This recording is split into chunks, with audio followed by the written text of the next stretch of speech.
Hey, Shalom, Duvid here. Welcome to Week in Review. So thanks for tuning in, all the people who tune in live and anyone who catches it later. Thanks for tuning in also. Appreciate your feedback, people active in the chat or following along with some of my research. Very difficult to build up an audience here, but still going to continue with the research. So I have a lot of interesting things to share and finally going to turn to a new topic. So the last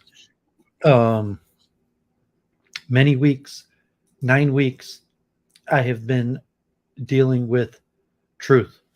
And hopefully that will prove worthwhile and be beneficial to myself and my research and for the audience that follows some of this and for the multiple truth hypothesis. And a lot of what I covered is not well known or well researched areas of philosophy.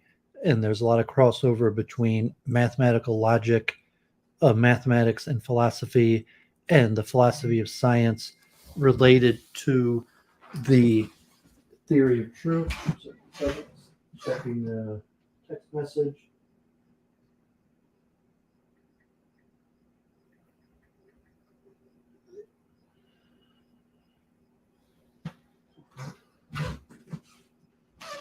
Okay, so I'm going to turn the page to another area of research. Probably the next 3 weeks, I will be focusing on chess and expertise. So for the next 3 weeks, Week in Review, very likely I will be covering various aspects of the science of expertise, most specifically through chess studies. So I've been sitting on a lot of the material for a few years. I read these articles a few years ago, and I thought maybe I was going to do more streams on chess. And, God forbid my viewership is down. I'm not really sure who I'm talking about, who I'm talking to.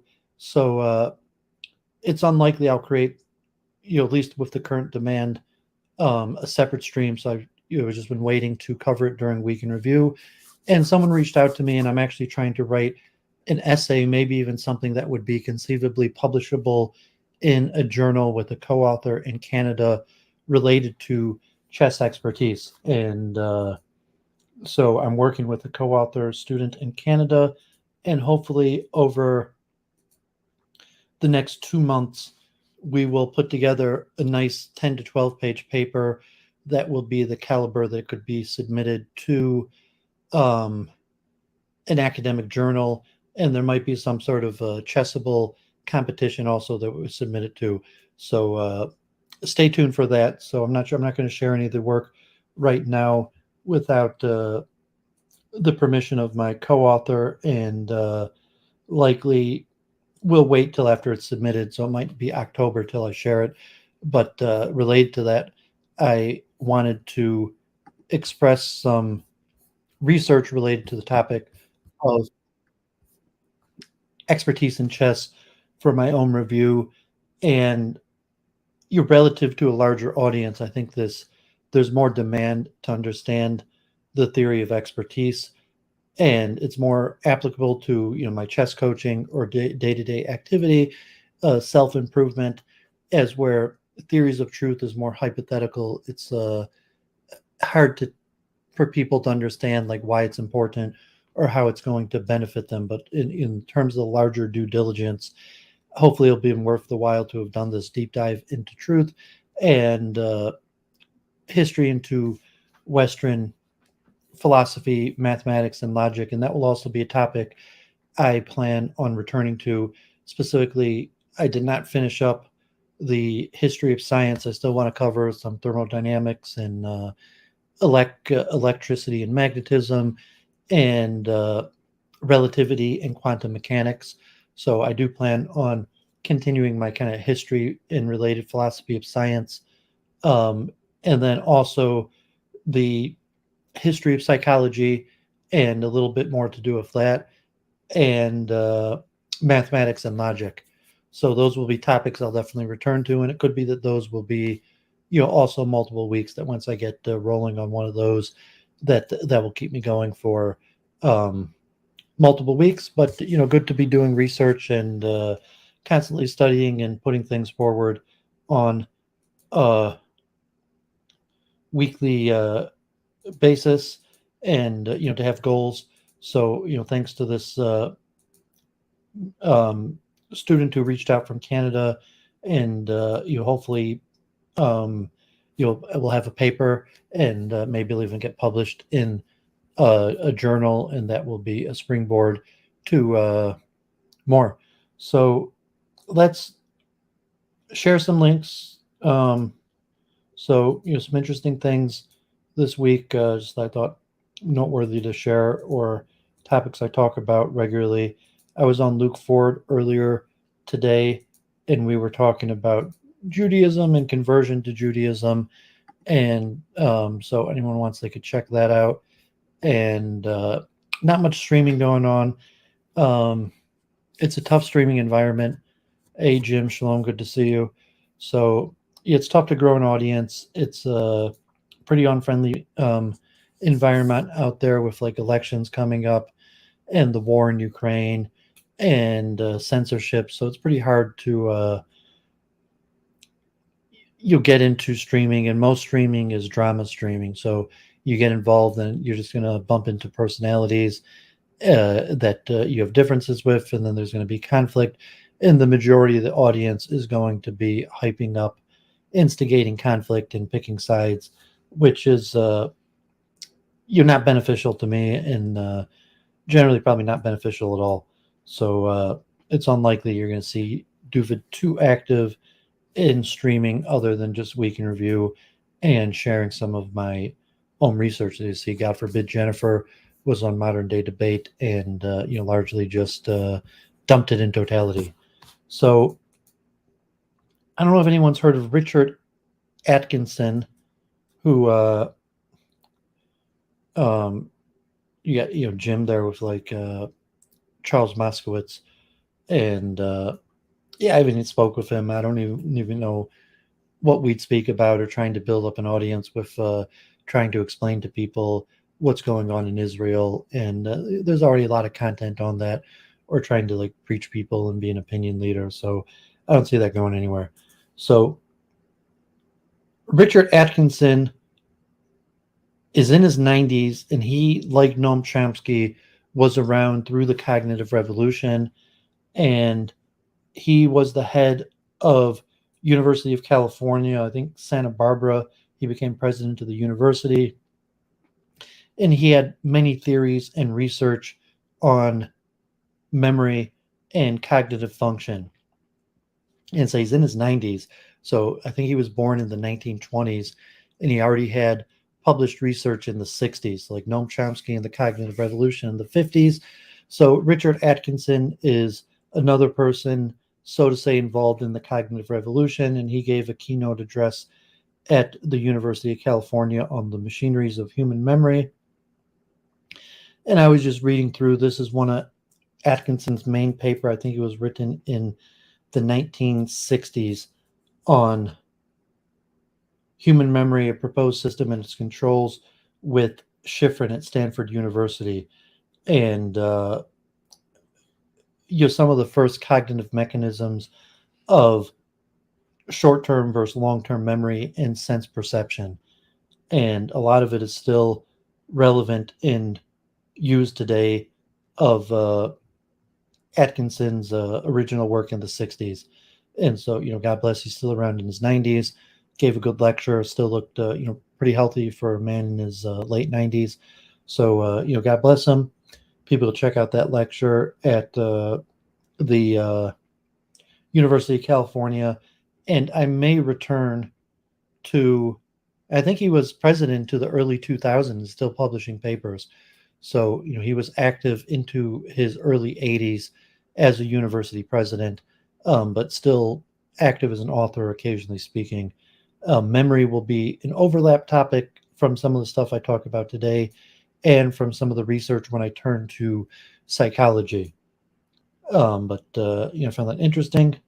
Yeah, I noticed, mentioned, Rabbi Balkany, So Duvid was a student of Rabbi Balkan. I ate at his house many times. Shabbos in Brooklyn, the brother-in-law of Aaron Ravashkin. And so I saw he started his own YouTube channel over a year ago. So it just popped up, God forbid, only 300 subs. And his most popular video, only 500 views. But, getting a little audience back, Rabbi Balkany had been one of the biggest rabbis in the country. He had almost a regular full-time chaplain of the Senate. And you could see that he has on his channel a collection of his speeches in front of Congress. He was the preferred rabbi of Rabbi Giuliani in when Giuliani was was mayor, and he said he had regular activity with Donald Trump. They would go these regular lunch conference with the mayor Giuliani, and Donald Trump was regularly at those where Rabbi Balkany had many interactions. Here you can see 1988 with President Reagan, and also Bob Dole. Later he had was a fundraiser, and then God forbid his fall from grace, and eventually ending up in prison for supposedly trying to extract money out of the hedge fund guy Cohn. But I saw now he's on YouTube, so God bless Rabbi Balkany. Good luck to his streaming career. I found this man just randomly. I think it was in just regular YouTube video suggestion, and he's kind of doing what Duvid's doing, just reading papers, talking about papers, although just one at a time as opposed to like week in review, going through hours, just single videos on papers. And maybe he's a student somewhere. I guess he just did an About My Channel. So I haven't seen his About My Channel. Maybe I'll check that out later. I'll save this for later, his About My Channel. He just added that since I shared it, but I noticed he was reading some interesting papers, and so props to him. So that goes for him, and if he has success growing his channel and building up an audience, and some of the same topics that I cover, namely consciousness and AI. I shared this with Jennifer. There was a conference at MIT on the impact of Chat GPT. Orfeo, good to see you. God bless. So I watched through all of these in 2-speed. It included Max Tegmark and some of the big names in AI. Oh, I mean, didn't have Sam Altman, but MIT is one of the leading places of research for machine learning. Obviously, Lex Friedman, does research there. He wasn't part of this conference, but it was an interesting conference, and I watched the whole thing. And if you're interested in the topic, some good information, some of it PowerPoints and more technical, some of it more general overview to the societal implications, and also Stephen Wolfram was a speaker. So you can see Stephen Wolfram, 56,000 views, and Max Tegmark, 151,000 views. So this seminar was pretty well viewed. I watched all of them, so highly recommend that.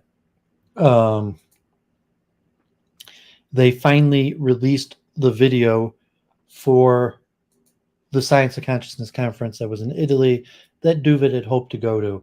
So actually next weekend is the neuroscience, neuroconsciousness needs a new something that I've been sharing the last few weeks with in San Diego, near San Diego, with the Hamarov. That's next weekend. I will not be able to make it. The one in Italy. So just in the last 2 weeks, I just noticed that this week they finally released the video. I'm not sure if this is all the video, or it's possible there's more to release, because sometimes the conference is longer and there's more stuff, although you could still see that there's a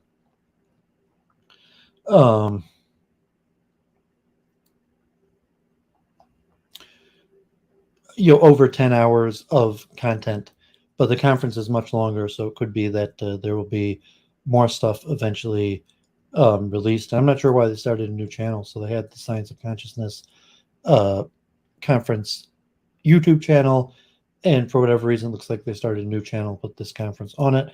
So encourage people to check that out. I will be hopefully watching through most of that this week, and we'll maybe comment more on that. And certainly that is a topic that was the basis of Week in Review with Church of Entropy. And the last 4 months since I went solo is a regular topic that I've covered again and again. Esoterica here on Duns Scotus, and it was a pretty interesting review. I think it's semi-related to where he talks about the nature of being, and Scotus wants to say that being in terms of like God can't have a being, like can't be one of beings among other beings, and has to differentiate God. And I think I usually refer to this in sense of dualism, and that not that God is not the spiritual realm. So in the Kabbalah, it's generally for God is the ruler of the material realm and the spiritual realm, and God's true existence is something beyond our understanding that should not be considered like the spiritual realm. God should not be considered part of the spiritual realm, but the ruler of the spiritual realm and part of the spiritual realm. And it's possible that it comes around similar time with Duns Scotus and this question of being, and then Dr. Sledge, brought back to Aristotle and some of the Aristotelian points. But when a Week in Review, I had these charts, and when I was on Theology Unleashed with Ben Watkins, I had these charts about the various view of the deity, and the deity existing, because God is not physical. God, and we pray and think of spirituality in terms of the separate non-material spiritual realm. Often people confuse God of being spiritual, but I think most Kabbalists, probably in line with some of this theory of Duns Scotus, that God is not spiritual. God is the creator and beyond even spirituality. And so when I argue for God, I usually have to make two separate points. And most people these days are purely materialistic. So generally, I will argue that the failure of materialism and the necessity of a spiritual realm. But when I argue against, so to say, atheism or materialism, it's a two-step process. One, for arguing that a spiritual realm exists, and then for a deity. And then the deity generally would be considered separate from the spiritual realm, but above and beyond and capable of controlling the spiritual realm. And so these ideas are pretty complicated. A lot of people have a lot of difficulty with it, just because a lot of believers will confuse and combine spirituality with God, as opposed to the ontology of God. God is a being. What does it mean, the difference between the being of God and other beings? And then if you have a dualistic worldview, where does God operate in it? So it's not like, okay, you have the material realm and then the godly realm. Generally, that's not dualism. Dualism, could even have multiple levels to it, where it's not like you have the spirit. It's not you have the material realm and the godly realm, and the godly realm includes the spiritual realm. Although there are some understandings like that, but you have the material realm and the spiritual realm, or the realm of mind, and then above and beyond that, you have the godly realm. So, generally, I watch Dr. Sledge's videos most Friday. So props, Dr. Sledge, and continue to make your videos, and his channel keeps on growing. So props.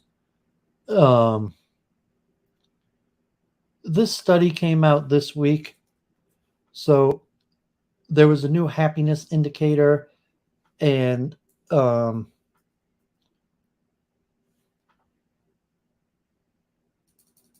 don't know why it's so big. So people could search it out if they want to look into it, and I might go through some of this. So, the social political demography of happiness, Sam Peltzman, University of Chicago, Booth School of Business, and you'll see since 1972, the General Society survey has asked representative samples of U.S. adults, "Are you very happy, pretty happy, and not too happy? Overall, the population is reasonably happy, even after a mild recent decline.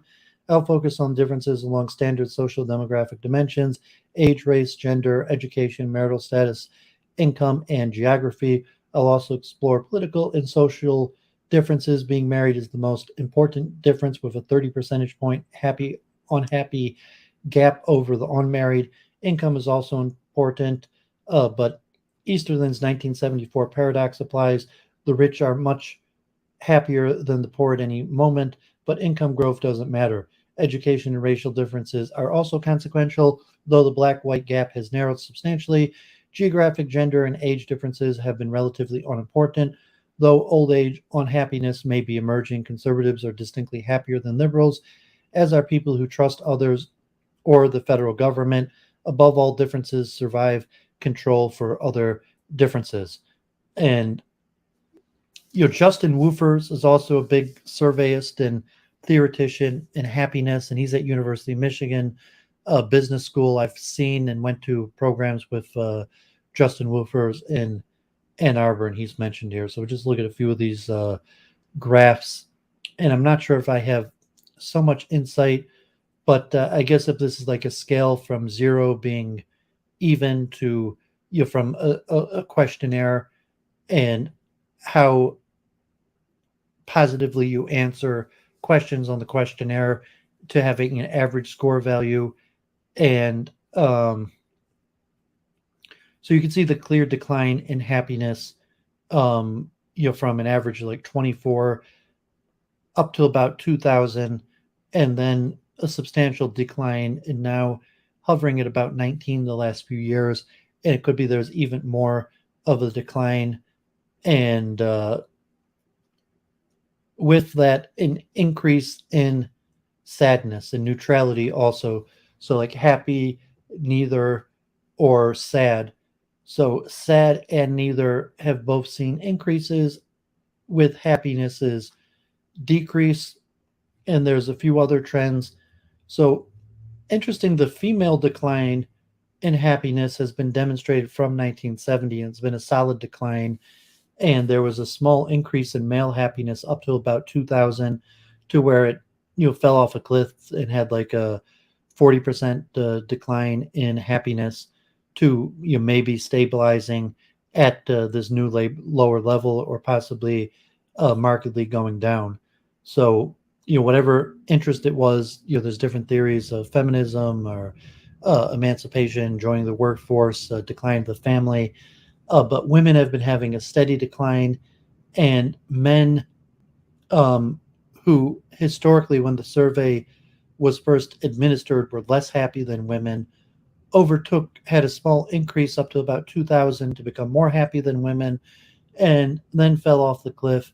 And now there are it's averaged out of the respective happiness between men and women.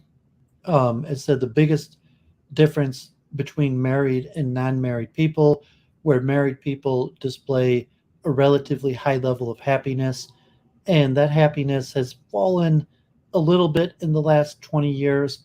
However, has remained relatively stable, and still higher than its 1970 levels, as where unmarried happiness is um, decreasing and is on negative level. So it's like your average unmarried person, like God forbid, Duvid, old bachelor, is right on the border of unhappiness. And so the biggest difference of all their questionnaires is measured is the difference in happiness between married and unmarried people.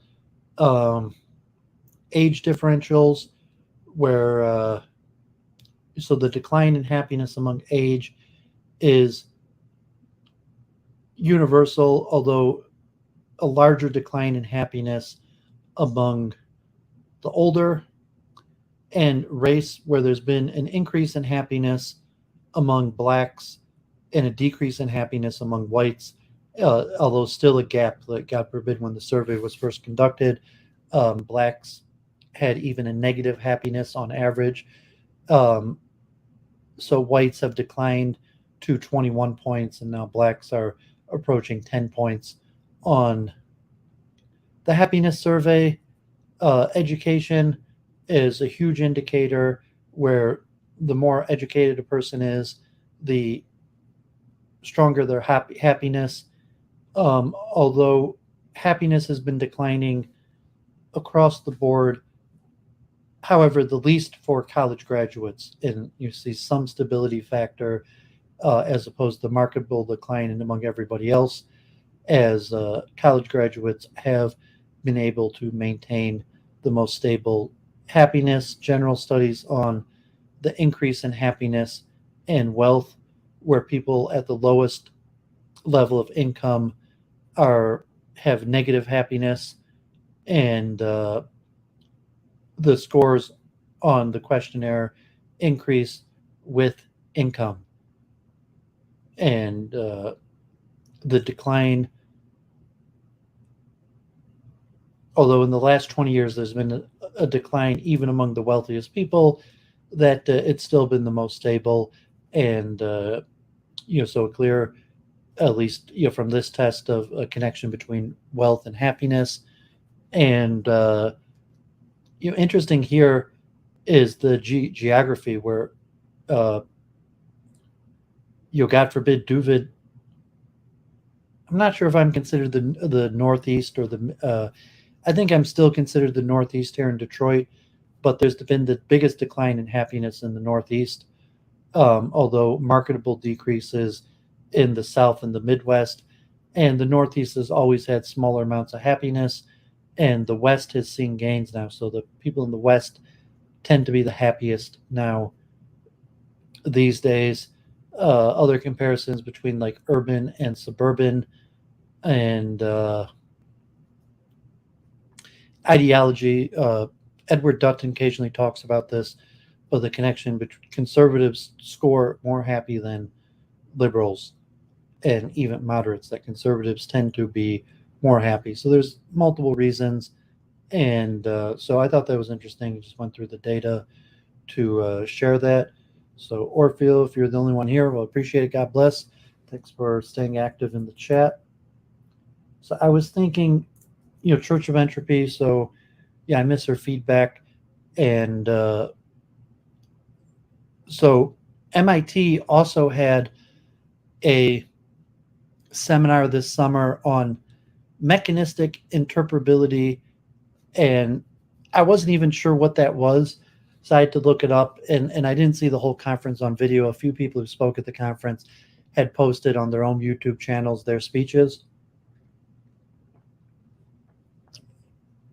But basically, mechanistic interpretability is the study of reverse engineering neural networks, analogous to how we might try to reverse engineer program source code from its compiled binary.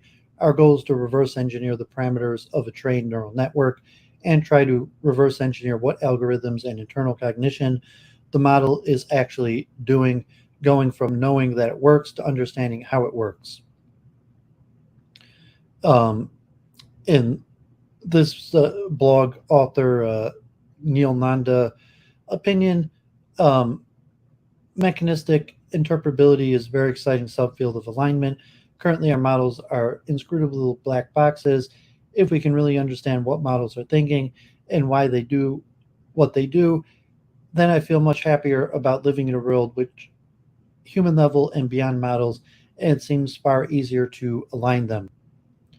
And so related to this, so the conference at MIT was about the security threats posed by machine learning, artificial intelligence.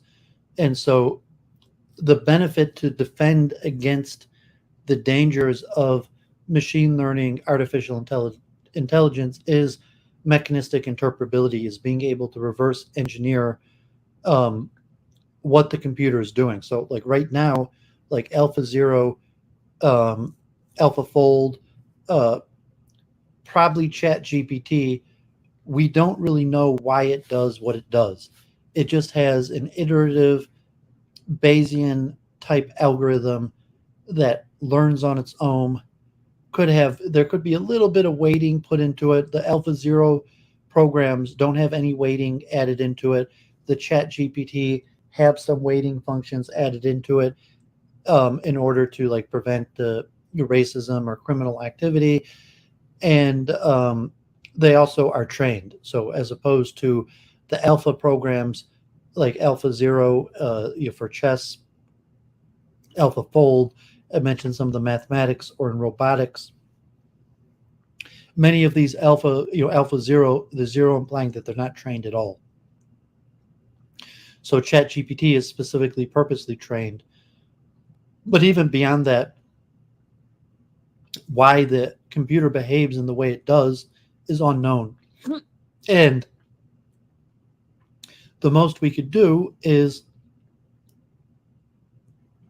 this mechanistic interpretability attempt to reverse engineer, so to say, the neural networks, what would be called the neural networks in the algorithms of the computer.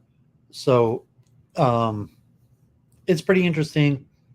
We'll probably talk more about it, and it's related to some of the stuff we're going to talk about in the science of expertise and the mechanisms of the human mind.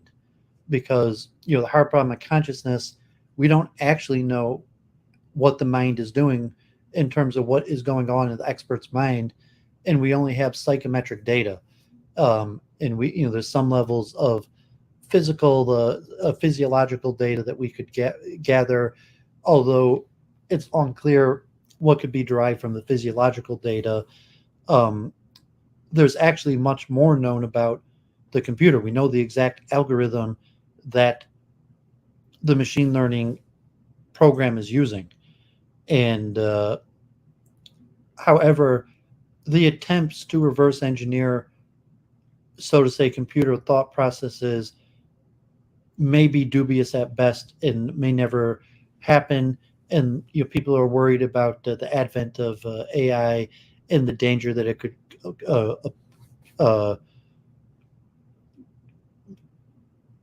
oppose to humanity is surmountable because, or maybe insurmountable, because we're never going to be able to determine why the computer is doing what they're doing. So that's one of these fields is saying we have to work. The better we could understand why the computer machine learning algorithm is functioning the way it does, the better we could defend against the dangers of artificial intelligence. So I think you'll see more of this. So I thought it was an interesting idea, and very likely we will return in the future to this concept of mechanistic interpretability. And if I remember, I will mention it in connection to chess and the science of expertise in the human mind. I mentioned this on Luke Ford earlier today. I was just reading this today, came out a few days ago. What was the alt-right in Tablet magazine, which is kind of the right-wing Jewish publication, pro-Israel, semi like modern Orthodox or pro-Orthodox, and I'm not sure if I ever read Joshua Tate. I don't really look into who he is, so this looks like it's his only article on Tablet, and he gives kind of a rundown in the history of the rise and fall of the alt-right, and a little bit of talks on anti-Semitism and the alt-right and some of the remnants of like Nicholas Fuentes and Milo.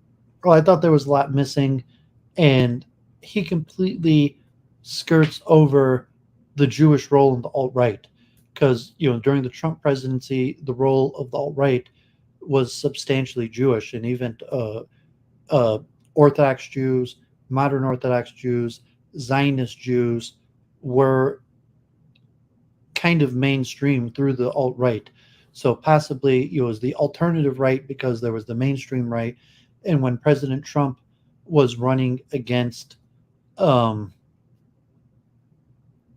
think Jeb Bush was probably the number one contender. So before Trump joined the race, although he was never really polling that high, but according to the pundits and the experts, the main person to beat, expected to gain the nomination, was Jeb Bush. And in the sense of the mainstream Republican Party, um, they were pro-Israel in a certain maybe Christian sense, and even the evangelical of like George Bush, versus like the now fundamentalist Protestant evangelical was smaller and was not necessarily the dominant force in the Republican Party.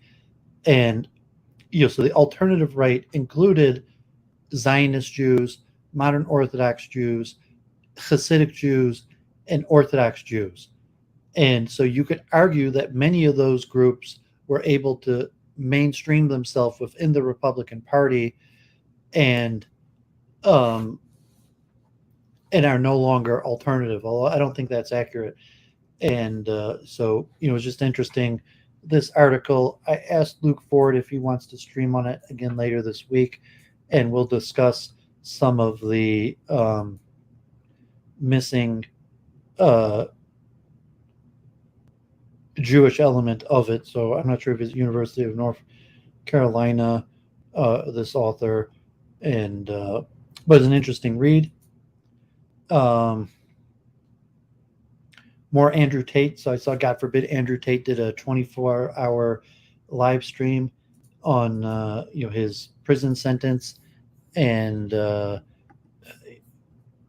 but he did another interview on Romanian TV, and it was like a full hour interview. And I noticed a few things. Like, one, the central thing I have mentioned is my suspect that Andrew Tate does not actually have that much money, and as at most a small-time millionaire, and it's possible that Andrew Tate is not even a millionaire.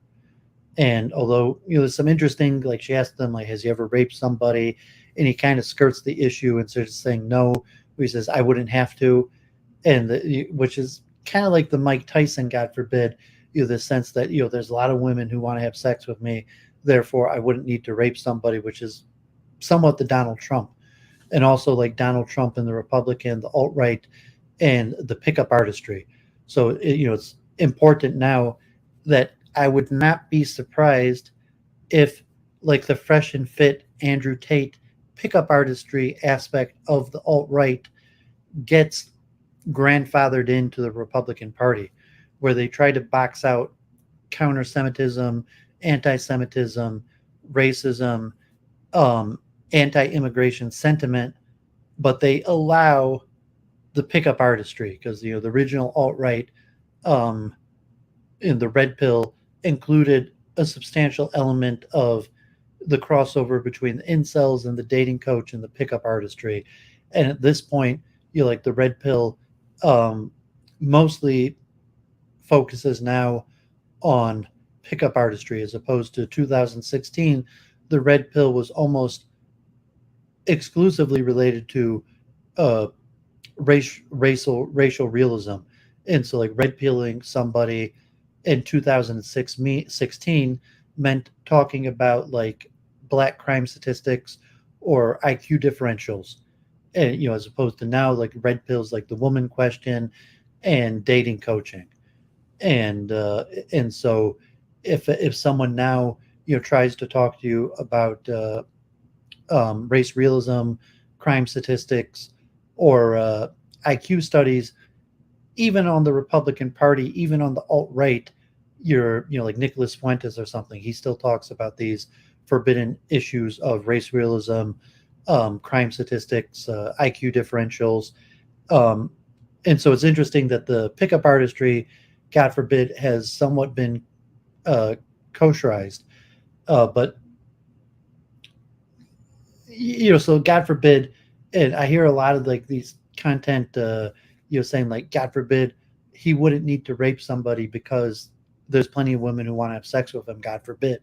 And I never thought that was a good answer because it's given time, meaning to say that generally, even the most alpha male, the majority of women will reject them. And whoever the most desirable man in the world is still would be lucky to have about a 1 out of 4 success rate. And your destiny and the fresh and fit debate, just the statistics. So even a lower tier man might have a success rate 1 out of 10, 1 out of 20, depending on who they're going after. So if a man is going after relations with a woman his own caliber, might 1 out of 4 to 1 out of 10 success ratio. As so it doesn't matter if you're an alpha male, you're still going to be rejected the majority of the time, and hence comes rape. God forbid that the woman didn't want it, and just because you could have found another woman that would have wanted to have consensual voluntary relations, however, still 3 out of 4 women would have said no, and it's very possible that the woman did say no, and God forbid that's rape. So it seemed a little bit questionable where he couldn't just say, have you ever raped somebody, and he couldn't just say no, absolutely not, never, where he was like, I wouldn't need to. And so bad answer. Doesn't necessarily mean he's guilty or anything. And it's kind of like the Donald Trump defense. Like, I don't even find you attractive. Like there's another woman down the corner that I have a better chance with. However, you're just the dynamics of male-female relations where a man, even at the top of his game, top of his attractability, is going to be rejected the majority of the time. And then the questions about his money. So he admits in the interview that the majority of the cars that were confiscated were not even his cars. So, the Romanian police said they only took a few $100,000 of crypto, less than $100,000 in cash, like some guns, some maybe valuables. The house is only worth $1.5 million, and the cars were worth over $10 million. Although it's questioning whether he even owned the cars. And here he's saying he didn't even own the cars, or a few of the cars he owned, and maybe he didn't even own the house. So it's possible that Andrew Tate is not even a millionaire. And then, towards the end, he went back. He has hundreds of millions of dollars. Tristan Tate is always insistent that he has hundreds of millions of dollars. Candace Owens and Tucker Carlson did not press him on his claims of how much money he had, and seemed to just accept that Andrew Tate is exceptionally wealthy. So as I have no idea about the charges against him in terms of that, like the God forbid rape or pimping or prostitution, although it's possible, but I have no special insight into it. However, I did claim that I don't think he actually has that much money, and at most he's a small-time millionaire. And so you could see some hints of that in this interview, and the claim that like he's streaming, like the reason he's streaming because he needs the money. And so the kind of idea like, oh, I just want to give back and teach people that I have everything, and is actually unlikely true. And the reason he's streaming and staying active is because he needs the money. Okay, so that's all of my week in review. And just to mention Orfeo, like money's money. So you could have a network, you could have friends, but ownership. So there's a few things, like possibly like Hustlers University. I forget what he calls like the special program that you have to pay thousands of dollars to be a member of. It's possible that he doesn't own that, and he gets paid on salary or commission. So like, and if it's in a company, so even if it's completely based around him, like, so to say, the Andrew Tate brand is not owned by him, and that could be the case. So, or even Hustlers University, that it's not owned by him, and like the people who own the cars, there could be foreign investors.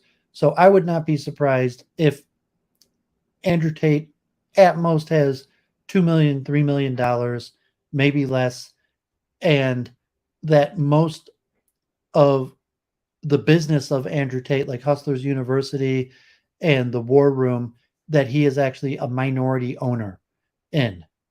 And so, like if there is millions of dollars in profit in Hustlers University and the War Room, that Andrew Tate and his brother only see a small fraction of the profit from that.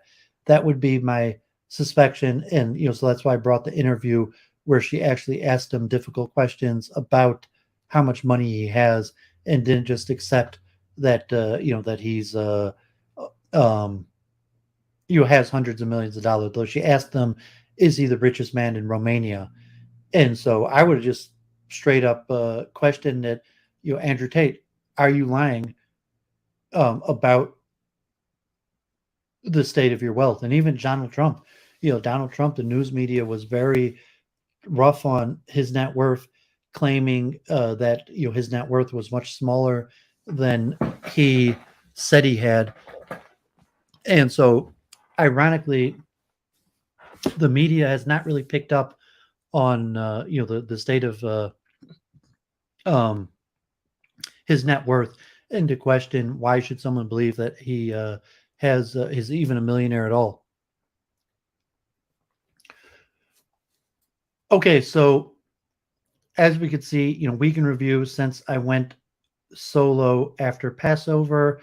And the beginning I was talking about philosophy of science, and at that point I was talking about conservation of energy and molecular biology, and then we got into some interesting topics related to monism and panpsychism. Those are topics I'm going to come back to.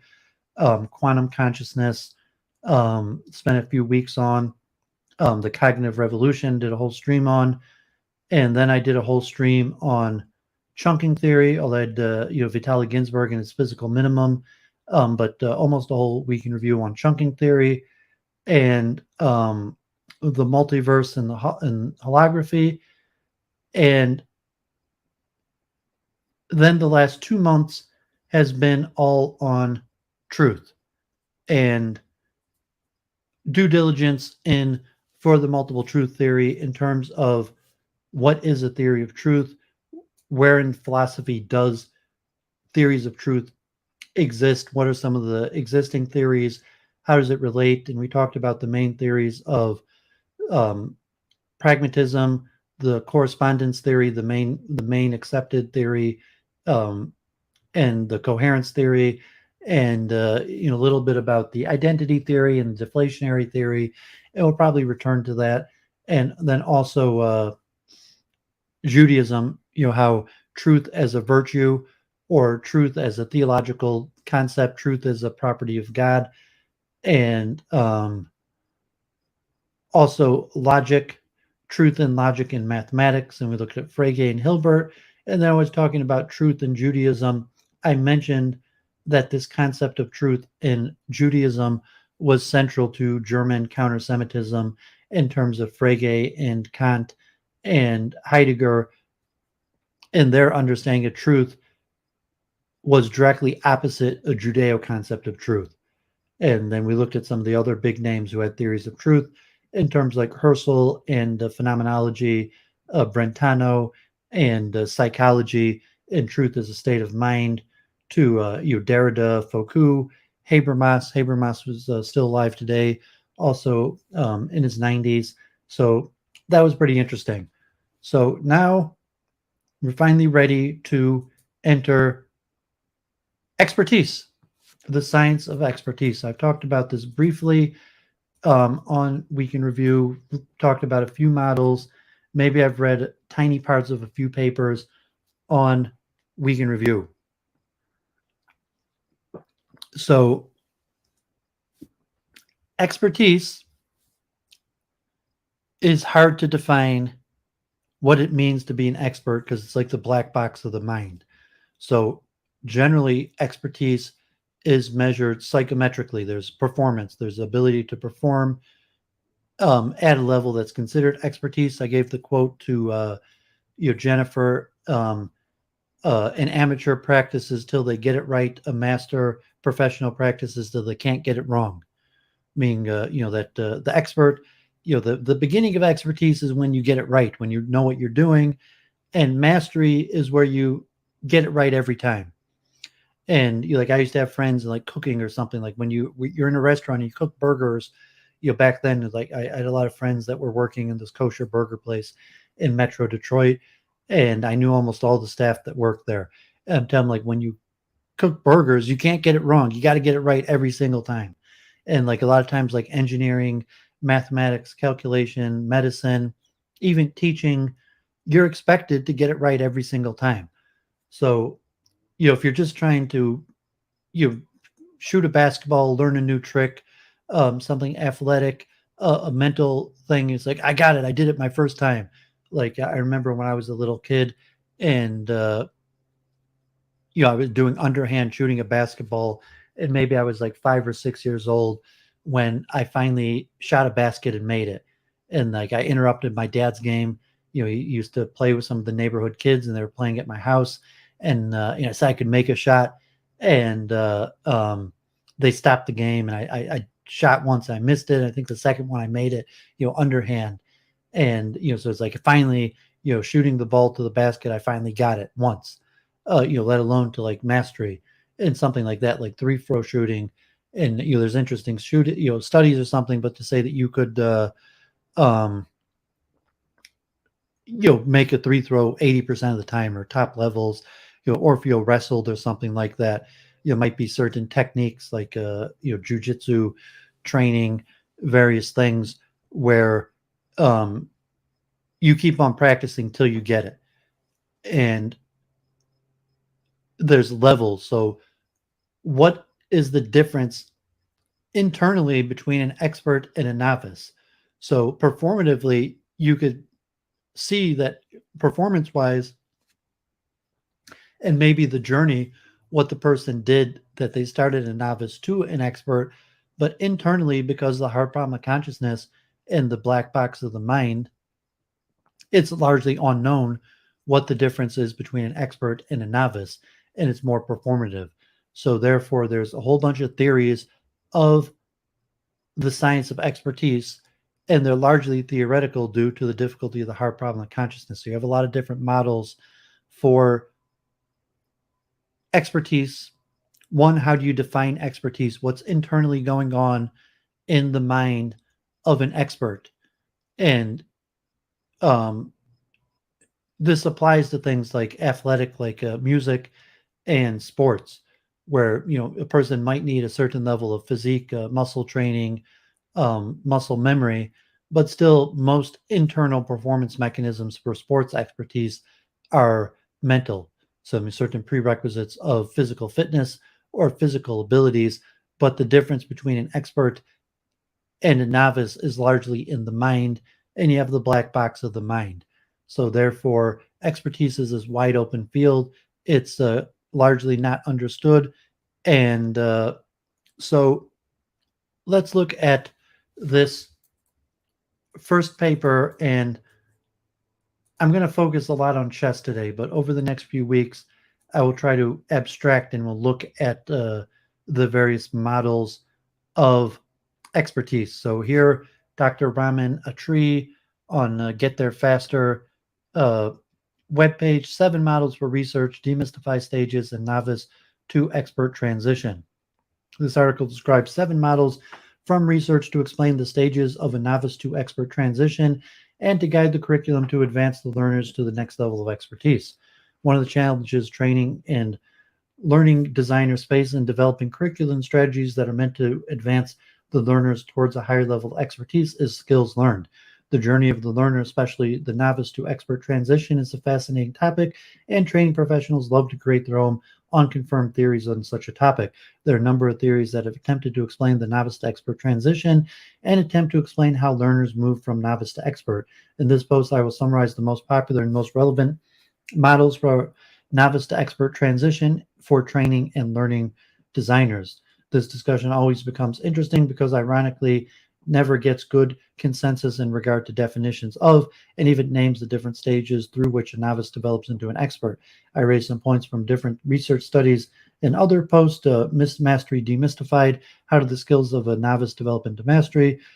Though there are arguments against the existence of clear-cut stages, few studies confirm that there is the occurrence of a level-like shift in some qualitative traits as notice moves to become experts. I personally believe that there are more continuous boundaryless phases rather than stages. For this post, I will stick to using the word stage or phase interchangeably. In another post, 5 perspectives from research accelerating unconscious competence. 3 models of unconscious competence were explained. Robinton's 1964 4-stage unconscious competence model, Langevin's variation of unconscious competence model in Will Taylor's 2007 5-stage reflective competence model. The remaining 7 models are explained. Some are famous and some are relatively lesser known. Fitt's 1986 3-stage model for novice to expert transition. Fitts provides a similar model in skill development, which supports progression from conscious to a less conscious form of practice. His model has only 3 stages of expertise. 1, cognitive stage. The learner constantly and continuously interact with nature and mechanics of what is being done. 2, praxis fixation stage. Multiple repetitions help to bring the steps in the long-term memory. And 3, the autonomous stage. At this stage, skill can be automatically or subconsciously executed. The conscious mind can be used in monitoring and solving problems. The highest stage in this model highlights the subconscious use of skill, whereas the previous model called this an unconscious state. Fitt's usage of the state is more appropriate. This model provides the mechanisms by which automaticity is achieved. However, it does not directly demarcate the level of expertise that can be measured. Dreyfus and Dreyfus, 1986, 5-stage model for novice to expert transition. And I will be definitely looking more at Dreyfus and Dreyfus as they also study chess quite a bit. The Dreyfus model is based on the basic notion that the acquisition of skill is a continuous process and skill is transformed by experience and mastery. And this then brings about a change in performance. As the novice progresses, he acquires more and more situational understanding and is able to exert his intuition in several situations. According to this model, during skill acquisition, competence, proficient, and experts are points in the continuum of a performance whereby the novice is on one side of the scale while the expert is on the other end of the scale, and the individual demonstrates a different type of performance at each level. According to the Dreyfus and Dreyfus, the most important difference between the levels of expertise is the gradual shift from analysis to intuition and the grade of involvement. Dreyfus and Dreyfus changed the nomenclature of the levels from the original 1980 proposal to new ones as novice, advanced beginner, competence, proficiency, and expertise. In the original model, they did not have advanced beginners. Over the years, this has remained the most simplistic and most commonly used model of stages of skill progression due to the implications in the professional and training world. Several authors cited and used Dreyfus and Dreyfus work in different professions. Arrowett 1994 summarized the Dreyfus stage as follows. Number 1, novice. Rigid adherence to taught rules or plans, little situational perception, no discretionary judgment. 2, advanced beginner. Guidelines for action based on attributes or aspects. Aspects are global characteristics of situations recognizable only after some prior experience. Situational perception is still limited. All attributes and aspects are treated separately and given equal importance. 3, competent. Coping with crowdedness, now sees actions at least partially in terms of longer-term goals, conscious deliberating planning, standardized and routine procedures. 4, proficient, sees situations holistically rather than in terms of aspects, sees what is most important in a situation, perceives deviations from the normal pattern, decision-making less labored, uses maxims for guidance whose meanings vary according to the situation. And finally, the expert no longer relies on rules, guidelines, or maxims. Intuitive grasp of situations based on the deep tacit understanding. Analytical approaches are used only in novel situations or when problems occur, the vision of what is possible.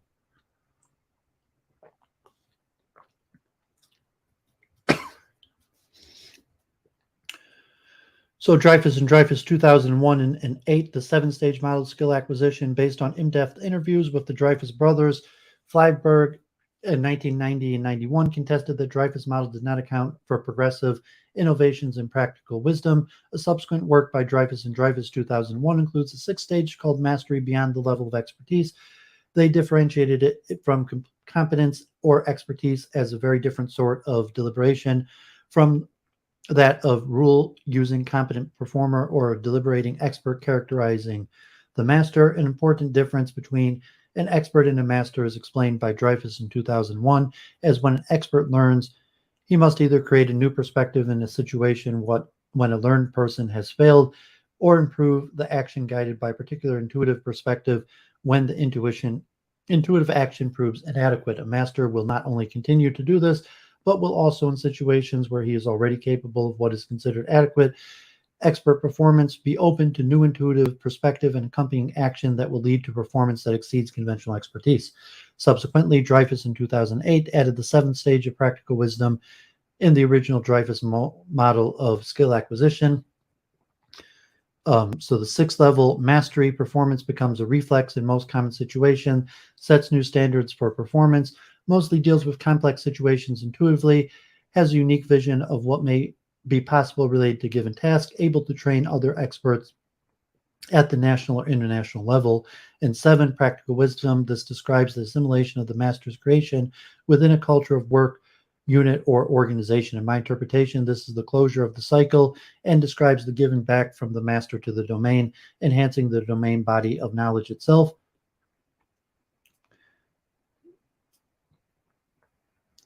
And people, if they find this interesting, could check out the more posts from the Get There Faster blog of Dr. Raman Attri. So Alexander, 2003, the three-stage model from novice to expert transition. Alexander presented a simplified three-stage model for expert development, which includes acclimation, competence, and proficiency expertise. Alexander uses proficiency and expertise as one and the same thing. She postulated that knowledge, domain, and topic, strategic processing, surface and deep, and interest, long-term and situational, are the three components that interact with each other as the individual progresses towards expertise. The knowledge, strategic processing, and interest. The knowledge component is subdivided into domain knowledge, breadth of knowledge in a field, and topic knowledge, specific items or instances of knowledge within the scope of a domain. The strategy processing component addresses the development of more sophisticated learning strategies from surface level strategies as he progresses towards expertise. The third component of interest has two forms of individual interest, which are long-term interest in a domain, and situational interest, which is short-term and relates to the immediate situation. As cited by Barker, 2006, Alexander states that synergy among these components is necessary for the learner to move from competence into the proficient expertise stage. The main use of this model is managing students' progress and providing them with the practical instructional environment. So the stages, and then the relation within the knowledge domain, strategic processing, and interest. So acclimation, learners have a limited or fragmented domain and topic knowledge. Challenging task prompt to use surface level strategic processing, reliance on situational interest to maintain learner focus and performance. The second level of competence, learners demonstrate a foundational body of knowledge, use surface level strategies, and develop deep processing strategies to acquire knowledge. Individual interest, reduced reliance on situational interest. And finally, the third level of proficiency expertise, broad and deep topic domain knowledge base, use deep processing strategies almost exclusively, high individual interest and engagement. And Hoffman, 1998, the seven-stage model of novice to expert transition. Hoffman, 2006, defined the following proficiency scale, which he characteristically similarities with Dreyfus model, with the additional of stage 2 initiate. In this sense, apprentice corresponds to competent, and journeyman corresponds to proficient. More generally, 0 corresponds to a person completely ignorant of the studied domain. Anyone in the range from 1 to 4 in this table is considered a novice, and 5 and 6 are experts. And this also corresponds to classical, historical Freemasonry and current like unions, trade unions like construction guilds and things like that. People see the terminology. So one, naive, one who's totally ignorant of the domain. 2, novice, literally someone who is new, a probationary member. There has been some minimal exposure to the domain. 3, initiate, literally a novice who has been through an initiation ceremony and has begun introductory instruction.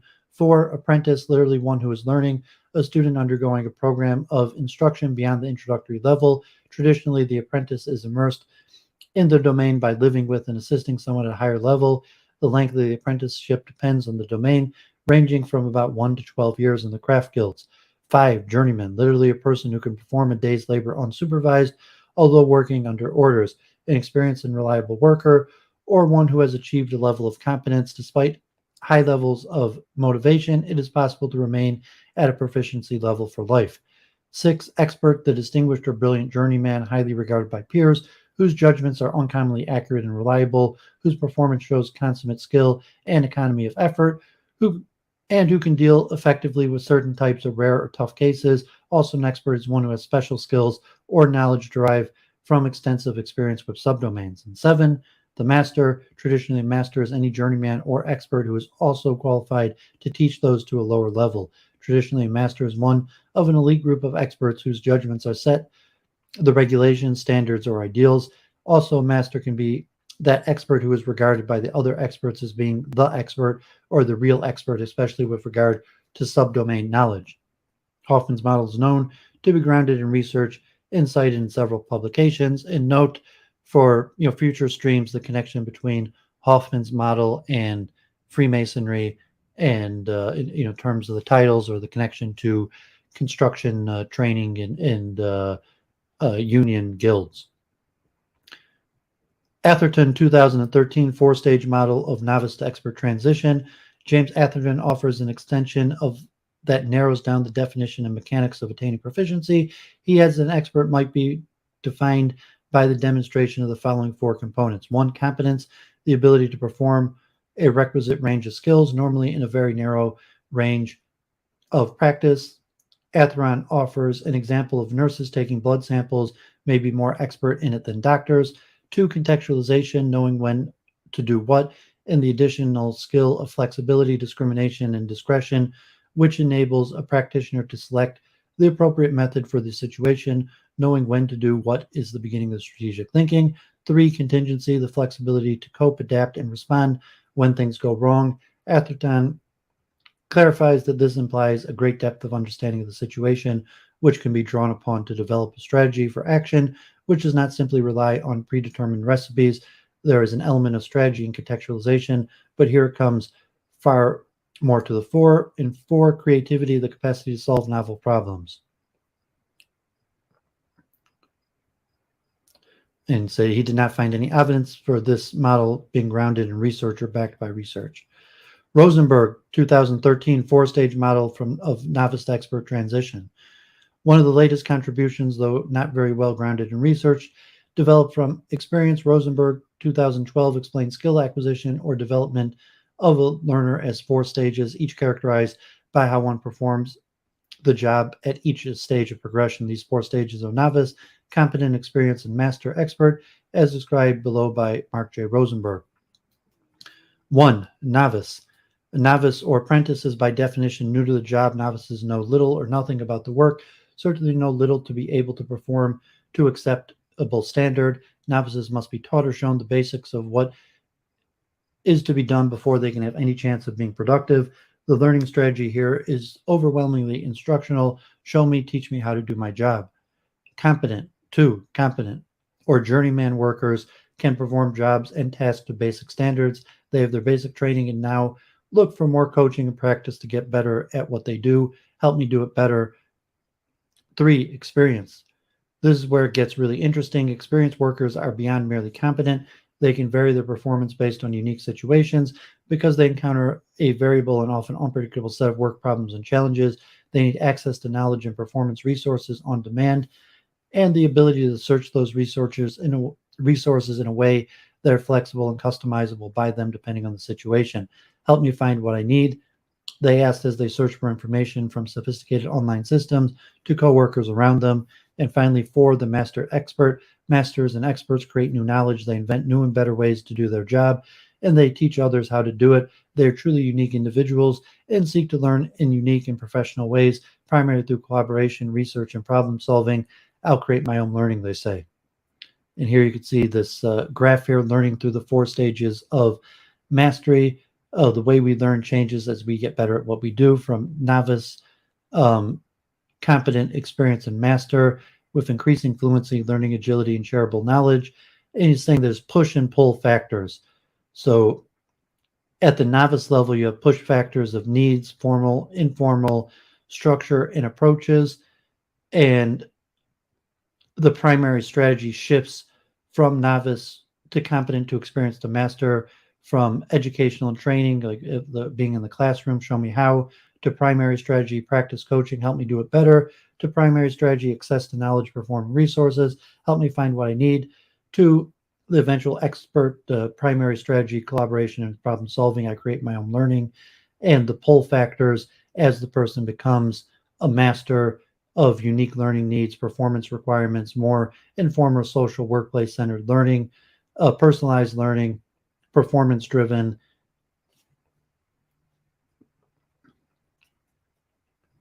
And so Dr. Raman thinks this model is a simple representation of how learning and job performance integrate together and acts as a good guide to developing training for the appropriate audience. What does it mean to say you are training and learning designer? Since there are several models which talk about stage still acquisition, sometimes it may be very confusing for training professionals. My recommendation would be stick to one model and then build a curriculum based on the characteristics of each level as defined in that model. From a training design standpoint, a training program whose target is to produce competent learners will be drastically different from a training program whose goal is to develop the expertise of learners. One key rule here is to define and quantify the performance expected at each level for learners. This quantified measure of performance at each level helps build a better training program. Okay, so that was a good review of a general overview of expertise and the various theories of expertise. And some of those, like Dreyfus and Dreyfus, study chess players and talk about chess players. Chess is a common domain where people talk about clear levels of differentiation between levels of expertise, especially due to the rating system and the predictive power in the rating system. And, chess being a competitive game where one player could win or lose, and then within the rating system being able to predict with reasonable accuracy the likely winner or loser in the situation, as opposed to performance-based expertise like job performance or skill acquisition. And we'll look a little bit about as opposed to performative expertise in chess to trying to come up with a skills-based assessment of chess expertise. So just to get a little feel, this is how a lot of chess studies on expertise look. And the method, I'm not going to go through most of the method and studies, but like in a formal psychological study where they have a method and a test and they have subjects and a control and they test a bunch of people and weigh that against their hypothesis and the evidence. So the first paper I'm going to look at is from 2014, Assessing the Difficulty of Chess Tactical Problems, from Slovenia. And I'm only going to read about half of this. I'm going to try to do the shorter essays towards the beginning. Assessing the difficulty of chess tactical problems. We investigate experts' ability to assess the difficulty of a mental task for a human. The final aim is to find formalized measures of difficulty that could be used in the automated assessment of the difficulty of a task. In experiments with tactical chess problems, the experts' estimations of difficulty are compared to the statistical-based difficulty ratings on the Chess Tempo website. An eye-tracking experiment, the subject's solution to chess problems and the moves that they consider are analyzed. Performance data, time, and accuracy are used as indicators of subjectively perceived difficulty. We also aim to identify the attributes of tactical positions that affect the difficulty of the problem. Understanding the connection between the player's estimation of difficulty and the properties of the search trees of variations considered is essential but not sufficient. for modeling the difficulties of tactical problems. Our findings include that assessing difficulty is also very difficult for human experts, and algorithms designed to estimate difficulty should interpret the complexity of a game tree in light of the knowledge-based patterns that human players are able to detect in a chess problem. Introduction. In this article, we investigate the ability of experts to assess the difficulty of a mental task for a human and study the possibilities for designing an algorithm approach to predicting how difficult a problem will be to solve by humans.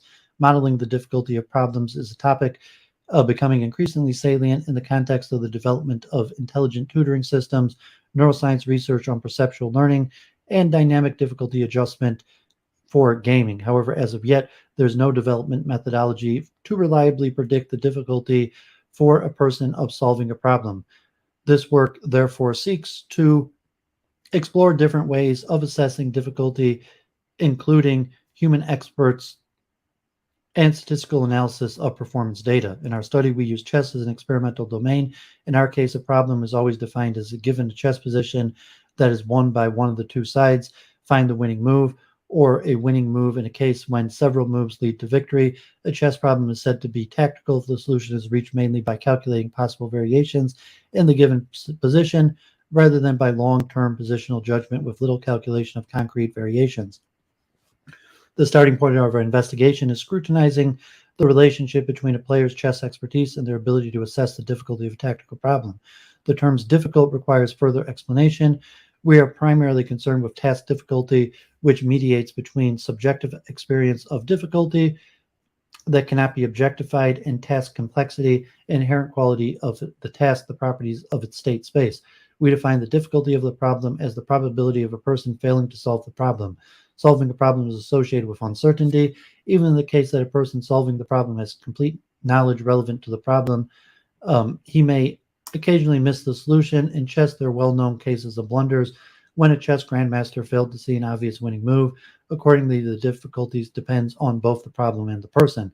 The more experience the person has in the area of the problem, the easier the problem is for the particular person. For a group of people of similar expertise and problem-solving skills, the problem's difficulty will be similar for all of them. In such cases, when talking about difficulty, we may leave out the reference to any particular individual within the group. We thus make the following assumption regarding the ranking of problems according to difficulty. For two people with different experience in the problem area, the ordering of the two problems according to the difficulty is the same for both people. That is, if problem one is easier than problem two for person A, then problem one is also easier than problem two for person B. Of course, this assumption may be debated, but we believe it is true in large majority cases. The aim of our investigation is to find underlying principles of difficulty perception and estimation for a defined group. This will allow us to omit the reference to individual persons and to focus on regularities that are required for modeling the difficulty of particular tasks.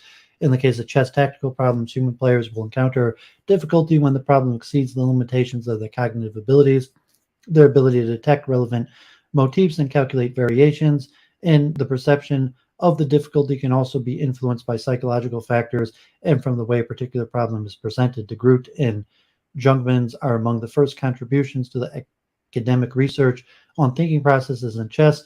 Both authors focused on the ability of players of different expertise to memorize chess positions.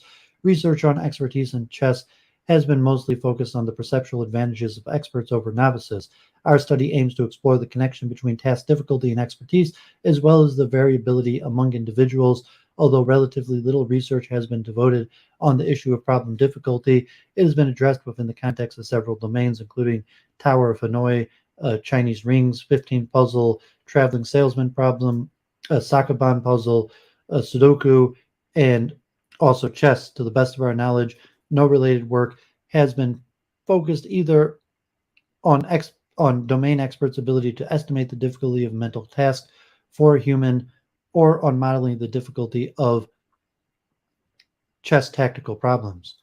To approach task difficulty, we are using performance measures, accuracy of solutions, time variations considered ranking positions, psychophysical measures, eye tracking, and qualitative retrospective reports or perceived difficulty, and on variations considered. This paper is organized as follows. In section 2, We introduce the difficulty rating, state our hypothesis, and explain why modeling the difficulty of chess tactical positions is problematic. Section 3 describes our methodology. We represent our results of experimental data analysis in Section 4, which is followed by a thorough discussion of illustrative examples from the eye tracking experiment. The final section of the paper is reserved for concluding remarks and directions for future work. So I'm going to skip through large parts of this. Let me just read the hypothesis. Our hypothesis that one's ability to estimate the difficulty of a problem is positively correlated with his or her expertise and skills in the particular problem domain. In chess, for example, such expertise and skills are usually measured by the FIDE ELO rating. However, we conceive of chess strength as only one among multiple factors influencing the ability to make good predictions.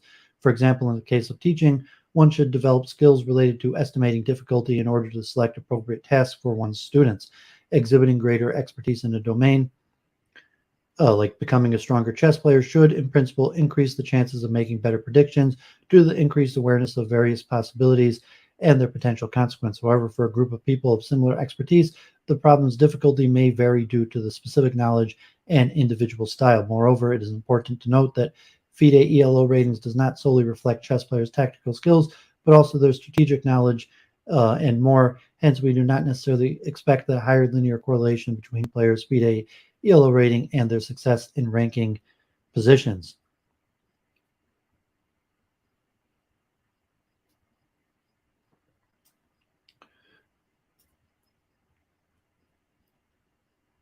Okay, so it's interesting the eye tracking here, but I got a lot to get through. So I'm going to skip the method and some of the insights that were determined from the eye tracking data and how the eye tracking data could possibly be used to make this determination. And the specific chess problems we're also going to skip. So just look a little bit at the very end of the discussion. As expected, our data indicates that no single measurement directly predicts the difficulty of the task for the players. The best approximation to the difficulty is offered by looking at data such as success rates and solution times. Difficulty depends on the knowledge of the player and his individual abilities to spot the most relevant motifs and to calculate concrete variations based on the motifs observed. A tentative conclusion from our retrospection analysis is that the player's strength and calculation of variations is in fact more important than the ability to detect motifs in a position. This seems to be true at least for players in the ELO rating range between 1800 and 2300. This conclusion would be surprising to many, since a common view among strong players is that a player's chess strength mainly comes from deep understanding of chess concepts. The motifs belong to this deep chess knowledge. The calculations of variation is, on the other hand, usually considered a routine activity done without any deep understanding of chess. Difficulty also depends on the task characteristics, such as the weight of the alternative variations, as this may have an impact on the degree of uncertainty the player experiences, like the existence of many good or seemingly good solutions may confuse. This is a crucial observation for further attempts to model difficulty. Regarding the eye tracking data, the analysis of heat maps and players' retrospection showed that the most attended squares on the heat map of the player do not necessarily correspond to the squares that the player was thinking about. This is in agreement with the general experience in eye tracking research. Instead, central square and heat map density should be understood as an indication that the neighboring squares, in addition to the maximum density square, were the specific areas of the player's interest. An interesting future project would be to develop a careful transformation between the heat maps and the squares on the board that are of general interest to the problem solver. Chess knowledge and calculation of variations would certainly be part of such a more stable, subtle algorithm for interpreting eye tracking data. On the other hand, potential use of eye tracking data is illustrated earlier, where the areas of the chessboard of the two main motifs were not overlapping. In this and similar cases, the tracking the player's eye fixations is sufficient to reliably predict the variations, what variations are considered. The player's retrospective reports give important clues on what a mechanized difficulty estimator should look like. It should involve the calculations of chess variations, but not in the way that strong computer programs do. The difficulty estimator should carry out a more subtle search guided by the motifs that human players spot in a position. So only moves relevant to those motifs should be searched, as illustrated in the analysis of the retrospections of position 4. This complexity of such limited search should eventually produce reliable estimates of difficulty of problems for humans. So conclusion, the goal of our research is to find a formal measure of difficulty of mental problems for humans. The goal is then to implement such a measure, possibly as an algorithm, which would enable automated difficulty estimates by computers. Obvious applications of this are intelligent tutoring systems or in better evaluation of students' exam results, which would take into account the difficulty of exam problems. In this paper, our study of how to mechanically estimate difficulty was limited to chess problems, more precisely to solving tactical chess problems. In solving such problems, humans have to use their knowledge of the domain, including pattern-based perceptual knowledge and the skill of positional analysis through calculation of concrete variations of what can happen on the board. Similar kinds of knowledge and skills are required in solving other types of problems, for example, in mathematics, everyday planning and decision-making, and acting skillfully in unexpected social situations. Therefore, we believe the observations pertaining to difficulty in chess will apply to problem solving in other domains. Our experiments included observing humans during problem solving, eye tracking, retrospection analysis, and humans themselves, estimating the difficulty of problems, ranking of chess positions according to difficulty. One conclusion from this is that estimating difficulty is difficult also for humans, including high-skilled experts. Our experimental results do not confirm statistical significance of the hypothesis that human level of expertise correlates strongly with the human ability to rank problems according to their difficulty. The results in Table 3 illustrate the point. The players' difficulty rankings of chess problems appear to almost be random. Also explored was the question of which of the following stages in chess players thinking about best move contributes more to the difficulty of chess tactical problem solving, identifying motifs or calculations of variations. The tentative conclusion for our retrospection analysis is that, at least for players of FIDE ELO rating between 1800 and 2300, the calculation skills seem to be more important factor in this respect. And further analysis of the correlation between the players' ranking and chess tempo rankings and players' ELO chess ratings and the players' success in solving the chess problems, not estimating the difficulty, all of these relations turned out not to be statistically significant. The largest correlation coefficient was observed between overall success in difficulty ranking and the overall success in problem solving over the experimental problems. Although this also turned out to not be statistically significant, it provides an indication that further work in this area may prove to be valuable, namely to investigate another hypothesis that the success in estimating the difficulty of a particular problem depends on the ability to solve that particular problem.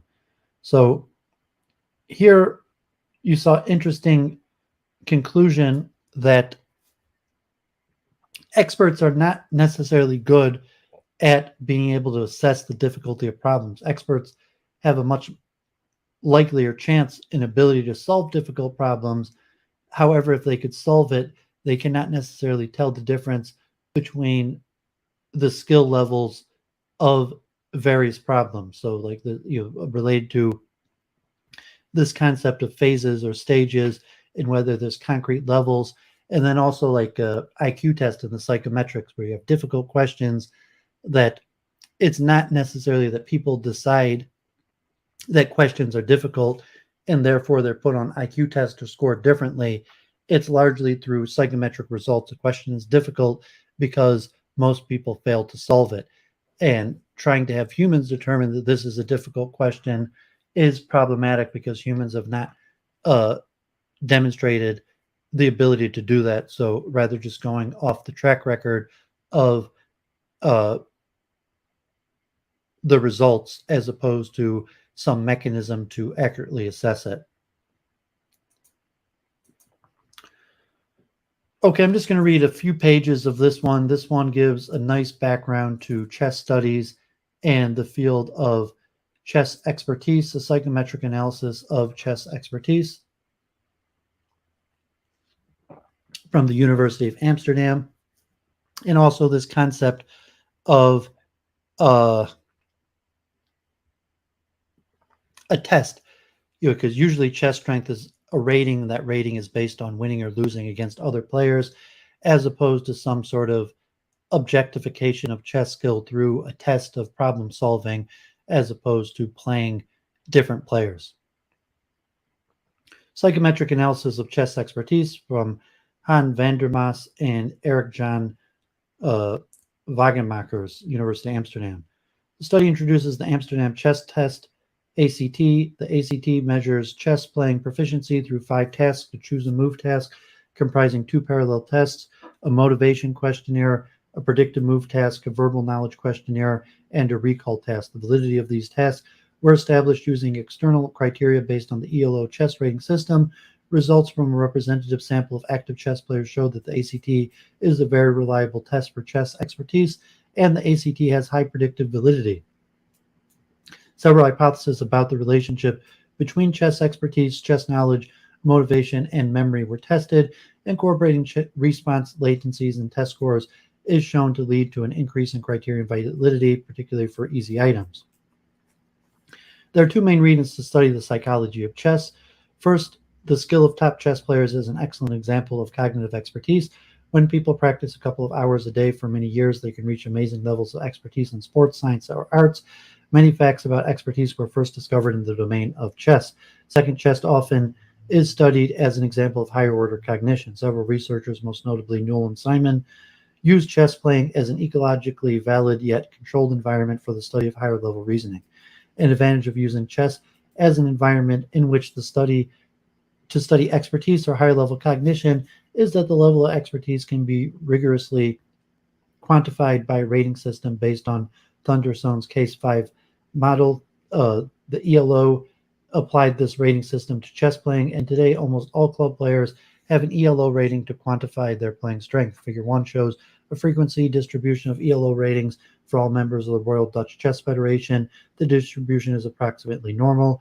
3 or 4 very good players have a rating higher than 2600, and the weakest players have ratings below 800. The outcome of a game between 2 players can be predicted with varying degrees of accuracy. For the difference between their prior ELO rating, for example, if A plays B and A has a 400 rating point more than B, the expected score of A is 0.92, including draws, wins, draws, and losses are scored as 1, 5, and 0 respectively.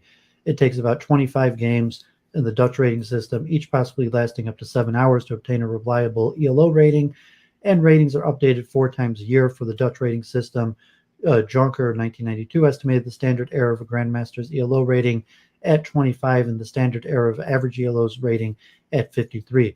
Chess research on both expertise and cognition has been strongly influenced by the pioneering work of de Groot in 1946.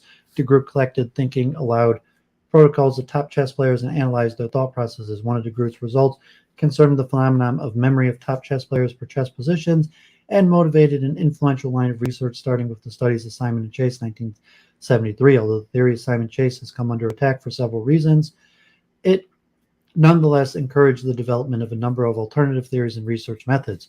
Over the last 15 years, psychological research of chess playing has gained momentum. Research in chess now uses methods such as eye tracking, positron emission tomography, magnetic encephalography, and functional magnetic resonance imaging. Howard and Gobet, 1999, Campitelli and Waters, 2002, discussed the relationship to IQ, especially regarding the Flynn effect. In addition, theories that account for decision-making processes of expert chess players are continually developed and adjusted.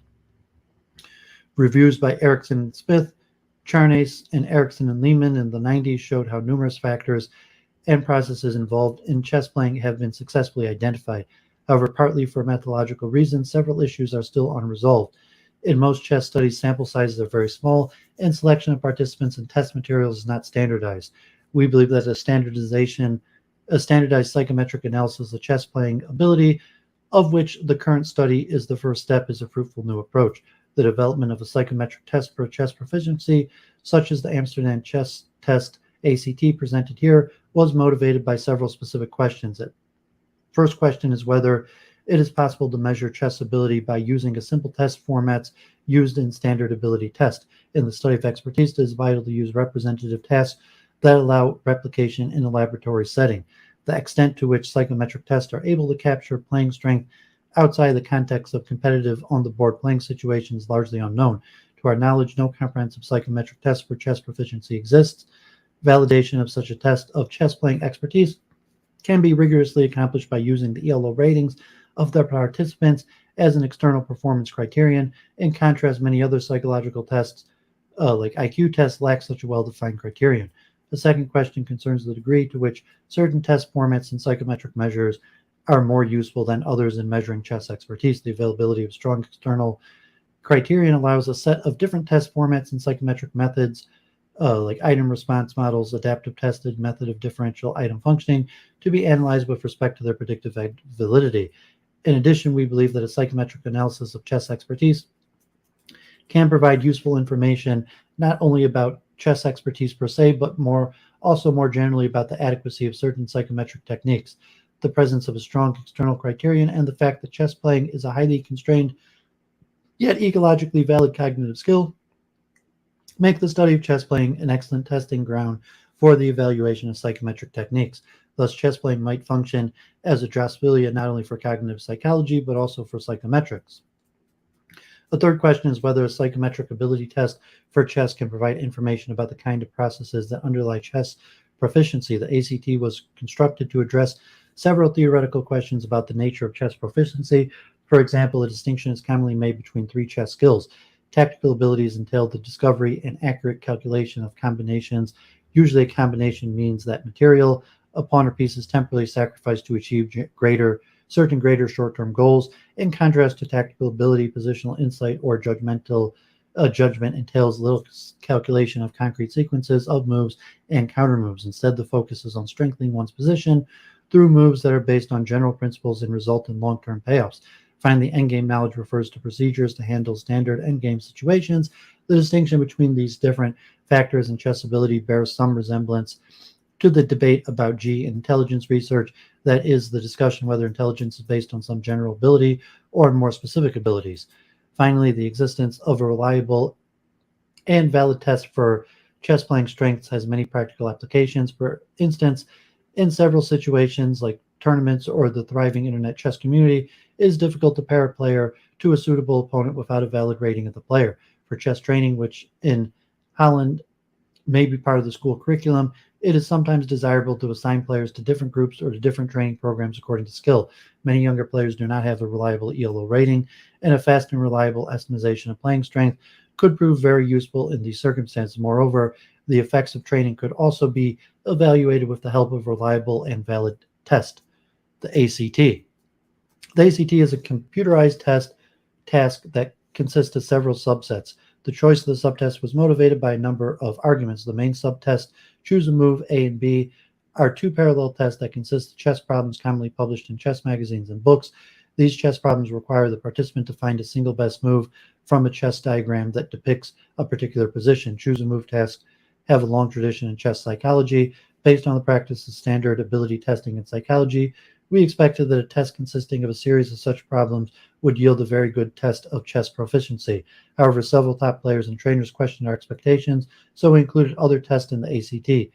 These other tests are motivated partly by previous empirical theoretical work in the psychology of chess playing and partly by comments of expert chess players and chess trainers. Many chess experts believe that the common tactical chess problem, for which the key move leads to a fast and spectacular win, would differentiate well only in the lower ELO rating range. For mediocre players, the difference between players in the higher ELO rating ranges were belied to be more related to positional and endgame knowledge. To test this hypothesis, the choose a move test incorporated tactical, positional, and endgame problems. A potential drawback of the choose a move test may be a lack of ecological validity. The item in the choose a move test were exceptional in that a single move, the solution, was much better than all the other legal moves, whereas this is rarely the case in a practical chess game. As an alternative training exercise, chess magazines sometimes publish tests in which readers have to predict the sequence of moves that are played in a single game. Points can be scored not only by correct prediction of the move actually played in the game, but also by the suggestion of a good alternative move.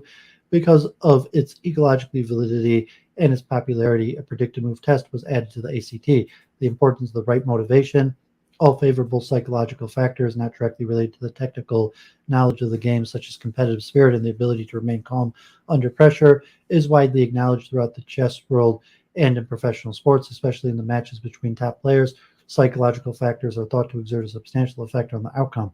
One of the most famous chess trainers today, Mark Dvoretsky, explicitly argues that success in chess is the product of an ability and motivation. In this context, de Groot mentions the work of Jakow, Petrovsky, and Rudik, 1926, who used the Rorschach test to demonstrate that grandmasters have a high willpower, more in line with current fashion. Joryman, Fick, and Anderson, 2002, showed that chess players score higher on tests of sensation seeking than do controls. To determine the importance of motivation, a chess motivation questionnaire was added to the ACT. Chess psychology historically is strongly oriented towards the study of memory and recall in chess positions. In the current literature, models of chess memory are the topic of lively debate.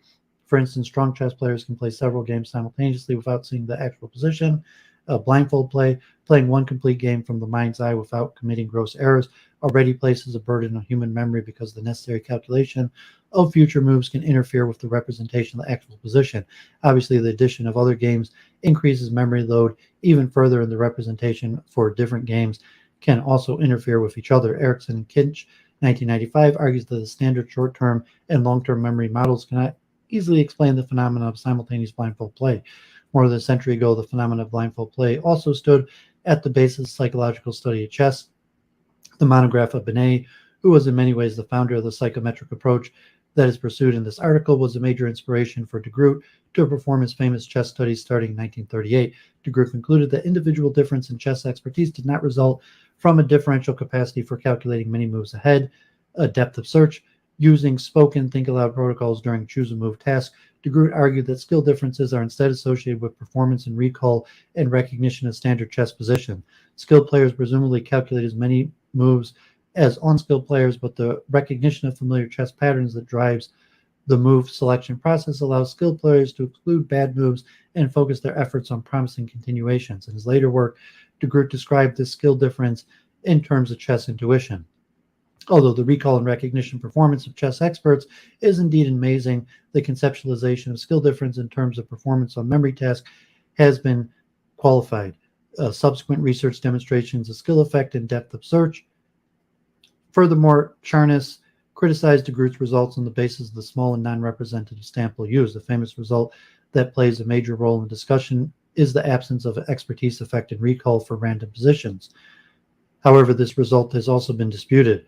Saariluoma, Gobet and Simon, and Gobet and Waters demonstrated that a small skill effect is still found in random positions. To test how well memory of chess positions explains the difference in chess ability and to replicate the attenuation of the skill effect caused by randomness of chess position, a chess recall test was added to the ACT. Finally, Pfau and Murphy claimed that the verbal chess knowledge is an important determinant of chess ability rather than a byproduct of it. Pfau and Murphy assessed the predictive value of verbal chess knowledge in a large group of chess players.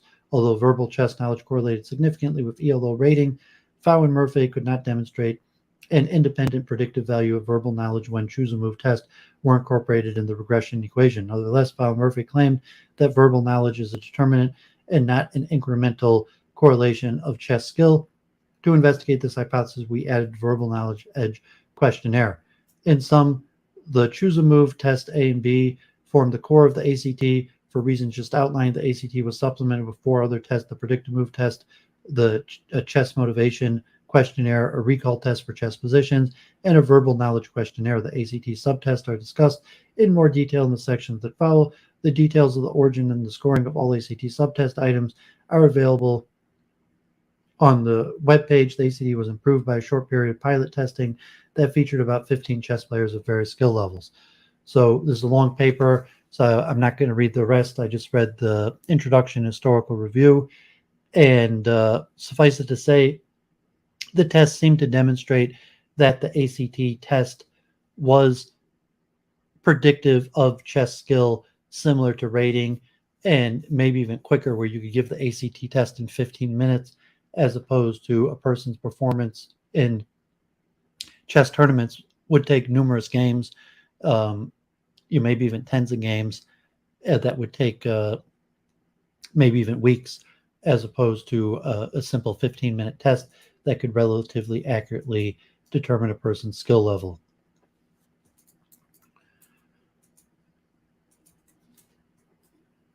Okay, so here, David Lane and Yu Swan Chang, 2018. David Lane is also one of the major chess researchers.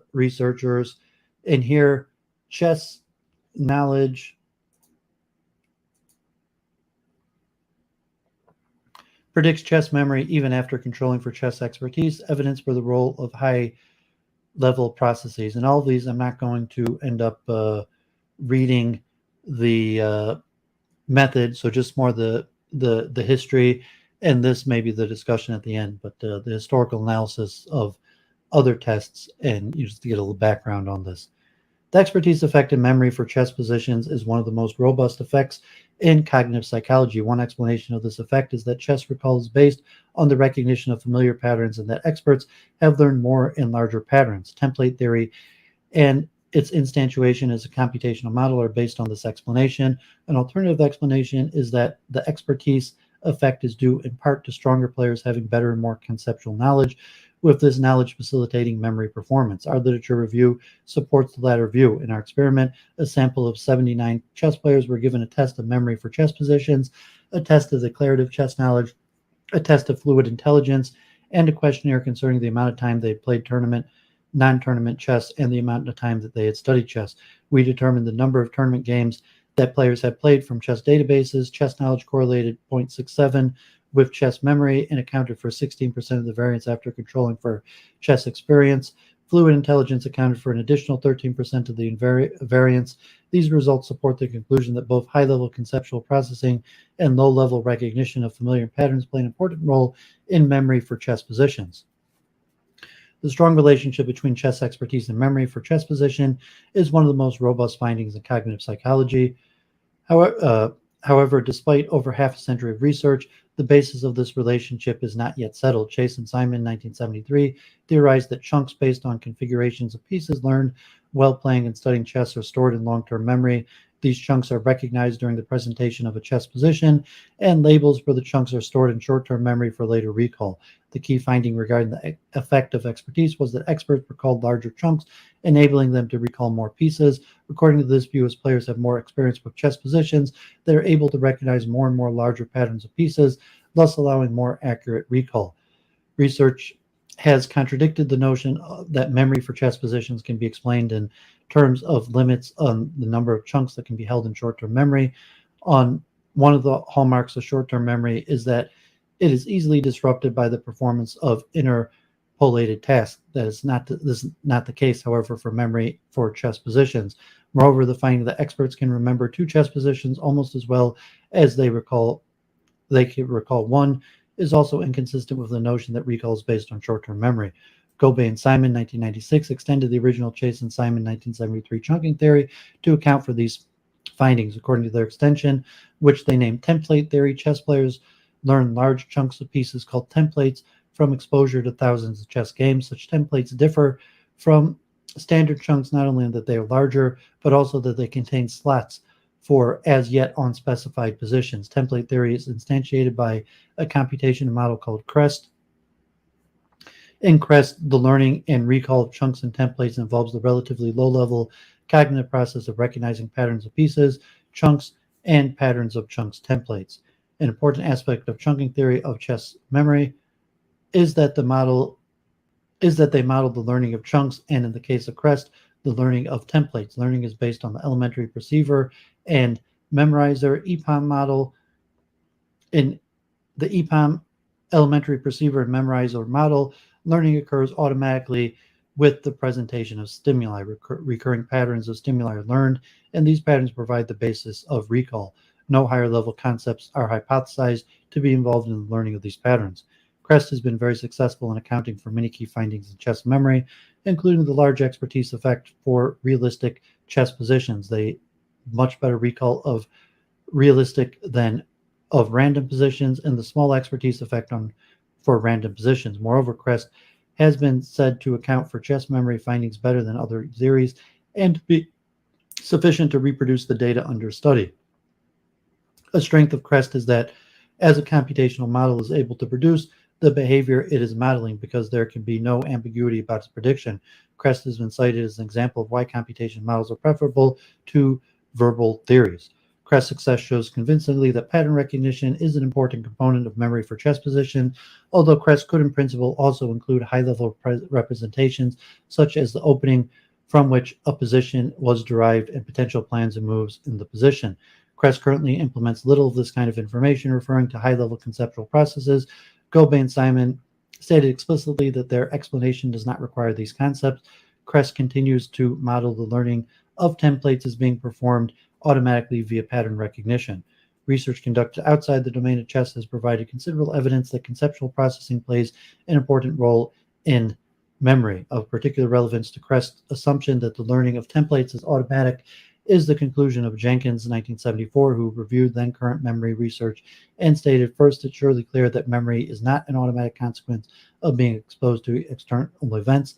This conclusion would be challenged if Crest could satisfactorily account for all the relevant data.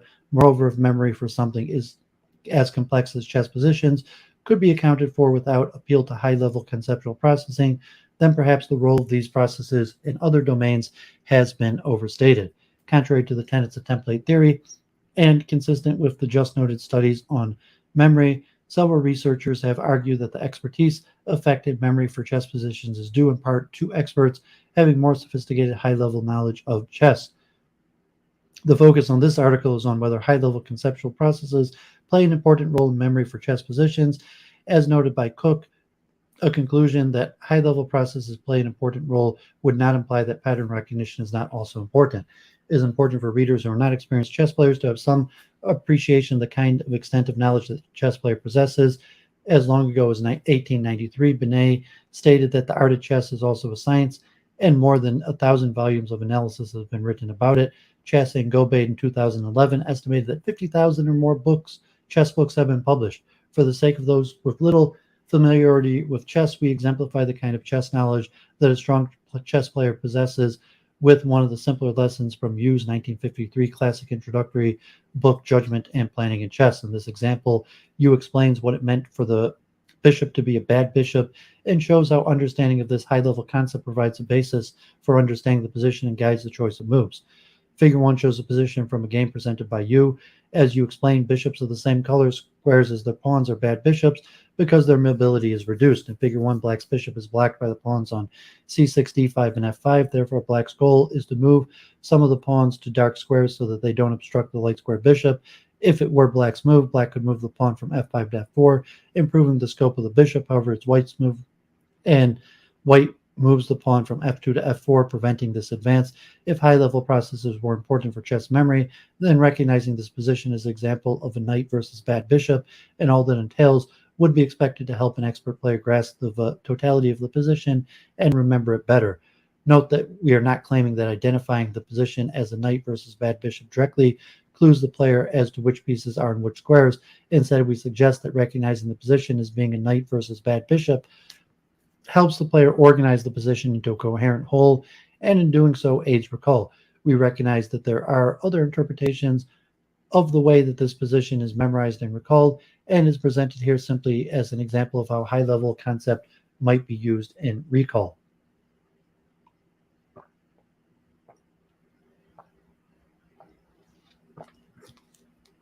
A review of research indicating a role for high-level concepts in memory for chess positions follows. Interestingly, the importance of meaning for recall of chess positions was recognized by Chase and Simon in 1973, stated, there's one important mechanism, however, that is missing from Simon Gilmartin's theory as it is presently formulated. The situation makes no provision for the perception of meaningful but unfamiliar patterns. Only familiar patterns that are stored in long-term memory are recognized.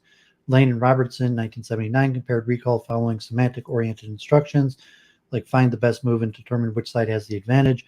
Formal-oriented instructions determine the number of pieces on light squares and the number of pieces on dark squares, and intentional learning instructions study the position so as to be able to recall it at a later point.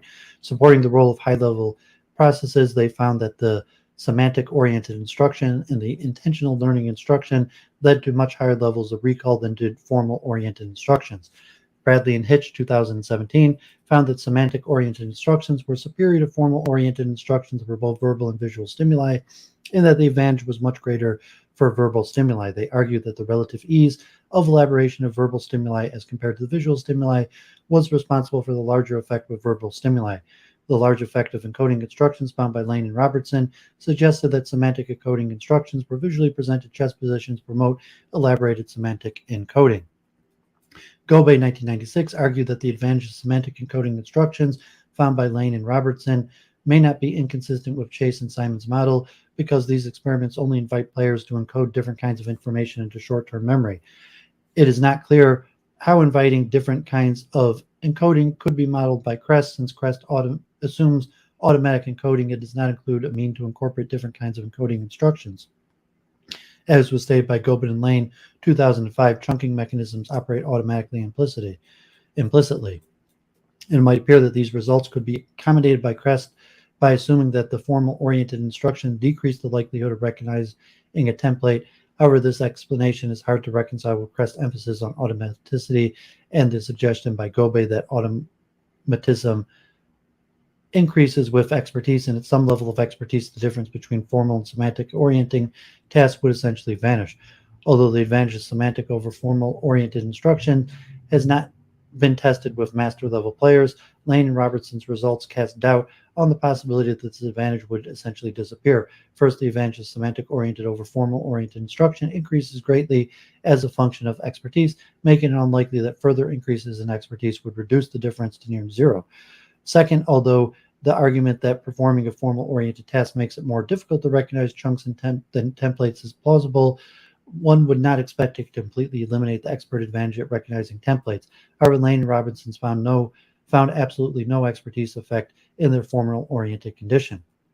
Saariluoma and Kalikowski, 1998 results will also argue against an interpretation of oriented instruction effectively based solely on the possibility that formal orienting instructions interfere with pattern recognition. Their experiment, Saariluoma and Kalikowski, compared master chess players' recognition memory for chess positions after semantic-oriented and formal-oriented instructions. In the learning phase, a series of positions were presented piece by piece, with only one piece appearing on the board at a time.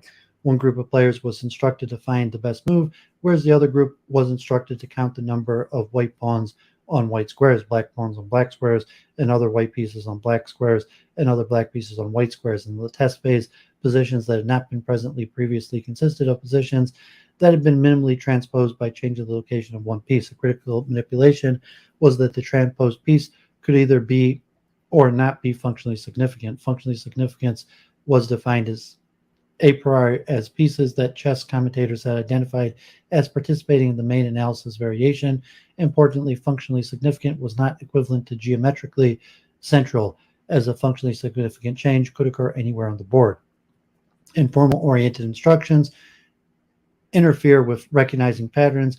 Then analysis in terms of pattern recognition would suggest that performance would be better in the semantic orienting than in the formal orienting condition. However, performance was essentially the same in these conditions.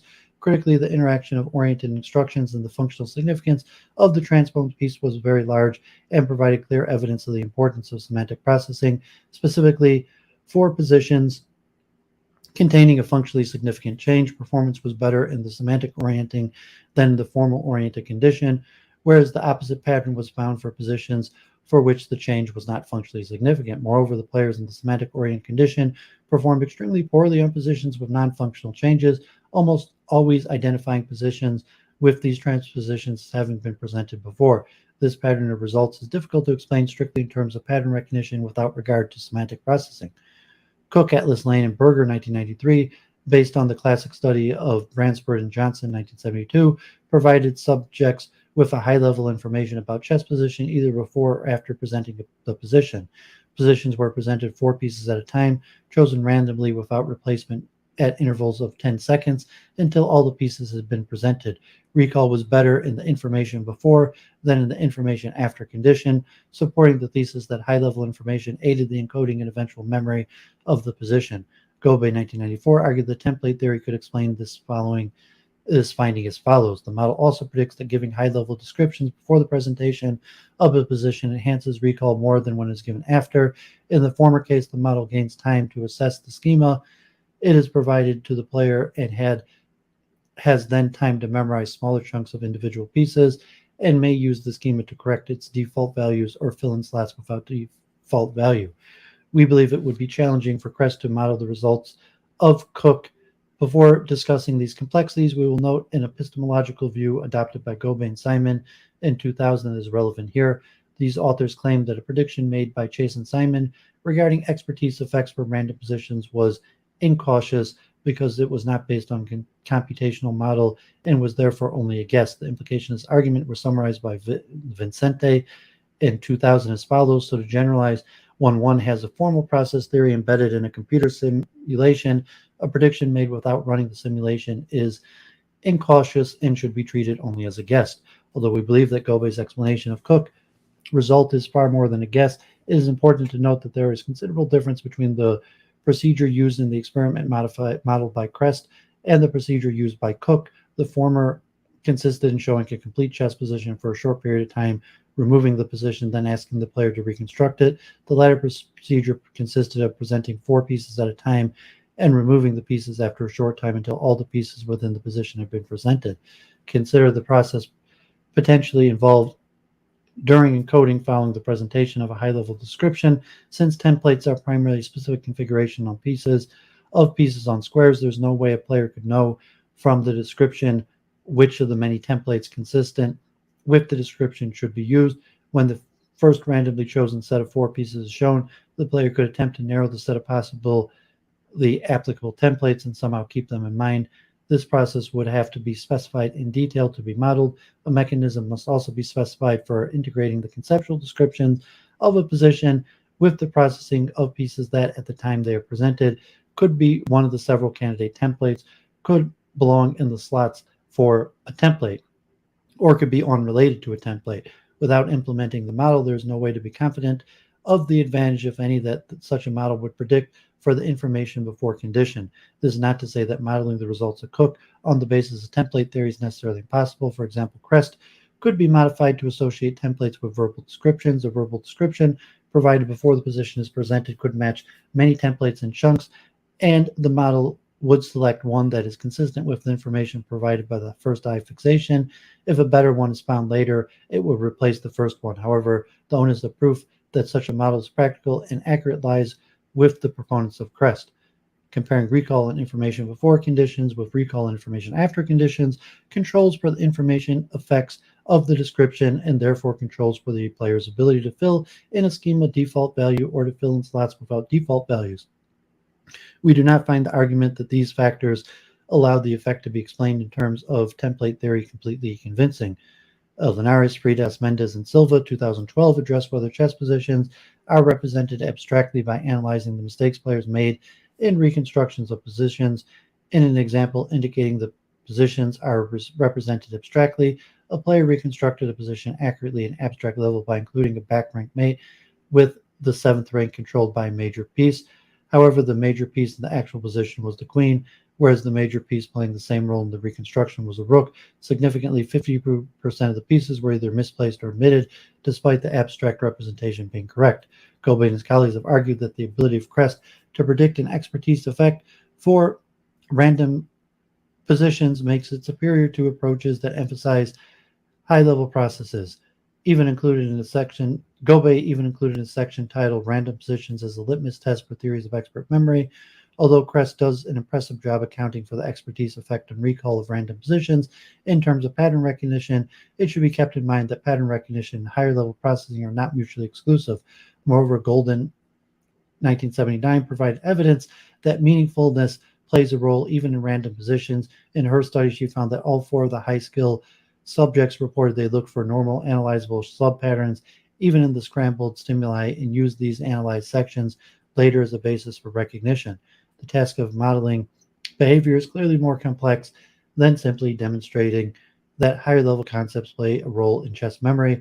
Although these demonstrations do not support specific theories of chess recall, they do provide basic data that must be explained by a complete theory of chess memory. We believe that studies we have just reviewed pose serious challenges to CREST. However, research is typically subject to alternative interpretations and therefore is unlikely that some researchers will disagree with us about the implications of these studies for the status of CREST. Moreover, it is possible in principle that CREST or another model based on pattern recognition could account for the findings that purport to show an important role for high-level processing. A good historical analog can be found in the excellent article by Spence, 1936, showing that the behavior apparently demonstrating hypotheses in rats could be modeled solely on the basis of the gradual buildup and inhibition of the excitatory potential evoked by the stimuli. Correlational studies are consistent with both template theory and the view that high-level processes play an important role in chess memory. Relevant to template theory is the finding of a strong relationship between the number of hours a player has studied and or played chess and the player's chess rating.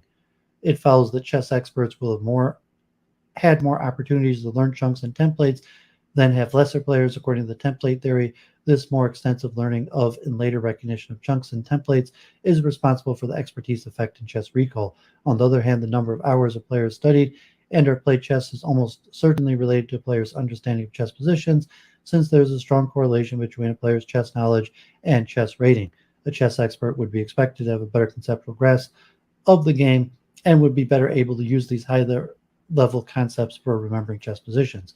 It is difficult to know how much of the effect of memory performance is due to pattern recognition and how much is due to high-level concepts, because experience increases both the learning of patterns and learning high-level concepts. However, knowledge of patterns and high-level concepts are unlikely to be perfectly correlated because pattern knowledge is an automatic function of exposure, whereas high-level knowledge is likely also due to other factors, including the manner in which chess is studied and cognitive ability. This means that the portion of high-level knowledge that is independent of the time spent on chess-related activities can be used as a measure of high-level knowledge unfounded with knowledge of patterns. The magnitude of the correlation of this measure and memory for chess positions reflects the importance of high-level knowledge for memory for chess positions. A zero or negligible correlation would represent a lack of evidence for an important role for high-level concepts, and following Occam's razors would indicate that an explanation strictly in terms of pattern recognition is preferable to one invoking high-level processing. On the other hand, a non-negligible correlation would indicate that model ignoring high-level processes is not fully adequate. Naturally, researchers may disagree about how high a correlation has to be before it's considered non-negligible. In the present study, we assessed the time players had spent on chess-related activities that are assumed to promote the learning of pattern and or templates, their declarative knowledge of chess, their fluid intelligence, and their ability to remember chess positions. As we just discussed, the key question is whether declarative knowledge of chess is related to chess memory, even after controlling for the time available for learning templates and or patterns. An advantage of using this correlation approach is that the independent contribution of high-level processes is assessed without regard to the detail of any specific pattern recognition model of memory. As a result, if the data supports the conclusion that high-level knowledge plays an important role in memory for chess positions, this conclusion could not be diminished by the assertion that a modified model based solely on pattern recognition could, in principle, account for the data. We were interested in the role of cognitive ability because if cognitive ability plays an important role in chess memory, then in order to provide full accounts, theories, and models of chess memory would have to include individual differences in cognitive ability. There's strong evidence that cognitive ability plays a role in chess expertise. So I'm going to skip the actual experiment here and we'll just briefly look at the conclusion.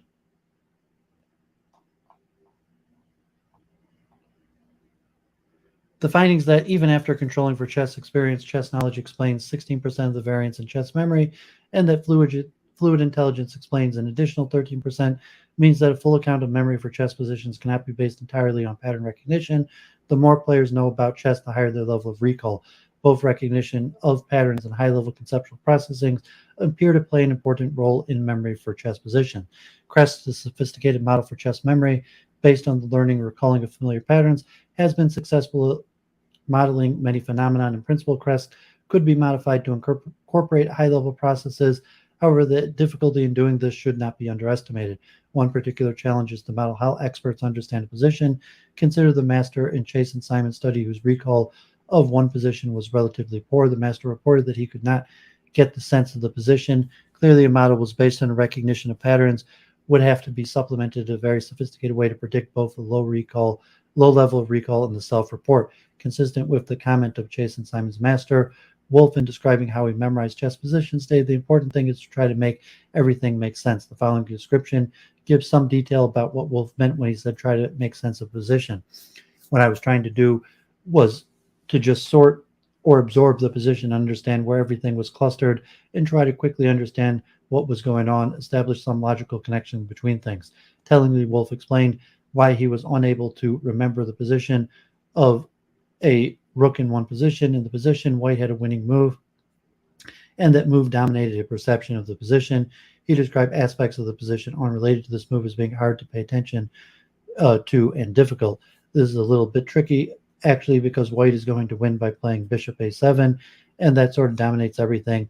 And so that's why I can't remember where the rook is very well, because the most important thing is this and this pawn structure, and this is happening, and it's just sort of hard to pay attention to the rest.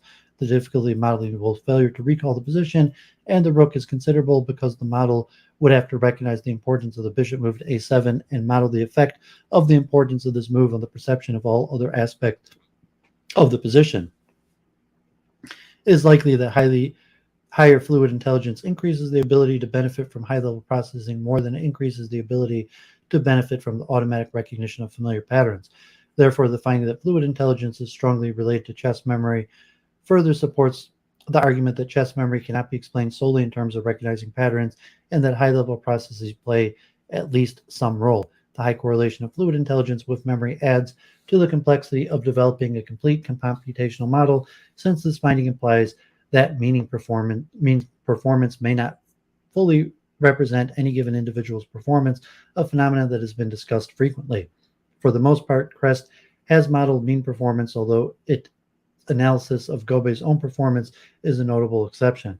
As we noted in the introduction to this article, we believe that many findings have not yet been satisfactorily modeled by Crest, a master reporting that his poor recall was because he could not get a sense of the position, the effect of encoding instruction, the effect of presenting conceptual information prior to the presentation of a chess position, of players getting the abstract relation in a position correct while making many errors placing pieces on a square, and the failure of players to recall the position of a particular piece because a winning move dominated the player's attention, as was emphasized by Simon and Gobet.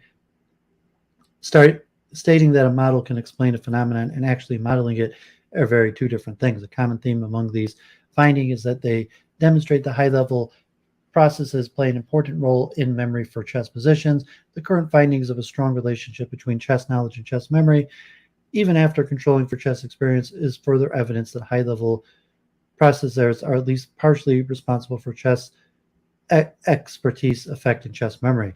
High-level conceptual processing and low-level recognition of familiar patterns are not incompatible, and there is strong evidence that both play an important role in memory for chess positions. We would emphasize that there's no current theory of chess memory is based entirely on high-level knowledge, and therefore the conclusion of this article is not that such a theory is or would be better than Crest.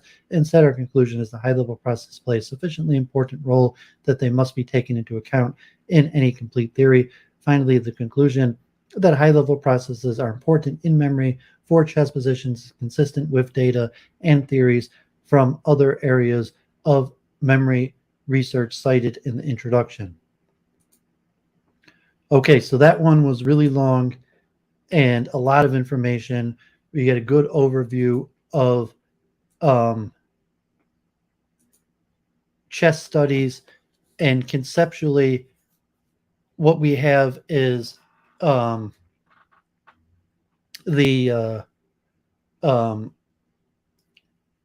the correspondence theory of truth and the coherence theory of truth. So you say you have the black box of the mind and the hard problem of consciousness, and you have a theory about what is going on in the mind of an expert, and then that should correspond to reality. So hence all of these various tests, and within chess, like the memory test and small permutations and some sort of calculation between the theory and reality, and saying, does this theory, is the theory true? Does it correspond to reality or not? or do you have multiple theories that have different level of confirmation of correspondence, like in my earlier streams, inference to the best explanation or multiple hypothesis testing, and then, so to say, the coherence theory of truth, where internally, what is the internal coherency of the theory? So you have a theory of what's going on in the person's mind, and so you have chunking theory and template theory, which is an advancement of chunking theory, and you like CREST, which is generally the best model on the market for expertise in general. But then the question, well, how are these chunks formed? And there could be some data, psychometric correspondence data about how the chunks form, but there's not a clear cognitive mechanism of exactly how these chunks form. And then when we try to give a potential cognitive mechanism for how these cognitive structures are formed, then they could be tested through correspondence theories. And hence you have all of these chess studies where you have, levels of expertise, people with varying skills, intelligences, ability, that are given very specific task performance, and then trying to base the theory to be predictive of task performance. And so you have multiple theories with explanatory power, like a memory-based system of chunking and template that has little factor of intelligence, two theories of higher level processing or semantic correlation, and neither one of them can explain all the phenomenon in various scenarios. Different of the theories explain different phenomenon better. So that's currently the state of chess testing. And so that one gave a long, nice overview of a lot of the theories and a lot of the tests. But that was more related to memory, not to expertise. And, specifically the memory task as opposed to expertise at chess. And most of the other studies are going to be more directly related to expertise. So let me say Kriya Shema and pour myself a drink, and then we'll keep on going. I have 6 more studies, so likely we can review. I've been trying 5-6 hours each week, sometimes longer, but probably definitely be going past midnight. So Orphea, always appreciate you being active in the chat. God bless. And Gobet is Swiss, so we're talking a lot about Gobet today. The Swiss scientist. I'll be talking about Ericsson, who was Swedish, and so a lot of these studies on expertise come from Europe, and I forget how to even pronounce the name. We're going to look at another paper. One of the big experts on expertise is Finnish.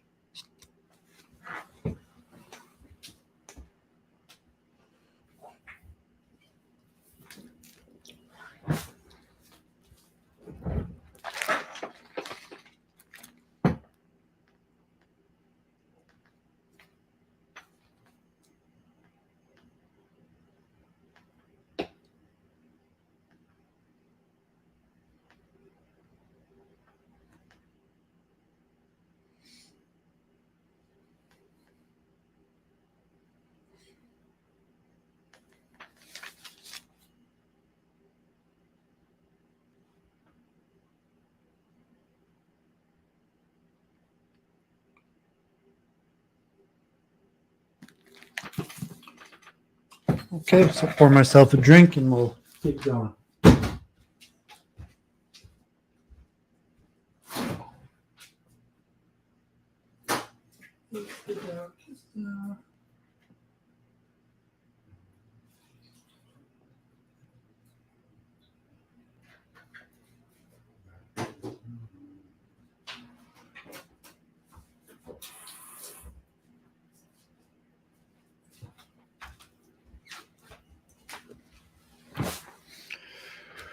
Okay, so here we go. And so I got 6 more studies to come. So this one I'm just going to read parts from, and I got another one I'm going to read parts from, and then I have 4 more I'm going to read the whole thing, although 3 of them are shorter, so it's possible we'll finish before 1 o'clock today, maybe even. And if that's the case, I'll even try to give more analysis because I've been accomplishing a lot with the readings, and try to give more analysis. So we got Sammy sharing the chat. Expertise of what subject? So I'm reading mostly studies of chess, although like the first thing I read was a process of novice to expertise that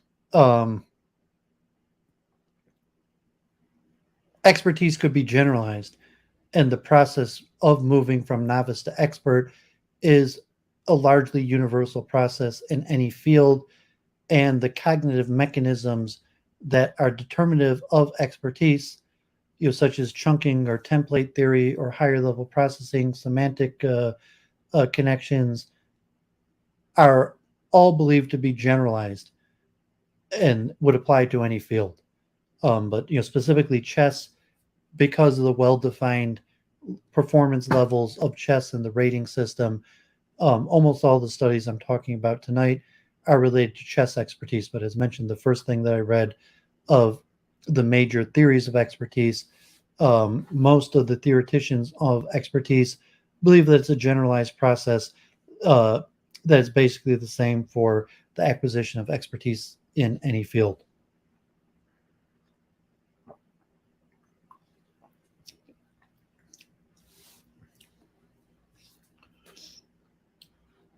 Individual Differences in Chess Expertise, a Psychometric Investigation by Grabner, Stern, and Neubauer in Germany. Starting from the controversies over the role of general individual characteristics, especially intelligence, for the attainment of expert-level performance, a comprehensive psychometric investigation of individual differences in chess expertise is presented. A sample of 90 adult tournament chess players of varying playing strength was screened with tests on intelligence and personality variables. In addition, experience of chess play, tournament participation, and practice activities were assessed. Correlation and regression analysis revealed a clear-cut modern relationship between general intelligence and the participant's playing strength, suggesting that expert chess does not stand in isolation from superior mental abilities. The strongest predictor of the attained expertise level, however, was the participant's chess experience, which highlights the relevance of long-term engagement for the development of expertise. Among all the analyzed personality dimensions, only domain-specific performance, motivational, and emotional expression control incrementally contributed to the prediction of playing strength. In total, measures of chess experience, current tournament activity, intelligence, and personality accounted for about 55% of variance in chess expertise. The present results suggested that individual differences in chess expertise are multifaceted and cannot be reduced to differences in domain experience. Introduction. Chess is frequently called the Drosophila of cognitive psychology because it represents the domain in which expert performance has been most intensively studied. Decades of expertise research in chess have piled up an extensive body of empirical evidence concerning the cognitive mechanisms underlying superior chess play, and thus have strongly contributed to today's theories and understanding of expertise. For instance, it has become a general notion that expert performance is basically in all cognitive domains is mediated through a large, elaborate, and flexible knowledge base acquired during extensive domain-specific practice and training. The application of this knowledge base even seems to allow experts to circumvent some general limitations of the human information processing system. As examples, experts can temporarily hold in their mind vast amounts of information or simultaneously play up to 50 chess games blindfolded. Despite a wide consensus on the indispensable role of domain-specific knowledge for expert performance, there are, however, controversies concerning the importance of general individual characteristics in moderating the attainment performance level and the process of expertise acquisition. Besides the potential significance of various personality factors, it is heavily discussed whether and to what extent expert performance is also a function of individual differences in intelligence. Researchers on the domain of intelligence versus expertise have often adopted antithetic positions in this context, while authors of the prominent textbooks and reviews on expertise state that IQ is either unrelated or weakly related to performance among experts. Factors reflecting motivation are much better predictors of improvement. Intelligence researchers point to the extensive corpus of findings demonstrating the high predictive validity of this construct for success in various areas of life, and sometimes conclude that often cited studies in which no relationship between intelligence and expert performance was observed are too problematic and too limited in scope to support their far-reaching conclusions. By pursuing a psychometric approach, the present investigation aims at providing new insights into the relationship between general individual characteristics, in particular intelligence, domain-specific variables, and the expertise level in the domain of chess. Intelligence and chess expertise. The debate concerning the importance of intelligence has been particularly vivid in the classic expertise domain of chess because this game obviously placed great intellectual demands on the players. Recently, Howard even interpreted the observation that the mean age of world-class chess players is progressively declining in the past decades as real-world evidence that human intelligence is rising, a view that has been severely criticized. In contrast to the most other expertise domains, chess offers the great advantage of providing an objective and valid indicator of the player's expertise level via the ELO ranking system. ELO rankings typically range from 1200 for a beginner in tournament chess to the world champions rating of about 2800. Every time a player participates in an official tournament and wins against a stronger opponent, the ELO rating slightly increases by a certain number of points, calculated as the difference function between the player's actual game results and the expected game results based on the player's own ELO ranking and those of their opponent. In the case of a defeat, the player's ELO ranking decreases. If the ELO ranking changes only marginally over time, in advanced players, a change of about 10 points can be observed per tournament period of 6 months. A high ELO ranking reflects consistency achieved high performance, thus perfectly conforming to a common definitions of expertise as a relatively stable characteristics of an individual. Studies investigating the relationship between intelligence components and the attained expertise level in chess have drawn strikingly from different pictures in children and in adults. For instance, Franks and DeHunt in 1979 trained adolescents in chess and found that the achieved playing strength could be predicted by the participants' spatial aptitude and numeric ability.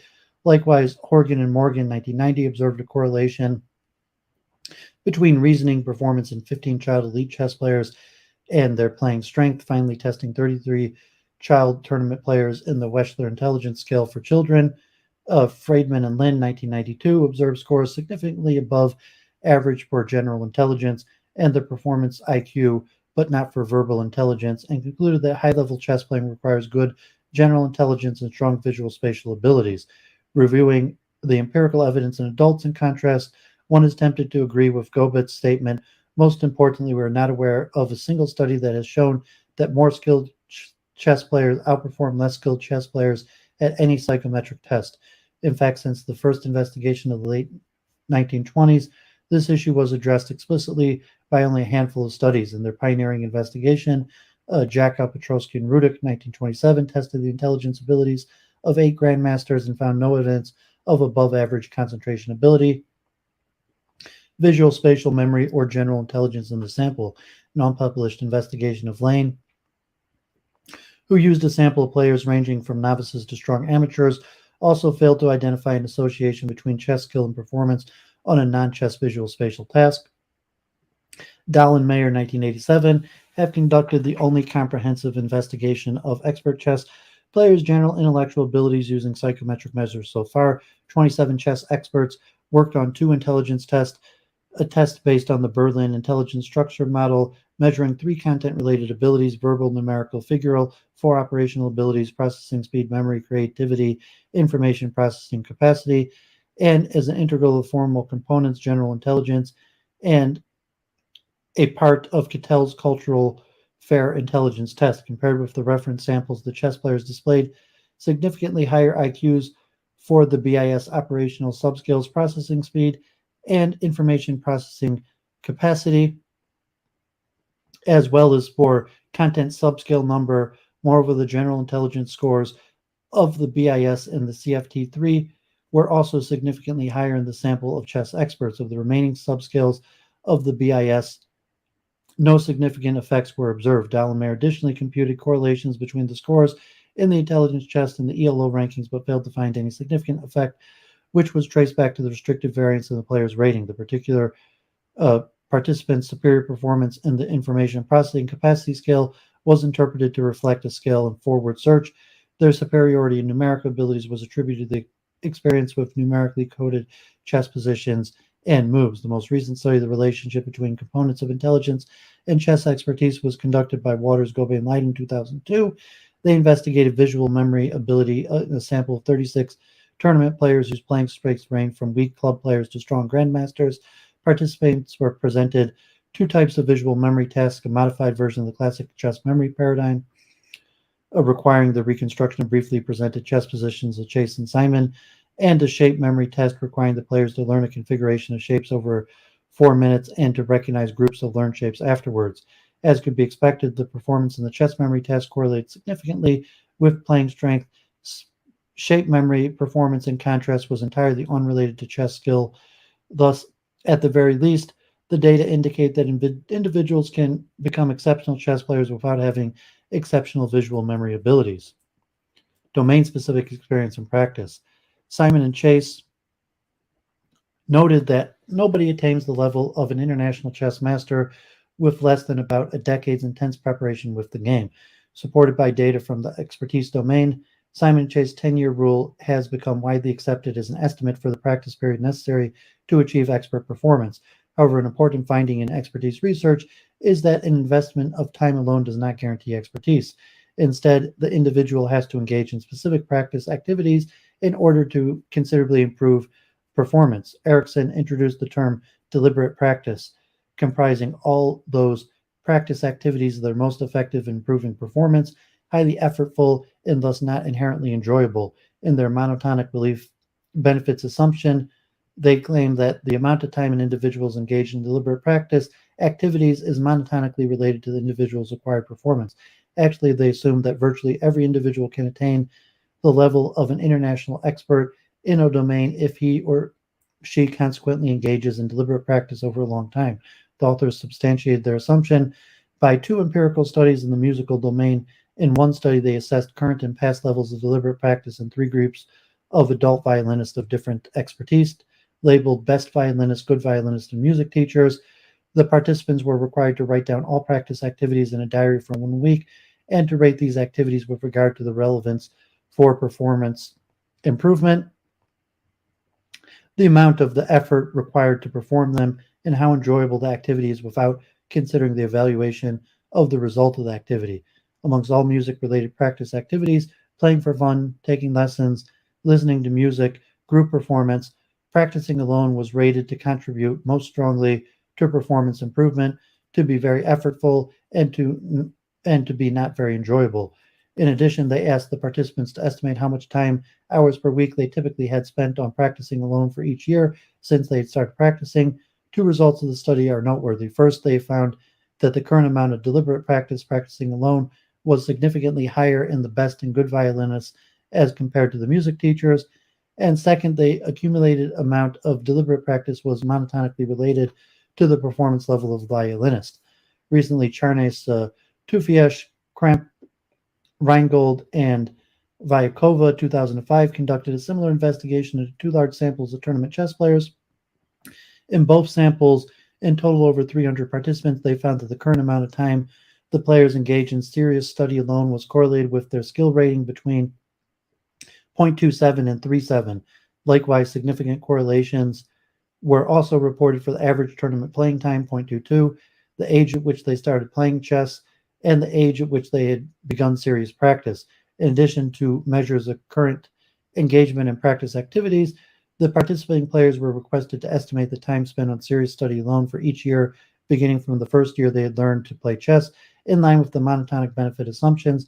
The accumulated hours of deliberate practice were a very strong predictor of the current chess skill, between 0.48 and 5.4. Subsequent regression analysis revealed that a combination of different practice activities could account for about 40% of the variance in current playing strength.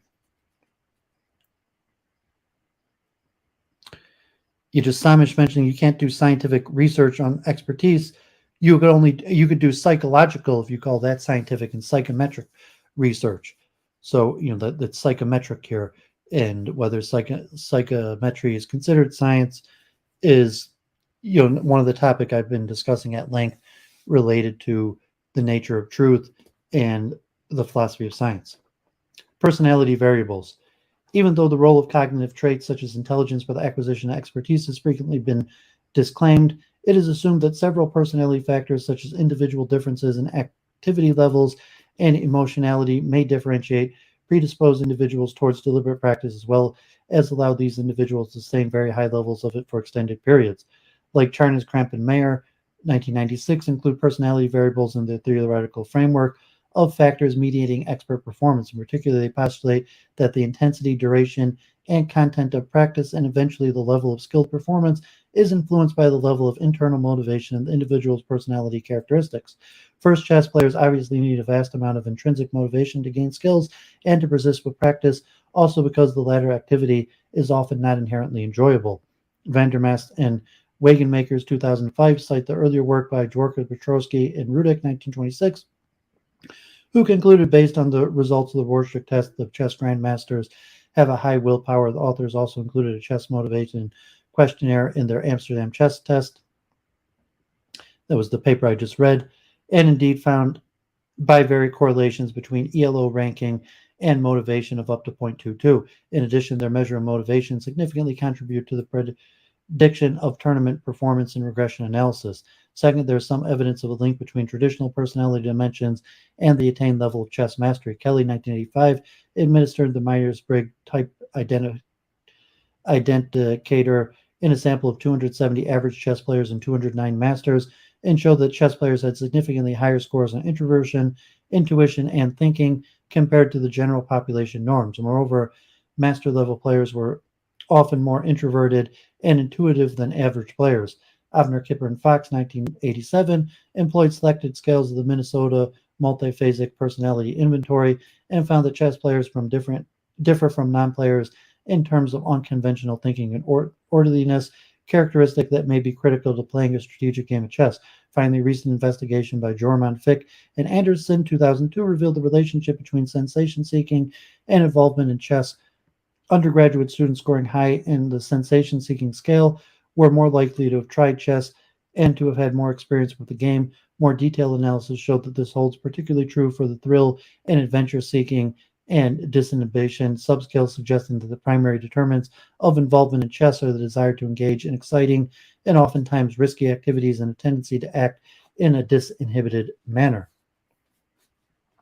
Research questions. The first and primary goal of the present study lies in the investigation of the relationship between intelligence components and the attained level of expertise in the domain of chess in light of the inconsistent findings regarding the association between psychometric intelligence and expertise in adults. A large sample of tournament chess players of varying playing strength is tested with a well-established multidimensional intelligence test. This procedure allows us not only to examine whether general intelligence is associated with expertise, but also reveals how different intelligence components are related to chess playing strength.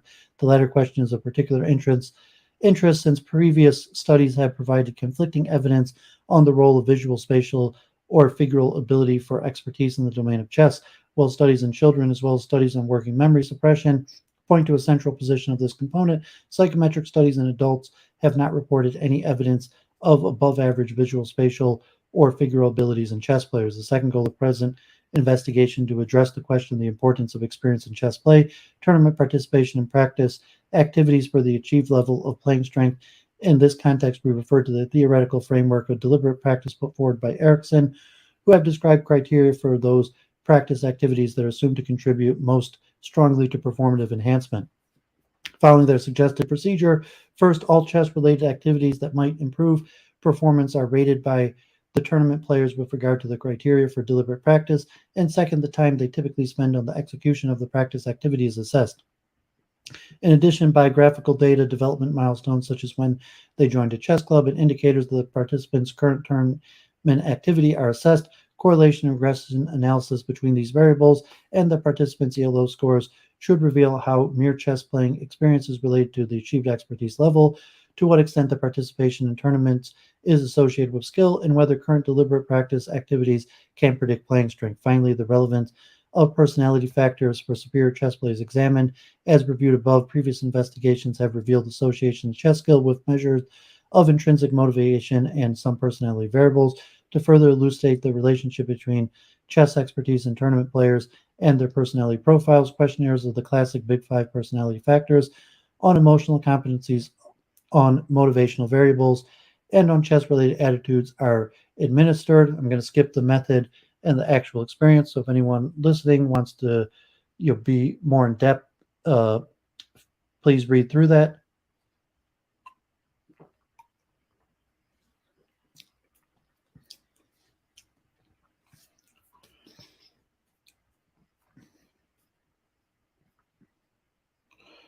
Results: intelligence. The first goal of present studies is to investigate the relationship between different intelligence components in the participant's expertise level. Looking first at the descriptive statistics score in Table 1, a wide intellectual ability range in both the general intelligence level and content factors can be observed, displaying the largest standard deviation for figural intelligence. The tournament player's general intelligence, as well as the scores in all intelligence components, were significantly higher than in the reference sample. The highest score emergence from numerical intelligence, somewhat lower means for verbal and figural components. Pairwise comparisons by means of t-test additionally reveal the player's numerical intelligence is on average significantly higher than their verbal and figural intelligence. The descriptive statistics of the subscales of the intelligence components support that the general picture. All three numerical subscales display means above 110, while the verbal and figural subscales lie within the average range between 90 and 110. More importantly, several significant correlations with playing strength were found. Higher playing strength is associated with higher scores in general intelligence, verbal intelligence, and mostly strongly pronounced numerical intelligence. However, for figural intelligence, a completely different result emerges. While the correlation for verbal and numerical intelligence reached statistical significance at the 0.01 level, figural intelligence turns out to be entirely unrelated to ELO ranking. Two of the figural subscales even display null correlation. These two tasks require two-dimensional and three-dimensional visual spatial skills, while the matrices focus on inductive reasoning with figural material. Concerning the numerical subscales, the highest correlation appeared for number series, a subscale also drawing on inductive reasoning through with numerical material. The retrospective scatter plots of the IQ scores and ELO rankings are depicted in Figure 1.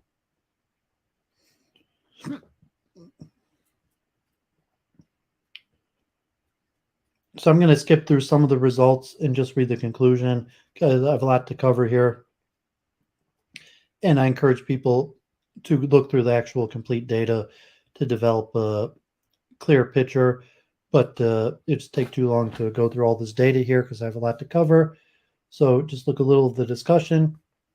The universal importance of intelligence. Jose Raul Capablanca, former chess world champion, once stated to play chess requires no intelligence at all.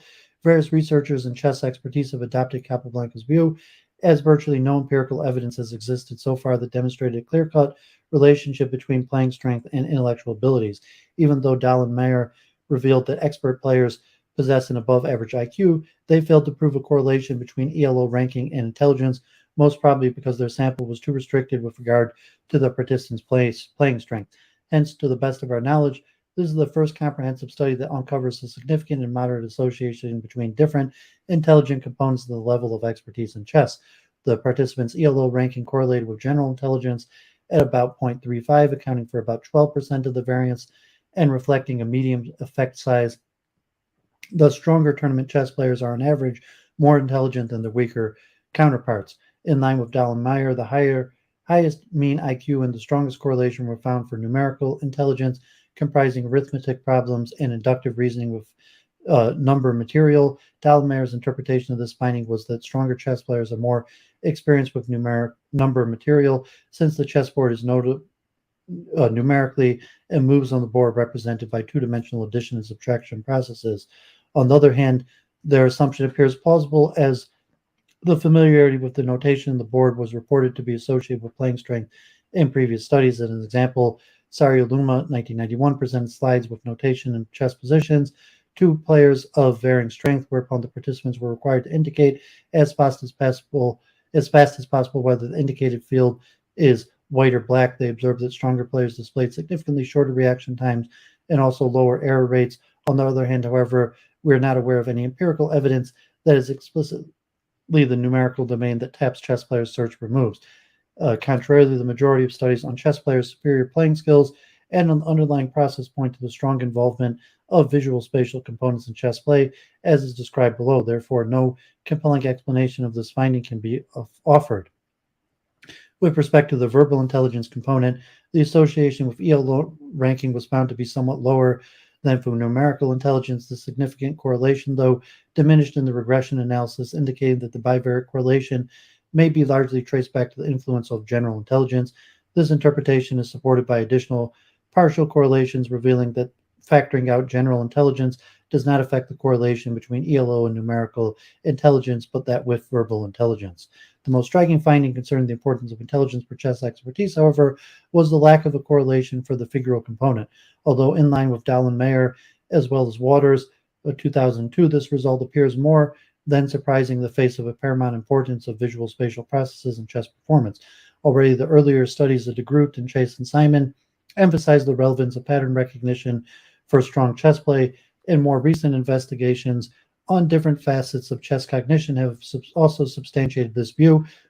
For instance, there's sound evidence from working memory suppression studies that a suppression of the visual spatial component of working memory more strongly affects chess performance than the distraction of the phonological loop.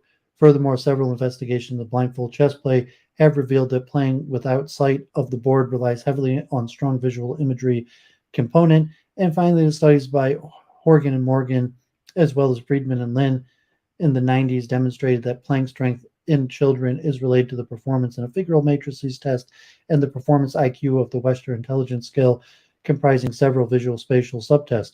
Hence, if chess expertise displays significant specifically to a certain type of task material, the figural visual spatial domain can be expected to loom large.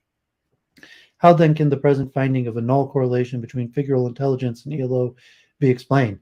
In this context, a closer examination of the differential correlations of the figural subscales might be helpful. With the matrices test requiring inductive reasoning with figural material displays a positive, though rather weak and insignificant relation with ELO. The two other subscales, figure selection and cube tasks, were entirely unrelated to playing strength. Most probably, a general reasoning component seems to be associated with playing strength, as the respective subtest of verbal intelligence, in particular analogies and finding similarities, and numerical intelligence number series display consistent and significant correlation, approximately between 0.3 and 0.4. The two other subscales, however, draw on conventional visual spatial processes, requiring either the two or the three-dimensional manipulation of figures, mentally joining together dissected pieces, or rotating pattern cubes might indeed be of no relevance for playing chess, whereas many forms of logical thinking, inductive and deductive reasoning, are more likely part of chess skill and potentially involved in the fast recognition of meaningful patterns or the forward search for goal-relevant moves. Thus, a plausible interpretation of this finding is that skills measured by the two conventional visual spatial subskills are simply irrelevant for strong chess play and consequently do not capture any variance in playing strength. Concerning the question whether good visual spatial abilities are necessary for strong chess play, it might therefore at least be concluded that it is obviously not those abilities that are measured by a typical intelligence test. Regression analysis revealed that about 20% of the variance in playing strength can be accounted for by intelligence, and that numerical intelligence significantly contributes to the prediction of the playing strength besides the measure of chess experience, tournament activity, and personality variables. Hence, expertise in chess does not stand in isolation, but is also accompanied by general intellectual abilities. Of course, this correlation finding does not allow any conclusions about causal relations between intelligence and chess expertise. Friedman and Lin, for instance, argue that good general intelligence and strong visual spatial abilities are a necessary prerequisite for high-level chess playing, since the opposite causal interpretation would be unlikely in light of studies demonstrating no effect of skill transfer across domains. Moreover, it is possible that both variables are influenced by a third one. As example, it might be speculated that an abstract activity such as chess playing is more attractive to highly intelligent people, so that they invest more time and energy in this domain and eventually attain a higher skill level than less intelligent individuals. Likewise, intelligence may also come into play the rate of expertise acquisition. Dahl and Mayer found correlations between intelligence and the changes in playing strength over time periods of 1 and 2 years, suggesting that higher general intelligence was associated with higher improvement in playing strength. Additional analysis of the trajectories of playing strength over the 2 years in the present study, however, failed to show an association between intelligence and the size of skill improvement, which might be traced to the more heterogeneous sample of players under investigation, who differ not only in intelligence, but also in many chess-related variables such as attitudes, amount of spare time available for deliberate practice, and so on. Thus, longitudinal studies with multiple measures of intelligence and chess skill that can trace the process of expertise acquisition are inevitable to elucidate the reason for the observed relation between intelligence and chess expertise. Nonetheless, by looking at the scatter plots of intelligence in ELO, we can gain an impression of what level of playing strength can be achieved with different intelligence tests. These reveal that the potential threshold for strong intermediate chess performance, the 2000 rating, is remarkably low, and that expert chess play can apparently be attained with IQs slightly above average. The long way to chess expertise. The second research question concerns the importance of expertise in chess play, tournament participation, and practice activities for the attainment level of expertise. Analysis revealed that the current ELO ranking is strongly associated with chess expertise. The earlier the participant started playing chess regularly, the higher was his or her achieved level of expertise. However, the results differed with regard to the type of domain-specific experience. While the individual's age at which they started playing chess was correlated with an ELO at 0.38, the age at which they entered a chess club and began playing tournament displayed a higher correlation of 0.5. Similar findings were reported by Charnes. For their 9-age stratified sample, they observed that ELO ranking was associated with starting age at about 0.3 and with serious age of starting to play tournaments at about 0.4. In both cases, that kind of experience of starting age respectively displays a higher correlation with the attained expertise level than more closely refers to what Erickson termed deliberate practice. Considering that the chess club experience actually accounts for 25% of the entire skill variance, and that this variable is the strongest predictor in playing strength in regression analysis, it can be assumed that part of the long-term deliberate practice is reflected in this measure. The interpretation gains additional plausibility through the fact that the membership of a chess club is usually linked with more or less regular practice meetings and participation in tournaments. Besides mere chess club experience, also the current amount of tournament participation turned out to be significantly related to the playing strength. Hence, stronger chess players play more tournament games than their weaker counterparts, irrespective of the tournament results.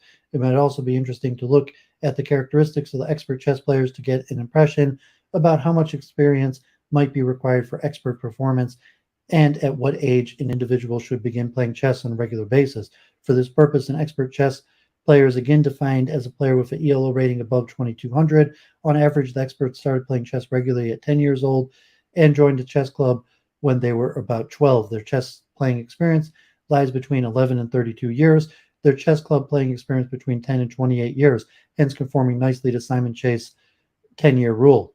With respect to the role of current deliberate practice for chess expertise, several chess-related practice activities were evaluated with regard to the contribution to the performance improvement and involve effort and the amount of enjoyment. Analysis of the rating revealed that practicing alone with written material met all three criterion perfectly. This finding conforms to the very recent comprehensive investigation by Charnes, 2005, who also found serious analysis of chess positions alone to be the most relevant deliberate practice activity in the domain of chess.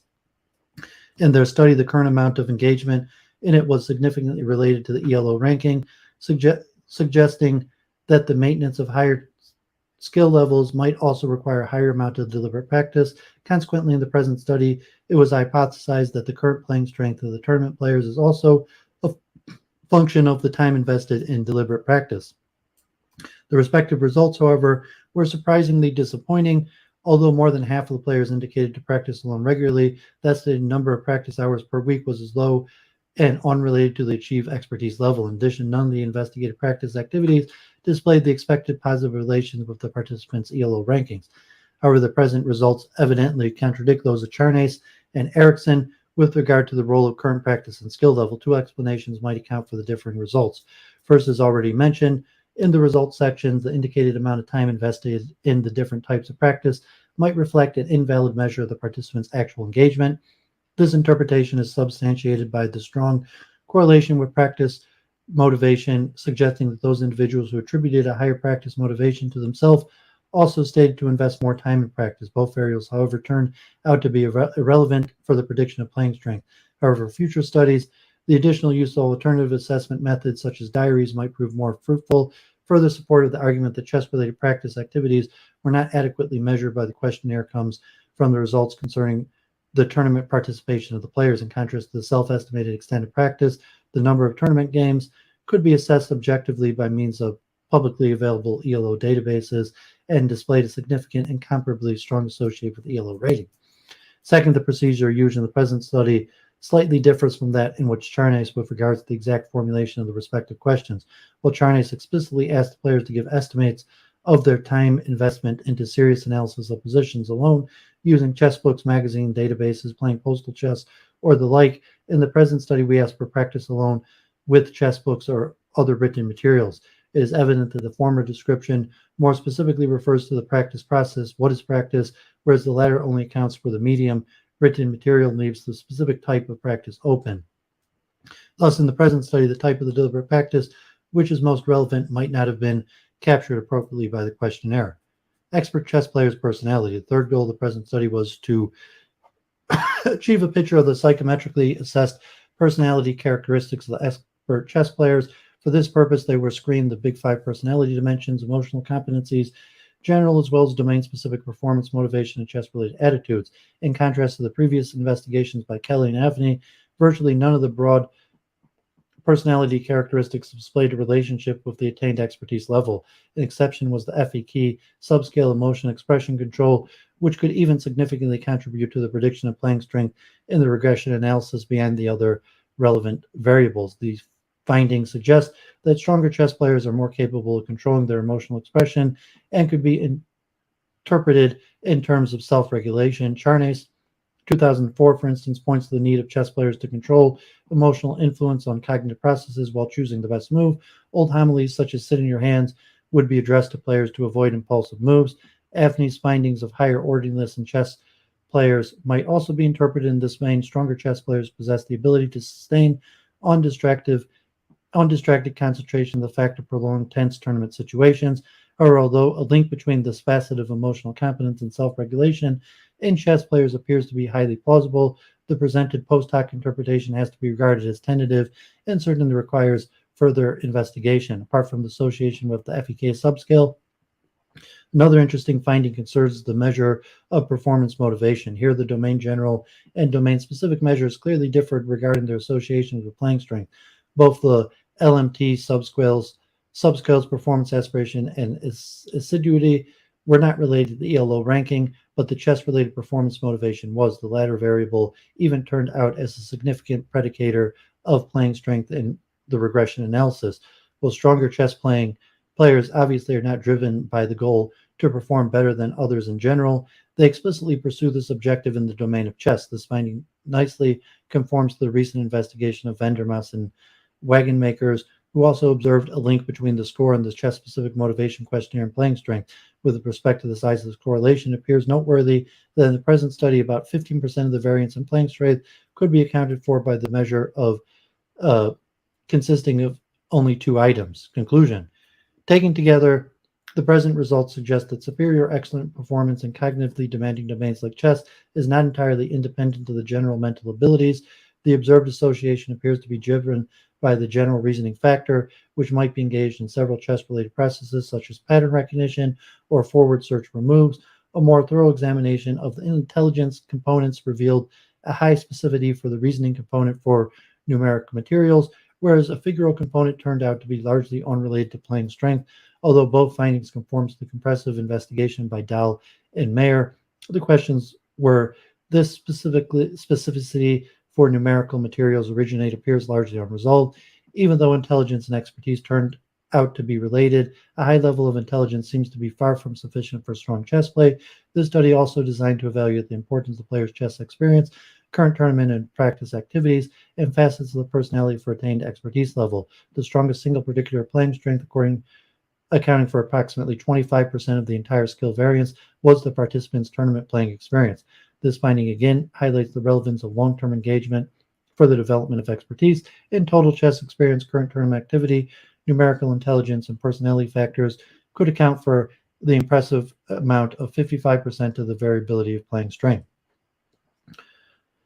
Okay, so another long one, and so you see a lot of like the psychometrics and the role of testing and isolating various elements, nature versus nurture, skills, the effect of, so to say, abstractable skills to a specific domain, and regression analysis. So just to get a little feel for the overview. I'm reading some of these papers that you really go through an analysis of the studies. So I have one more paper like this that has a pretty comprehensive analysis of the history of these studies. So, I realize it's not very popular for the viewership and just a handful of people here, but in terms of the due diligence for what I'm trying to do, it's very important for my own research.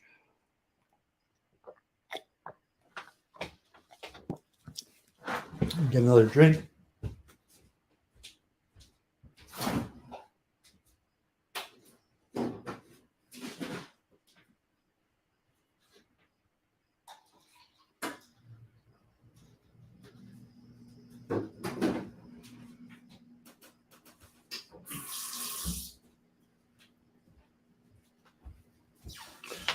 Okay, so I just thanks to Orfeo for still being there, staying active, keeping me from being completely alone.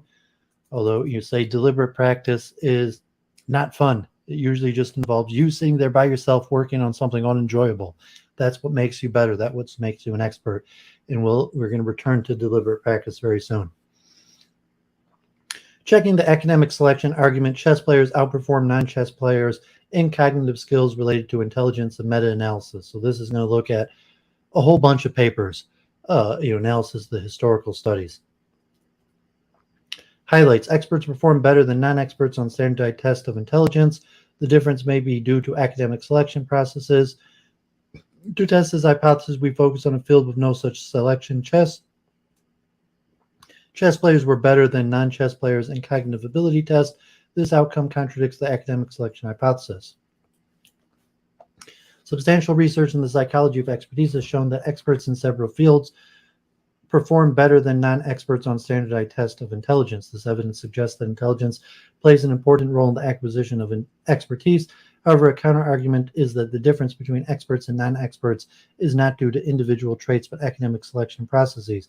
For instance, in science, high scores on standardized tests are needed to be admitted to a university program for training. Thus, the academic selection process hypothesis is that experts versus non-expert differences in cognitive abilities reflect ability-related difference in access to training opportunities. To test this hypothesis, we focused on a domain in which there are no selection processes based on test scores, chess. The meta-analysis revealed that chess players outperform non-chess players in intelligence skills. Therefore, this outcome does not corroborate the academic selection process argument and consequently supports the idea that access to training alone cannot explain expert performance.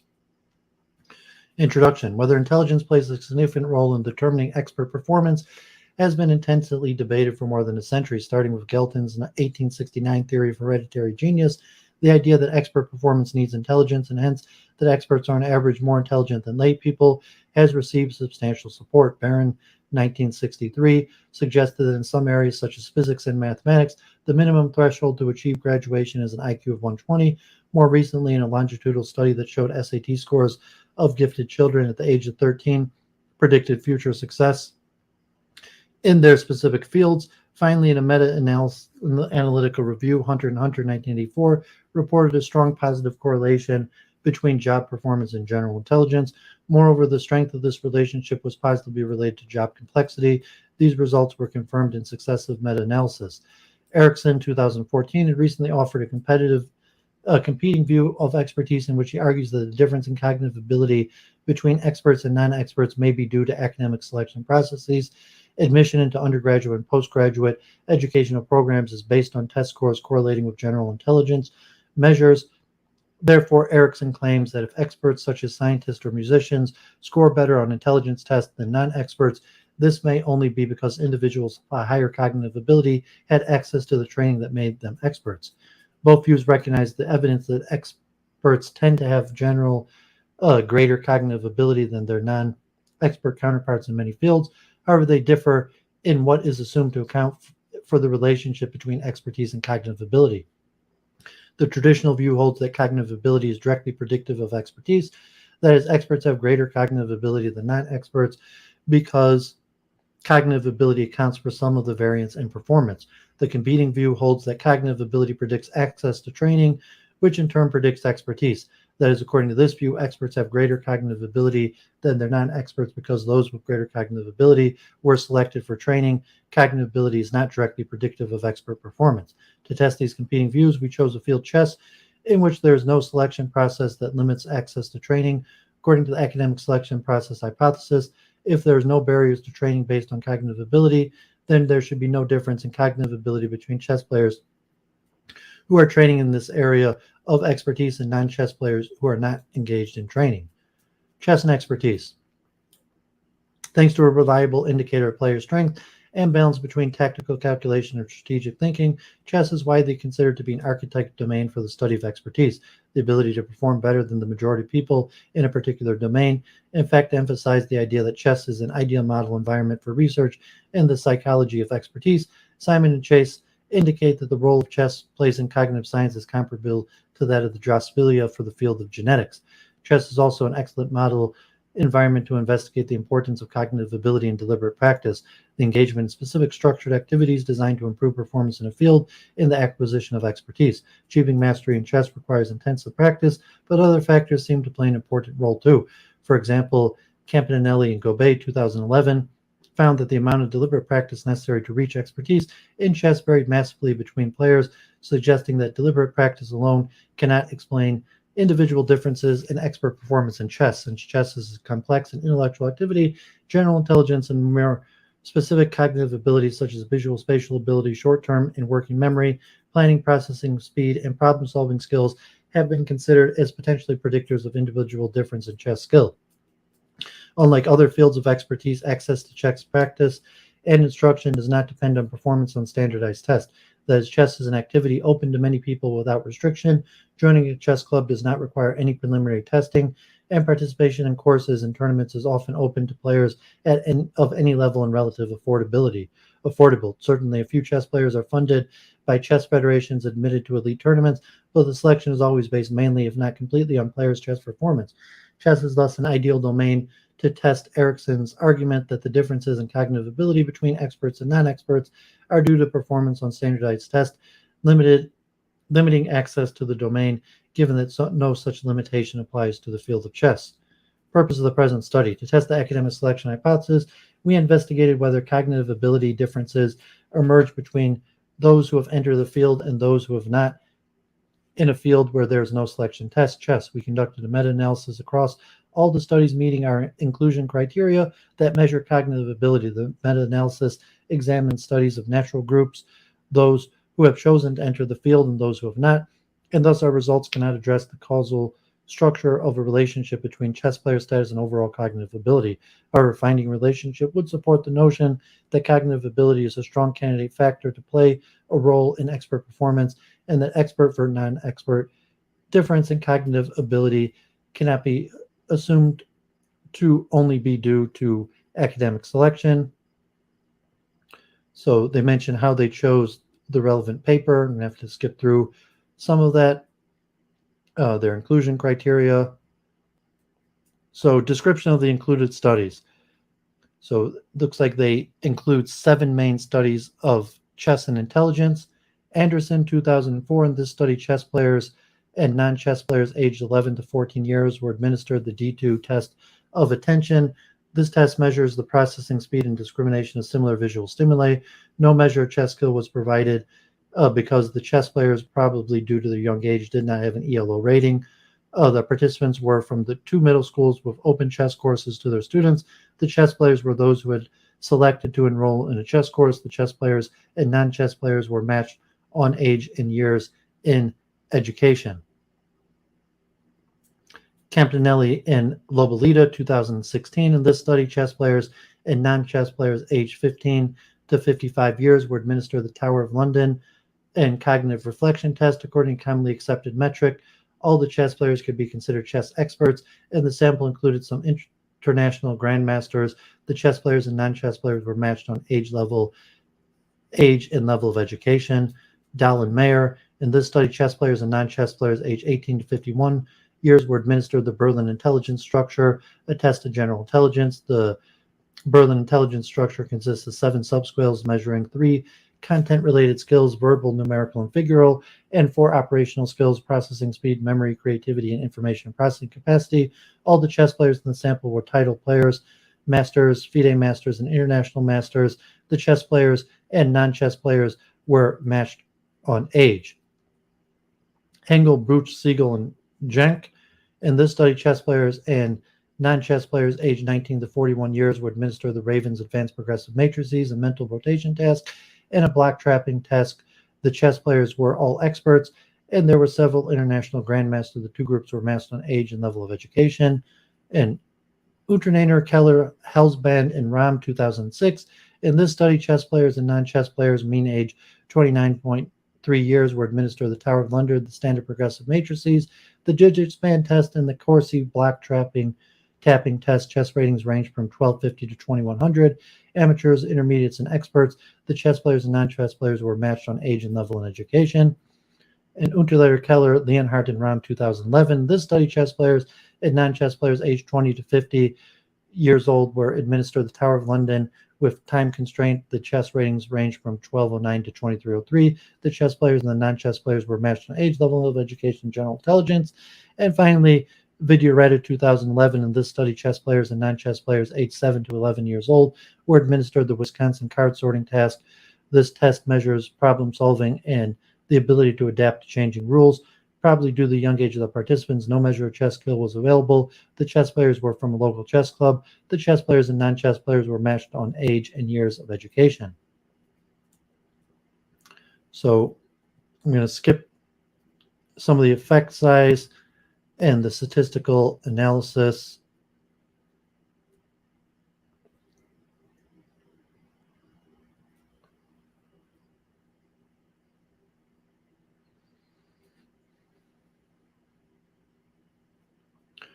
Erickson argued that observed differences in cognitive ability between experts and non-experts are likely due to academic selection processes.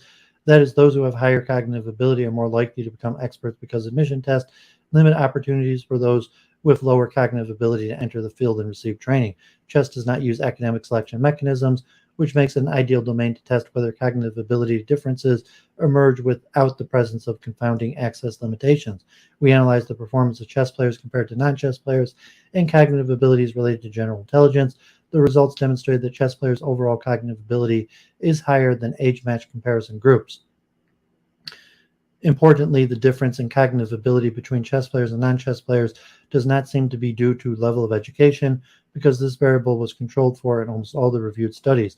When the only study not controlling for the level of education was excluded from the analysis, the overall effect size remained significant. Thus, we found no evidence for Erickson's claim that expert versus non-expert differences in cognitive ability only reflect ability-related difference in access to training opportunities. This finding, combined with the results of Bourgogne 2016, a meta-analysis that found a significant positive correlation between chess skill and cognitive ability, provides evidence in favor of the idea that cognitive ability to some extent accounts for the acquisition of chess skill. Given that deliberate practice appears to be necessary but not sufficient to achieve high-level expert performance in chess, it is important to identify what other factors influence expertise acquisition in chess. What is the size of the true effect?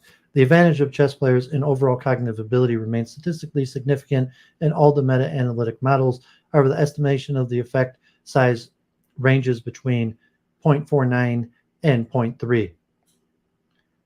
A non-negligible difference of 0.19 standard deviations. Value in the most likely estimate of the effect size depends on the reliability of the result of the Dahlmeier 1987. Unfortunately, not enough information was provided to verify whether the educational level of the participants affected their results. If we assume that Dahlmeier results are trustworthy, the probable mean estimate lies between 0.49 and 0.4. If we assume that the results are unreliable, the mean estimate of reasonability is between 0.4 and 0.35. Either way, the size of the effect representing the superiority of chess players over non-chess players in overall cognitive ability appears to be approximately medium. Limitations of the study. The total number, so I'm going to skip some of the statistics.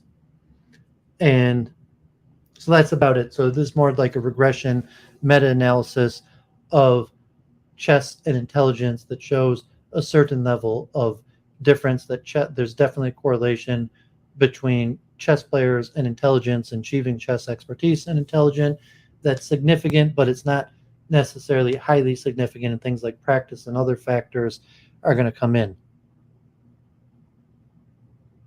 So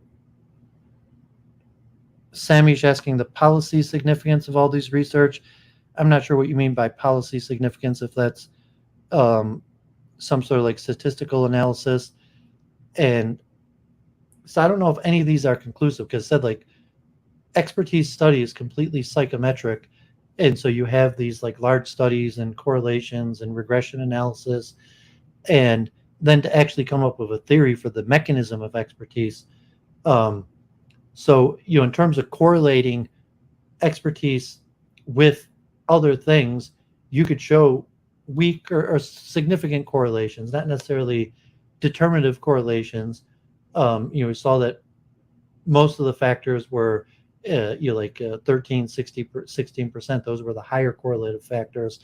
Tournament play was the highest, making up for 25% of all variance, which is more of a practice.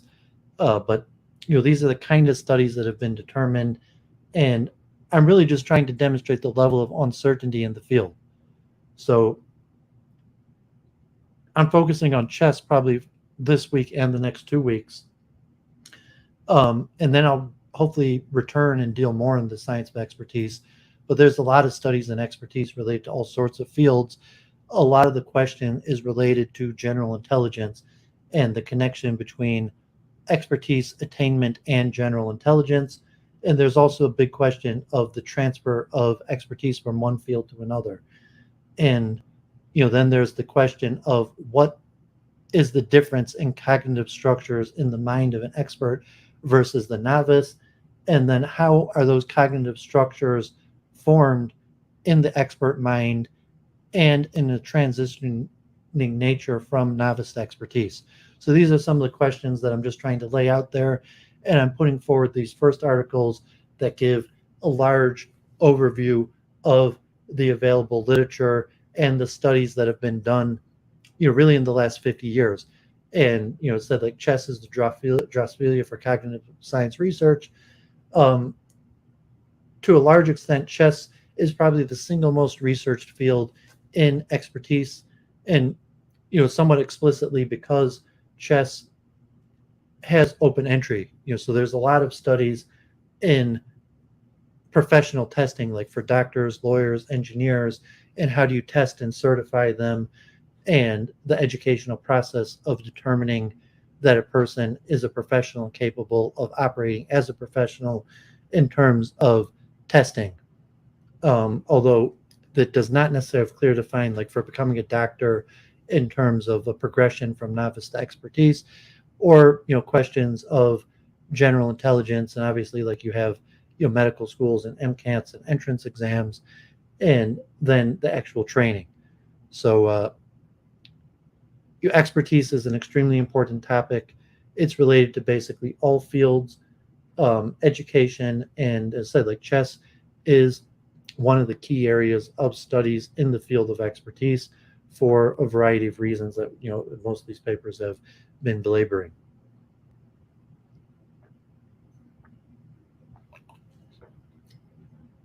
Okay,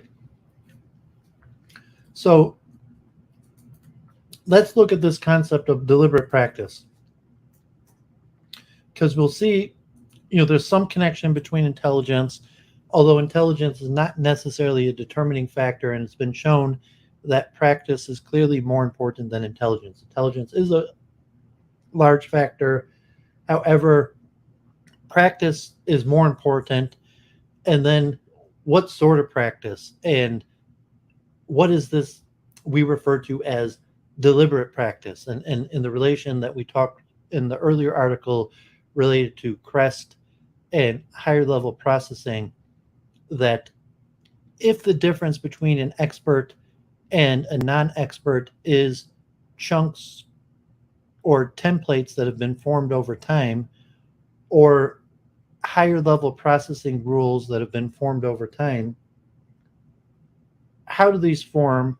And if there's evidence that they form through deliberate practice, what is the mechanism of deliberate practice that causes these templates and chunks to be formed? And may not be that difficult to say, well, if you're sitting alone, focusing your mind on one activity, that's when you form chunks, because it's a concentration level with no distraction. It's not even related to like tournament play and performance. I'm just sitting alone in my house right now, and the only thing I'm focusing on is the topic in front of me. And like, I'm not studying chess, I'm studying the science of expertise. But part of my goal is to create these templates in my mind. So like the chess studies, so I want to become an expert in expertise. So I'm doing deliberate practice. I'm sitting by myself and concentrating on study. And see, deliberate practice, it's not necessarily enjoyable. It's hard work. I'm forcing myself to concentrate on something when I could be doing other things that are more enjoyable. And I'm in solitude. I'm sitting by myself doing it. And so, generally those are the conditions for deliberate practice. And that's what's necessary for the attainment of expertise. Most people will say that's the most significant aspect in the attainment of expertise, although intelligence plays a role, and it could be certain categories of expertise. You need a minimal amount of general intelligence to achieve expertise. Even if you have high intelligence, it does not diminish the need for deliberate practice. And like the 10,000 hour rule or the 10-year rule, we'll see that even the highest amount of ability may limit the 10,000 hour to 3,000 hours in the most exceptional case. But generally, the 10,000 hour heuristic, so if you have a lot of natural ability, maybe you could do it in half the time, which is 5,000 hours, 5 years. And if you have less ability, it might take you twice as long, 20 years, 20,000 hours. Or there might be certain levels of expertise that are beyond the person's ability. So this concept here now that I'm talking about, deliberate practice, is to some extent one of the most important things I'm going to mention the whole night. Okay, so Guillermo Campitelli and Fernand Gobet, two of the big names in the science of expertise and chess studies. Deliberate practice, not necessary but not sufficient. Deliberate practice occurs when an individual intentionally repeats an activity in order to improve performance. The claim of the deliberate practice framework is that such behavior is necessary to achieve high levels of expert performance. The proponents of the framework reject evidence that suggests that other variables are also necessary to achieve high levels of expert performance, or they claim that the relationship between those variables and expert performance are mediated by deliberate practice. Therefore, the deliberate practice framework also implies that deliberate practice is sufficient to achieve high levels of expert performance. We test these claims by reviewing studies on chess expertise. We've found strong evidence that abundant deliberate practice is necessary but not sufficient, and estimated that the minimum requirement to achieve master level is 3,000 hours of deliberate practice. We also review evidence showing that other factors play a role in chess skill: general cognitive abilities, sensitive period, handedness, and season of birth. So some of these are relatively interesting. I think I mentioned the connection between like left-handedness and chess mastery at a different time. Deliberate practice framework proposes that the key to achieving high levels of expert performance in sports science and intellectual games is to dedicate a high number of hours to deliberate practice. the deliberate practice framework has taken the extreme position that innate individual differences do not constrain the top levels of performance, but that performance can be further increased by deliberate practice. The deliberate practice framework rejects innate talent as an explanation for cognitive abilities, arguing that the evidence for it is weak. Rather, it proposes that expert performance is a monotonic function of the amount of deliberate practice. Accumulation of practice leads to improvement or maintenance of skill. Deliberate practice consists of training activities, the goal of which is to improve performance by optimizing feedback and thus the correction of errors. These activities, which are typically effortful and not enjoyable, should be carried out just for a few hours a day. Excessive practice is not optimal because it increases the risk of injury and burnout, especially in sports. The proponents of deliberate practice acknowledge the involvement of inherited factors, but these are limited to motivation, general activity levels, and in some cases, height. Maines and Hambrick, 2010, showed that deliberate practice is necessary but not sufficient condition for music expertise. In this article, we examined this issue in chess. A number of studies have investigated the role of deliberate practice in chess skill, and now we have substantial amounts of data collected cross-culturally: Argentina, Canada, Germany, and the Netherlands, Russia, the United Kingdom, and the United States, which affords us the possibility of evaluating the role of deliberate practice in chess skill. This article will address the following question: is deliberate practice necessary for high levels of expert performance in chess? If so, how much deliberate practice is necessary? Is deliberate practice a sufficient condition? If not, which other variables do contribute? Is deliberate practice a necessary condition to achieve high levels of expert performance in chess?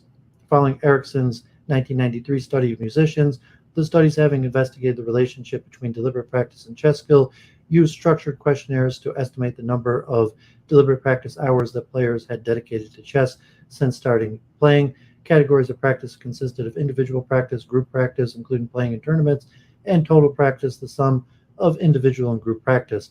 There were some differences between the studies with respect to the activities that were included in the various types of practice, but these differences do not affect our main conclusions. Chess skill was measured with the ELO rating system. The world champion is above 2,800 points and above average player 1,500 points. Players who achieve 2,200 are considered masters. The International Chess Federation awards players with official titles FIDE Master, International Master, and Grandmaster. Table 1 shows that all studies found a positive correlation between practice and chess skill. And Figure 1 shows that the accumulated numbers of hours of deliberate practice in 4 chess skill levels and the frequency distribution of this variable in our 2007 study. Considering the correlation larger than 0.5 shows strong effect, between 0.3 and 0.5 medium effect, and between 0.1 and 0.3 shows small effect. We can identify that the effects were strong and medium in individual practice, strong and medium and small, strong, medium, and small in group practice, and only strong in total practice. The significance and magnitude of the correlation suggests that abundant practice is a necessary condition for achieving high levels of chess performance. However, these correlations describe a general trend in the population, and there might be exceptional individuals who do not need to spend much time practicing to reach high levels. Finding such uniquely talented individuals would provide a striking refutation to the claim that the deliberate practice framework. We explore the possibility in the next section. How much deliberate practice is necessary to achieve high levels of expert performance in chess?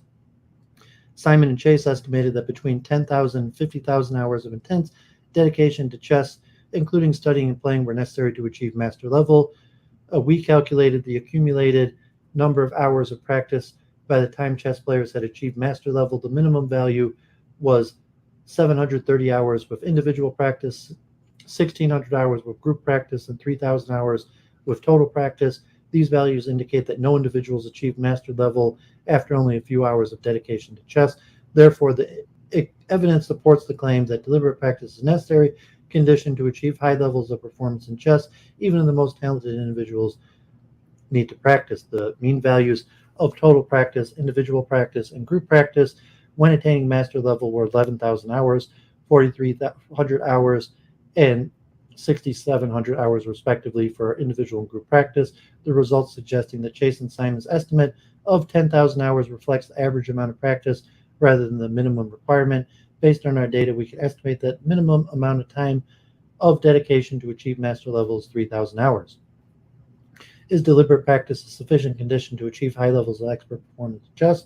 The main criterion to support the claim that deliberate practice is a sufficient condition is that there should not be individuals who engage in abundant deliberate practice but still fail to achieve master level. Given measurement errors, this criterion may be considered too strict. Thus, we propose two additional, less stringent criteria. First, the variability of the number of hours to achieve high levels of expertise should not be large. Second, everybody should benefit similarly from deliberate practice. None of these three criteria were met for our results. First, not only were there several non-masters who dedicated more than 20,000 hours to chess, but there are also huge variability in the total number of hours of practice to achieve master level. Individual practice between 730 and 16,000. Group practice between 1,600 and 14,200 in total practice, with a minimum of 3,000, maximum of 23,600. Second, we showed that although titled masters and untitled international players with international ratings but without title, did not differ in the amount of hours of practice in the first 3 years of serious dedication to chess, differences in the ratings were already apparent. This result suggests that the former benefited more from some amount of practice than the latter.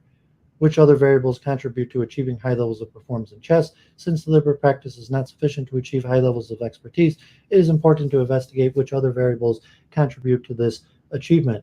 Here we discuss general cognitive abilities, sensitive period, handedness, and season of birth. General cognitive ability. The relationship between chess skill and cognitive abilities has been studied with children and adults. 3 studies showed that the general cognitive abilities of chess-playing children was higher than those of the general population.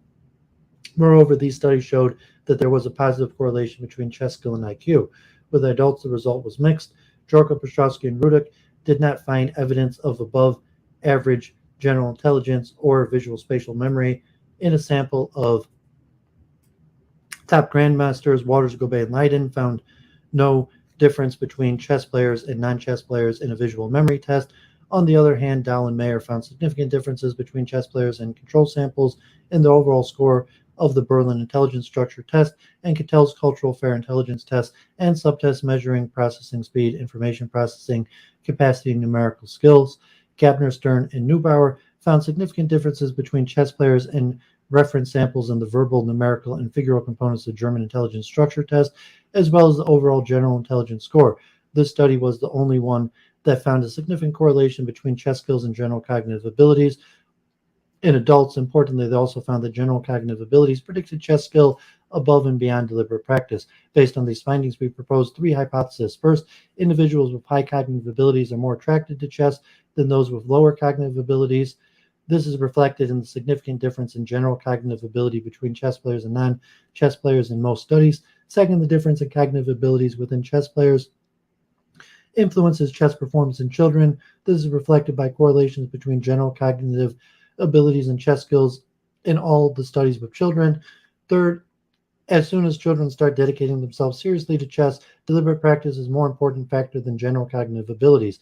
This is reflected in the lack of correlation between general cognitive abilities and chess skills in most adult studies. This shift in the role of general cognitive abilities and chess skill has been shown in Bilalik in 2007 analysis of an elite subsample of chess-playing children. The subsample had higher IQs than the rest of the sample, but the correlation between IQ and chess skill within the subsample was negative. However, Grabner's data suggests that the relationship between general abilities and chess skills may not disappear completely, and that a certain level of cognitive ability may be necessary condition to achieve high levels of expert performance. In their study, no master had a verbal IQ below 110 or numerical IQ below 115. Sensitive period. According to Erickson, the fact that children who start playing chess earlier tend to become good players supports the DP framework. Namely, the earlier they start playing, the more deliberate practice they accumulate, hence the higher the skill level. Indeed, the correlation between starting age and chess skill showed medium effects in Charnas, Tufiesh, Kramp, Reingold, and Vyasakova, 2005, the sample of negative 0.41, in sample 2, negative 0.30, in Gobet and Campitelli, 2007, negative 0.37, and a large effect, negative 0.50, in Grabner, 2007. Figure 2 illustrates this by showing the decrease of serious starting age as a function of skill in our study. However, the study also found that when controlling for the amount of deliberate practice, the partial correlation between starting age and skill was still significant, 0.4. Almost all players who had achieved the FIDE master title or higher had started playing seriously at the age of 12 or earlier. This result suggests that starting playing at chess at a young age contributes to the acquisition of expert performance beyond deliberate practice, possibly due to higher brain plasticity at younger ages. Handedness and season of birth. These two variables are considered proxies for atypical brain development. Gershwin and Galaborda, 1985, proposed that high exposure to testosterone in the uterus leads to a higher development in the brain's right hemisphere, which increases the possibility of being not right-handed, left-handed ambidextrous. Cranning and Albert, 1988, investigated whether this may be related to chess skill by asking chess players to report on their hand preference. They found a higher proportion of non-right-handers in the chess population at 18% than in the general population of 10 to 13.5%. However, they did not find differences between chess players of different levels. Gobet and Campitelli replicated these results. We found a proportion at 17.9% non-right-handed in the chess population, a proportion of 10.2% non-right-handers in a matching sample. Furthermore, we did not find differences in handedness between different skill levels. The season in which one was born may also affect the brain development, possibly due to the effect of viruses during pregnancy. Gobet and Chassey, 2008, show that expert chess players in the Northern Hemisphere are more likely to be born in the first half of the year. The difference is significant in comparison to a 50-50 distribution and to the birth distribution of the general population of the European Union countries. Interesting, this distribution is even more biased towards the first half of the year in chess grandmasters, 56.9% of births. Unlike in physical sports in which children compete with peers of the same age, in chess, children compete with children at different ages and with adults, thus the dropout effect does not explain these findings. Conclusion and future directions. In this review, we have presented evidence in favor of the claim that abundant deliberate practice is necessary condition to achieve high levels of performance in chess. We estimated that a minimum of 3,000 hours of total practice is required to achieve master level. We also presented evidence against the claim that deliberate practice is a sufficient condition. None of the three criteria we proposed for practice to be considered a sufficient condition was met. Given the amount of data of chess skill, we are confident in concluding that abundant deliberate practice is a necessary but not sufficient condition to achieve high levels of skill in chess and probably in other intellectual domains. We also showed that other variables are related to expertise, handedness, and seasonality of birth play a role in participation in chess. General cognitive abilities are important in the first stages of the chess career, and starting to play seriously at an early age is essential to achieve higher levels of expertise. As deliberate practice research has tended to focus only on practice at the expense of other factors such as innate talent, we know little about how deliberate practice activities interact with individual differences in the long path leading to expertise. We also know little about the role of genetic differences on the acquisition of expert knowledge and how they affect the benefits yielded by deliberate practice activities, although some theoretic work has been recently carried out in this direction. While the research reviewed in this article is generally addressed both broad hypotheses, future research should collect data to test specific hypotheses, some of which we have highlighted here. Okay, so that deliberate practice, extremely important in the field of expertise, and saying this is universal to all forms of expertise acquisition. Okay, so let's look at a general. This one doesn't have too much to do with chess and is more general. Two approaches to the study of experts' characteristics by Michelene.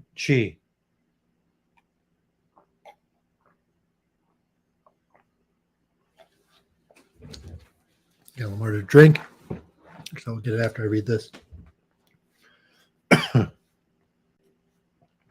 Two approaches to the studies of expert characteristics, Michelene. This chapter differentiates two approaches to the study of expertise, which I call the absolute approach and the relative approach, and what each approach implies for how expertise is assessed. It then summarizes the characteristic ways in which experts excel and the ways that they sometimes seem to fall short in common expectations.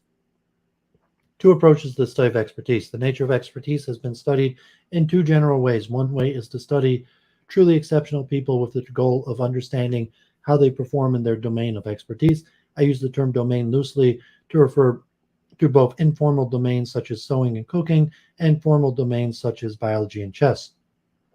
One can choose exceptional people on the basis of their well-established discoveries. For example, one could study how Maxwell reconstructed a quantitative field concept. One could choose to study contemporary scientists whose breakthroughs may still be debated, such as the pathologist Warren and gastroenterologist Marshall's a proposal that bacteria cause peptic ulcers.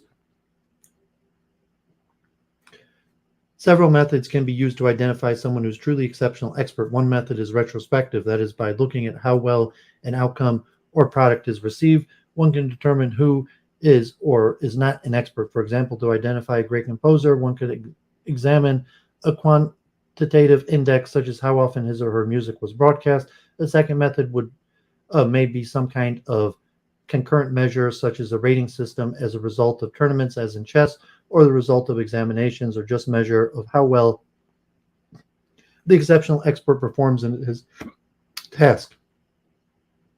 A third method might be the use of some independent index if it is available in chess. For example, there exists a task called the Knight's Tour that requires a player to move a knight piece across the rows of a chessboard using the legal knight moves.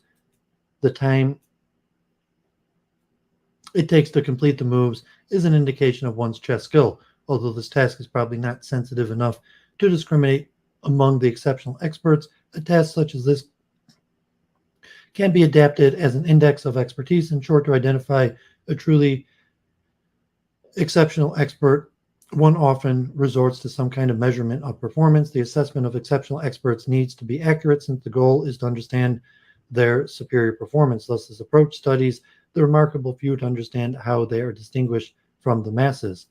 Though expertise can be studied in the context of exceptional individuals, there is a tacit assumption in the literature that perhaps these individuals somehow have greater minds, in the sense that global qualities of their thinking might be different.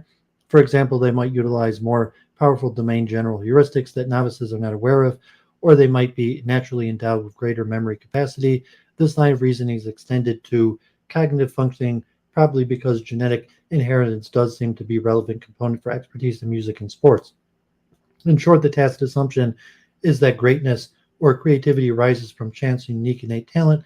Let's call this type of work in psychology the study of exceptional or absolute expertise. And here is a repeat of Hoffman's proficiency scale from novice to master: novice, initiate, apprentice, journeyman, expert, and master.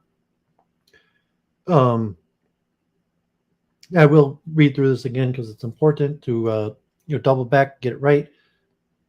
So novice, literally someone who's new. Probationary member, there's been some minimal exposure to the domain.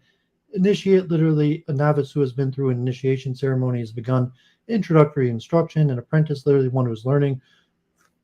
A student undergoing a program of instruction beyond the introductory level. Traditionally, the apprentice is immersed in the domain by living with an assisting someone at a higher level. The length of an apprenticeship, depending on the domain, ranging from about 1 to 12 years in the craft guilds.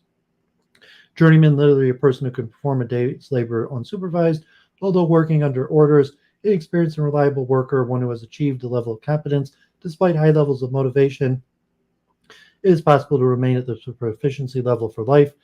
Expert, the distinguished or brilliant journeyman, highly regarded by peers, whose judgments are uncommonly accurate and reliable, whose performance shows consummate skill and economy of effort, and who can deal effectively with certain types of rare or tough cases. Also, an expert is one who has special skill or knowledge derived from extensive experience with subdomains. Master.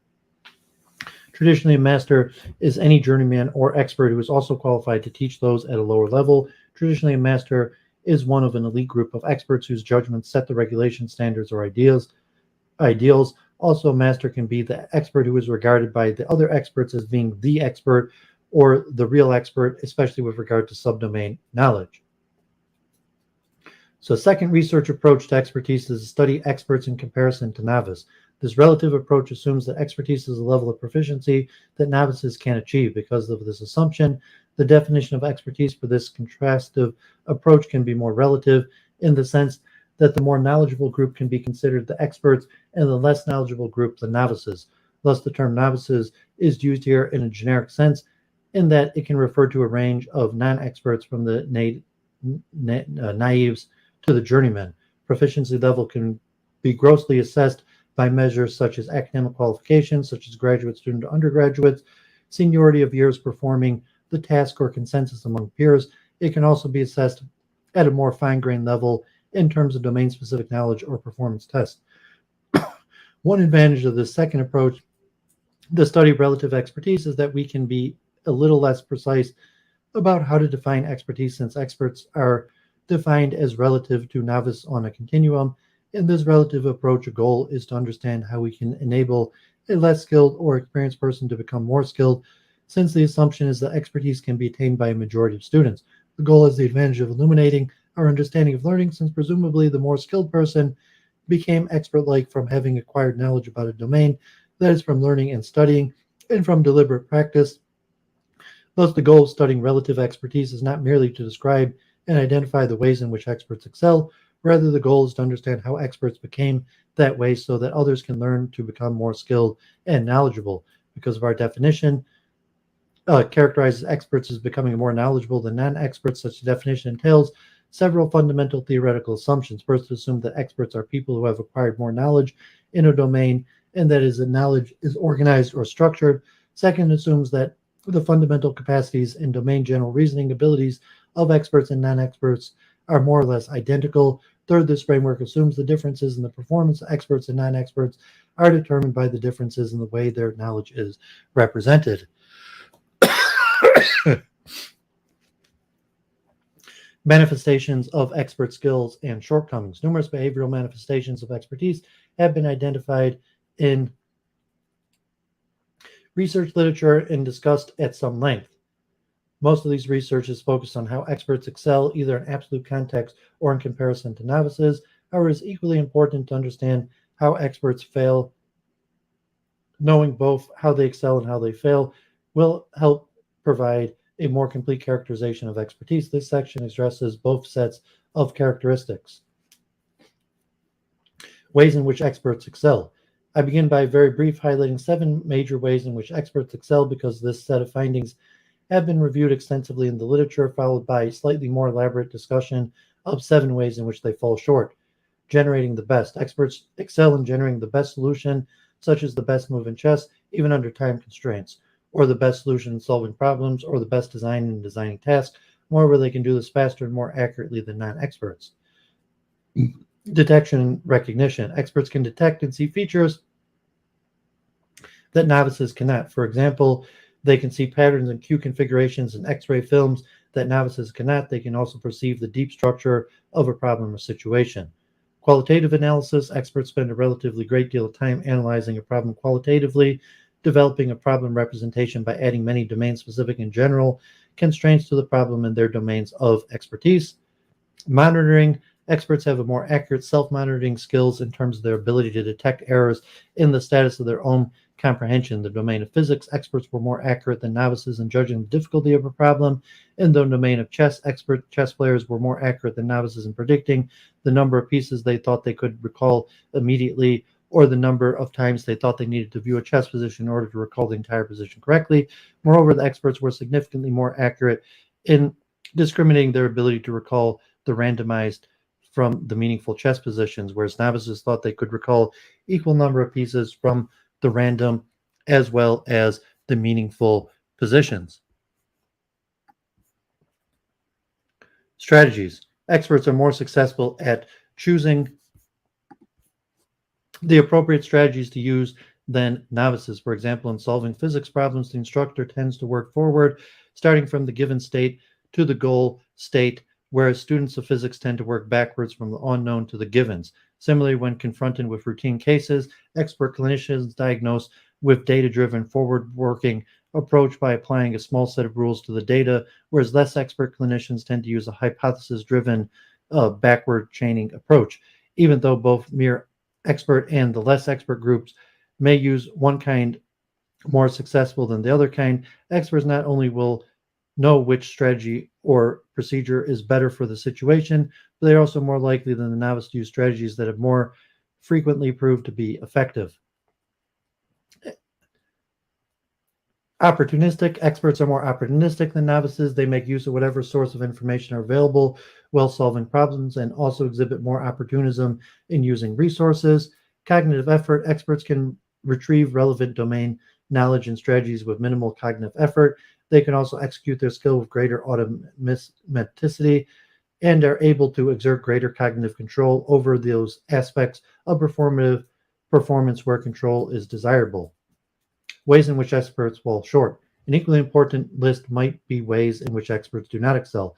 Because much less has been written about experts' handicaps, I present a slightly more extensive discussion of 7 ways in which experts do not surpass novices. This will also exclude limitations that are apparent in experts, but in fact, novices would be subjected to the same limitations if they have the knowledge. For example, experts often cannot articulate their knowledge because much of their knowledge is tacit and their overt intuitions can be flawed.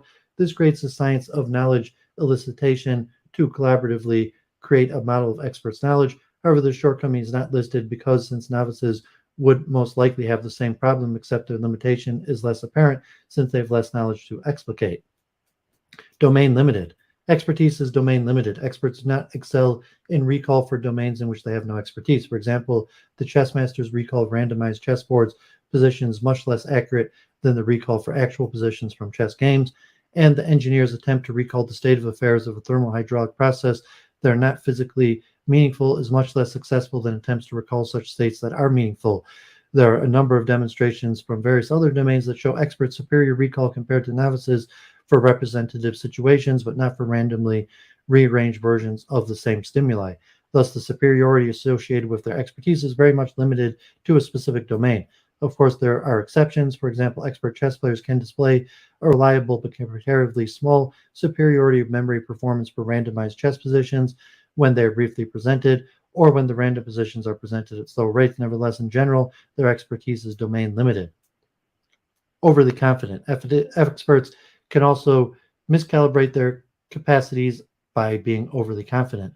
She found that experts, as compared to both the novices and intermediates, overestimated the number of chess pieces they could recall from coherent chess positions. Similarly, physics and music experts overestimated their comprehension of a physics or music text, respectively, whereas novices were more accurate. It seems that experts can be overly confident in judgment related to their field of expertise. Of course, there are also domains such as weather forecasting for which experts can be cautious and conservative. Glossing over.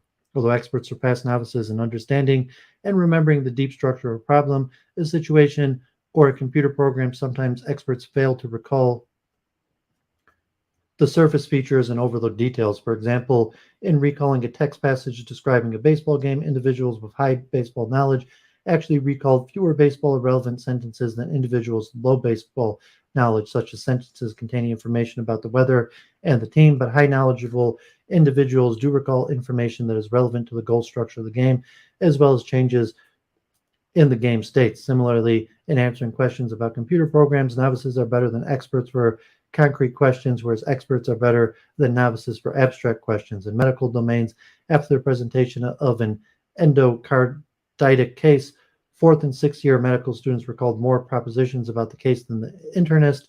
Moreover, because the internist's biomedical knowledge was better consolidated with their clinical knowledge, resulting in shortcuts, their explanations thus made few reference to the basic pathophysiological processes such as the inflammation. In short, it is if experts gloss over the details that are the less relevant features of a problem. Context dependent within a domain. The first limitation of expertise stated above is that it is a restriction to specific domain. Moreover, within their domain of expertise, experts rely on contextual cues. For example, in the medical domain, experts seem to rely on the tacit enabling conditions of a situation for a diagnosis. The enabling conditions are background information such as age, sex, previous disease, occupation, drug use, and so forth. These circumstances are not necessarily causally related to the disease, but physicians pick up and use such correlation knowledge from clinical practice. When expert physicians were presented with the complaints associated with the case along with the patient charts and pictures of the patients, they were 50% more accurate than the novices in their diagnosis, and they're able to reproduce a large amount of context information that was directly relevant to the patient's problem. This implication is that without the contextual enabling information, expert physicians might be more limited in their ability to make accurate diagnosis. Expert skills have been shown to be context dependent in many other studies, such as the failure of experienced waiters to indicate the correct surface orientation of liquid in a tilted container, despite their experience in the context of wine glasses, and their inaccuracies of wildland firefighters predicting the spread of bushfire when the wind and slope of opposing rather than congruent, which is an unusual situation. Inflexible. Although Hutano and Inagaki 1986 have claimed that exceptional versus routine experts are adaptive, sometimes experts do have trouble adapting to changes in problems that have a deep structure that deviates from those that are acceptable in the domain. For example, Sternberg and French 1992 found that expert bridge players suffered more than novice players when the game's bidding procedure was changed. Similarly, expert tax accountants had more difficulty than novice tax students in transferring knowledge from a tax case that disqualified a general tax principle. Perhaps the experts in these studies are routine experts, but they nevertheless showed less flexibility than the novices. Inflexibility can be seen also in the use of strategies by Brazilian street vendors who can be considered experts in street mathematics when presented with a problem in a pricing context, such as if 2 kilograms of rice cost 5 cruzeiros, how much do you have to pay for 3 kilograms? They use mathematical strategies with 90% accuracies. However, we're presented with a problem in a recipe context. They did not adapt their mathematics strategies. Instead, they used estimation strategies, resulting in only 20% accuracies. Inaccurate prediction, judgment, and advice. Another weakness of experts is that sometimes they're inaccurate in their prediction of novice performance. For example, one would expect experts to be able to extrapolate from their own task-specific knowledge how quickly or easily novices can accomplish a task. In general, the greater the expertise, the worse off they were predicting how quickly novices can perform tasks, such as using a cell phone, and tasks requiring decisions under uncertainty, such as evaluating applications for medical internships or predicting successes in graduate school. It has been shown consistently that experts fail to make better judgments than novices. Such lack of superior decision-making may be limited to domains that involve predicting human behavior, such as parole decisions, psychiatric judgments, and graduate school successes. An alternative interpretation of experts' inaccuracies in making predictions is to postulate that they cannot take the perspectives of the novices accurately. Compatible with the interpretation is the finding that students are far more able to incorporate feedback from their peers than from their expert instructor in writing tasks. Biases and functional fixedness. Bias is probably one of the most serious handicaps of the expert, especially in the medical profession. Sometimes physicians are biased by the probable survival or mortality rates of a treatment.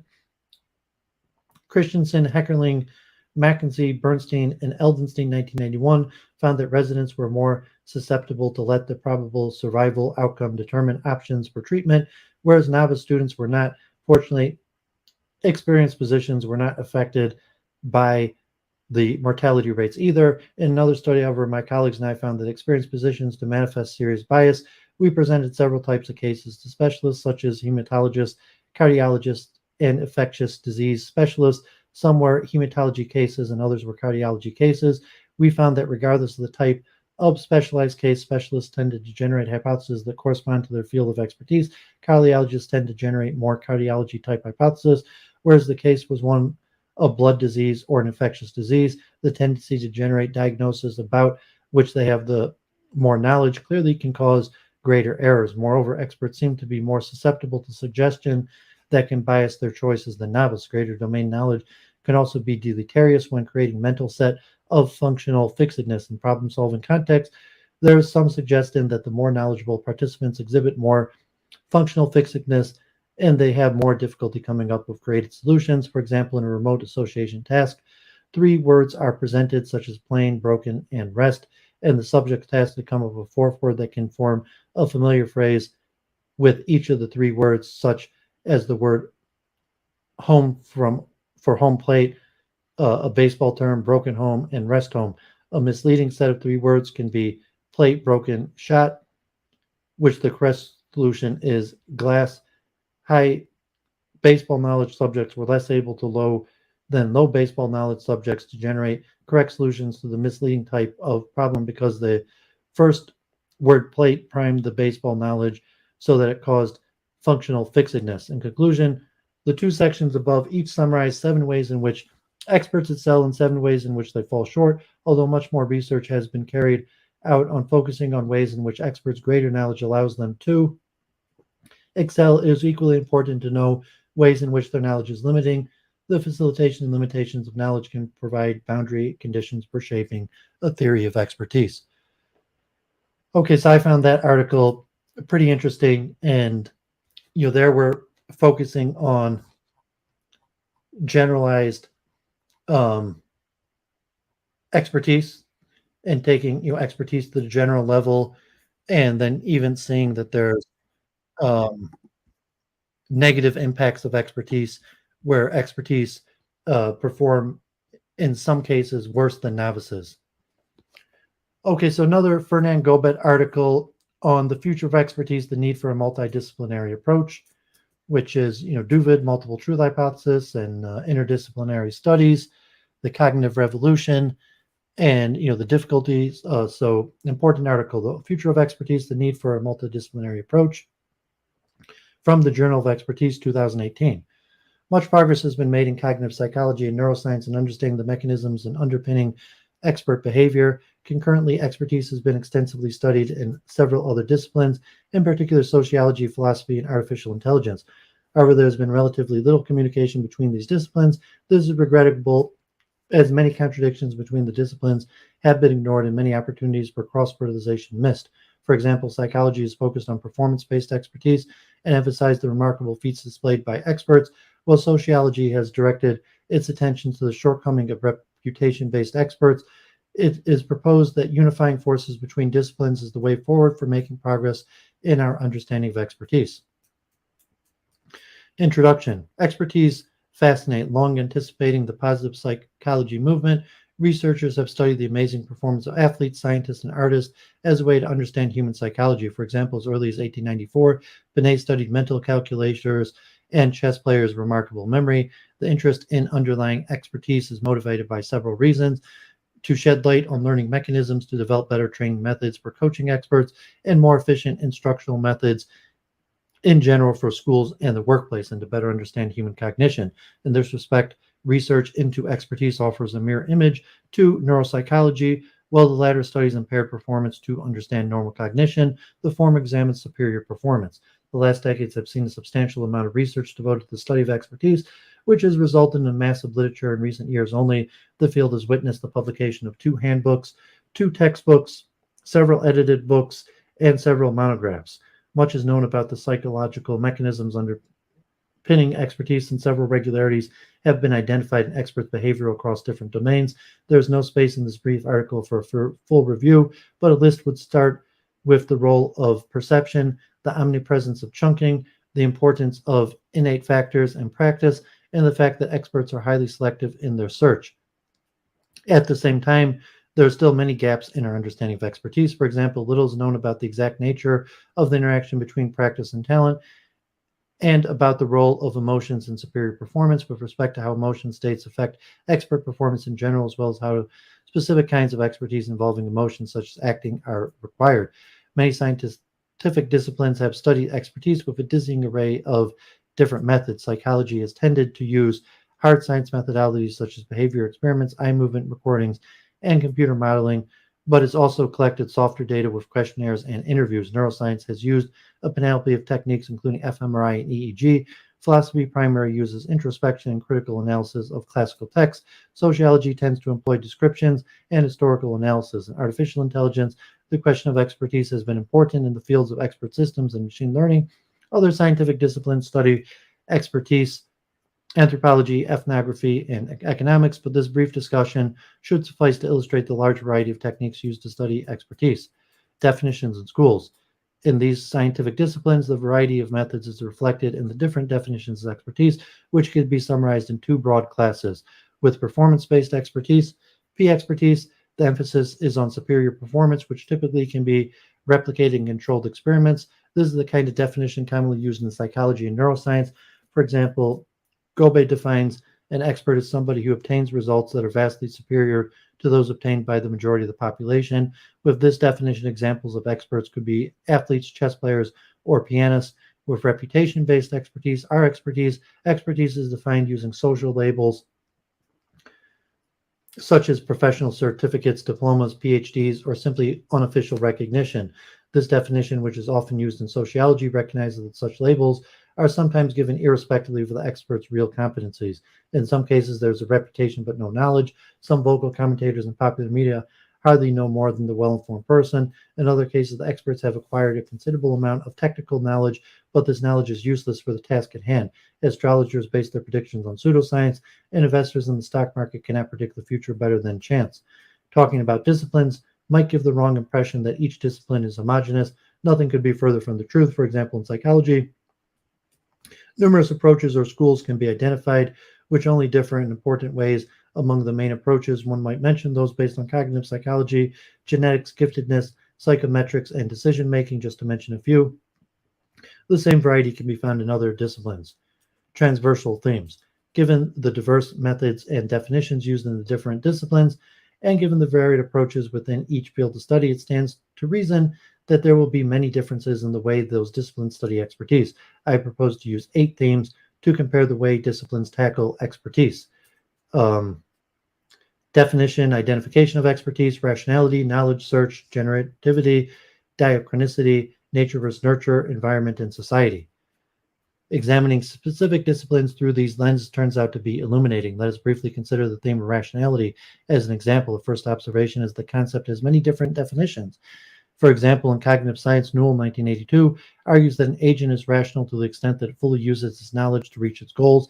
In economics, where the assumption of full rationality is central, an agent is rational if its choices maximize utility.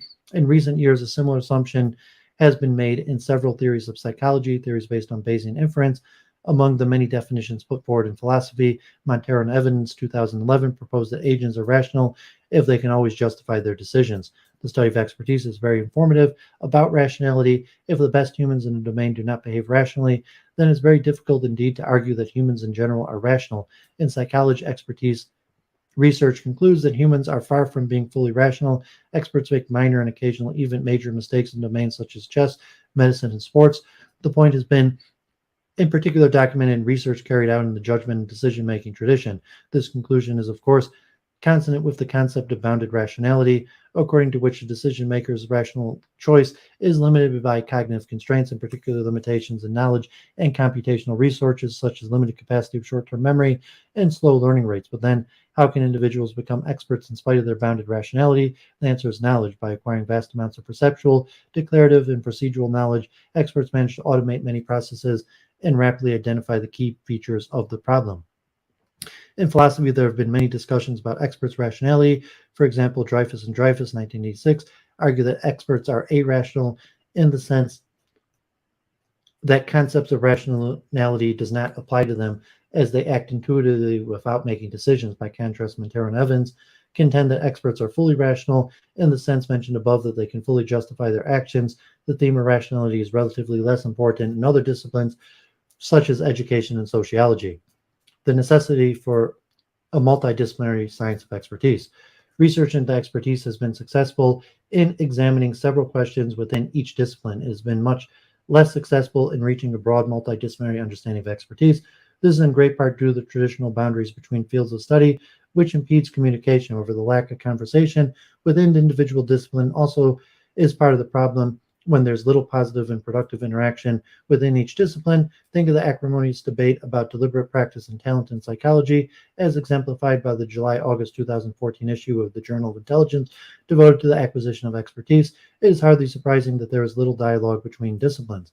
A consequence of this lack of communication between fields is that too much important information is ignored, which can lead to serious mistakes. A striking example is provided by Dreyfus' book, Mind Over Machine, 1986, and numerous subsequent publications in which the authors describe their 5-stage theory of expertise.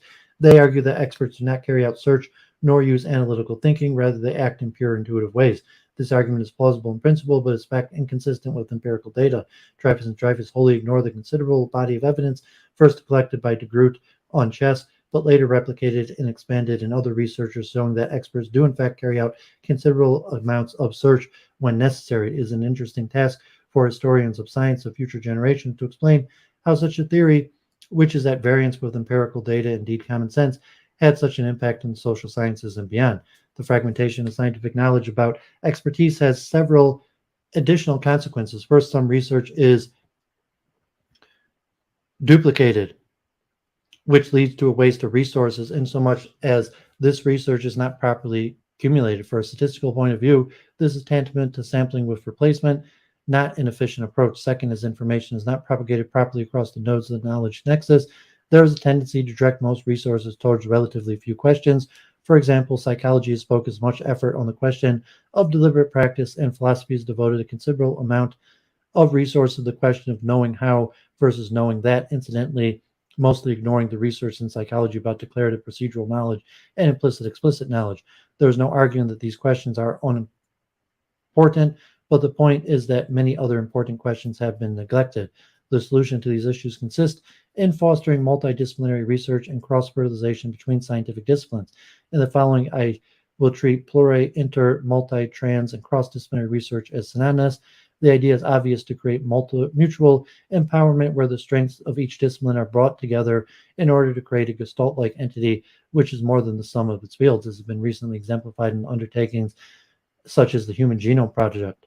In addition to this ambitious aim, another important contribution of multidisciplinary research is to show how models of expertise developed in a specific discipline relate to data collected in another discipline. A concrete example is offered by Guda, Gobet, Tardno, and Nicholas, 2012, who showed how the psychological theories of template theory and long-term working memory make correct predictions about brain imaging data and thus illuminate mechanisms occurring at the neural level. Identifying the links between mechanisms occurring at different levels of analysis is obviously the more important goal of scientific research. The contributions that diverse disciplines can make to the study of expertise merit some comments. Psychology and neuroscience have been a strong experimental tradition and can contribute considerable skills in designing experiments and analyzing data. Sociology brings a focus on social issues and expertise in qualitative analysis and analysis of large cohort data. Artificial intelligence provides concepts and algorithms enabling development of formal and thereby precise theories, which can perform the behavior under study with obvious possible implications. In the case of expertise, philosophy excels in analyzing concepts and theories, and it can also contribute to powerful formalisms such as those based on logic. It is my belief that a multidisciplinary approach offers the only way to reach a full understanding of expertise, not only theoretically, but also with respect to practical applications for experts training and more generally education. Researchers from various disciplines will have to relinquish, at least temporarily, the coziness of their disciplines in order to enter a dialogue with colleagues from the other fields.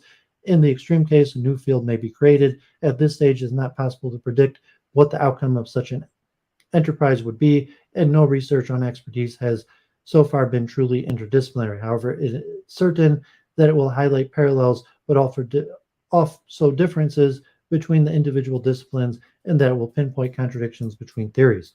The importance of using formal methods. Due to the complexity of expertise, it was almost certain that formal modeling, both mathematical and computational, will play an important role. The complexity is produced by several factors, including, at the very least, the following: cognitive mechanisms occurring in parallel, necessity to adopt different levels of analysis, micro mechanisms of working memory, macro mechanisms of planning, necessity to consider different timescales from milliseconds to years, and necessity to factor the environment in which experts develop and perform. The importance of the environment can also be seen by the fact that experts in different fields meet vastly different demands, from knowledge in science to endurance or speed in sports to emotions in the arts. In addition, the mechanisms underpinning expertise include feedback loops, interact in nonlinear ways, and often evolve as a function of time. When the task is to develop precise and testable scientific theories, the most effective way to deal with the complexity is to use computation modeling, which offers several advantages over the formal and non-formal approaches, at the very least including the following: rigorous specification of theories, testable predictions, sufficiency of theories, the ability to carry out the behavior under study, the possibility to understand the interaction between several variables.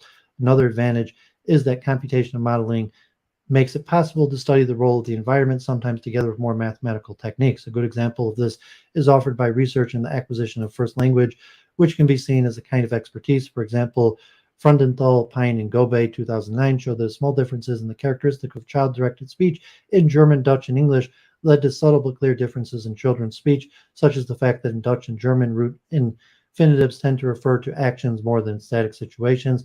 Importantly, computational model can make new predictions that lead to theoretical reevaluations. For example, the CREST model developed by Gobet and Simon in 1996 predicted that, contrary to the received wisdom at the time, experts should be superior to non-experts not only in domains with domain-specific meaningful material, but also within domain-specific random material. This prediction was originally supported by reanalysis of the experiments carried out with chess, and more recently with meta-analysis that examined memory, recall, and all relevant domains of expertise.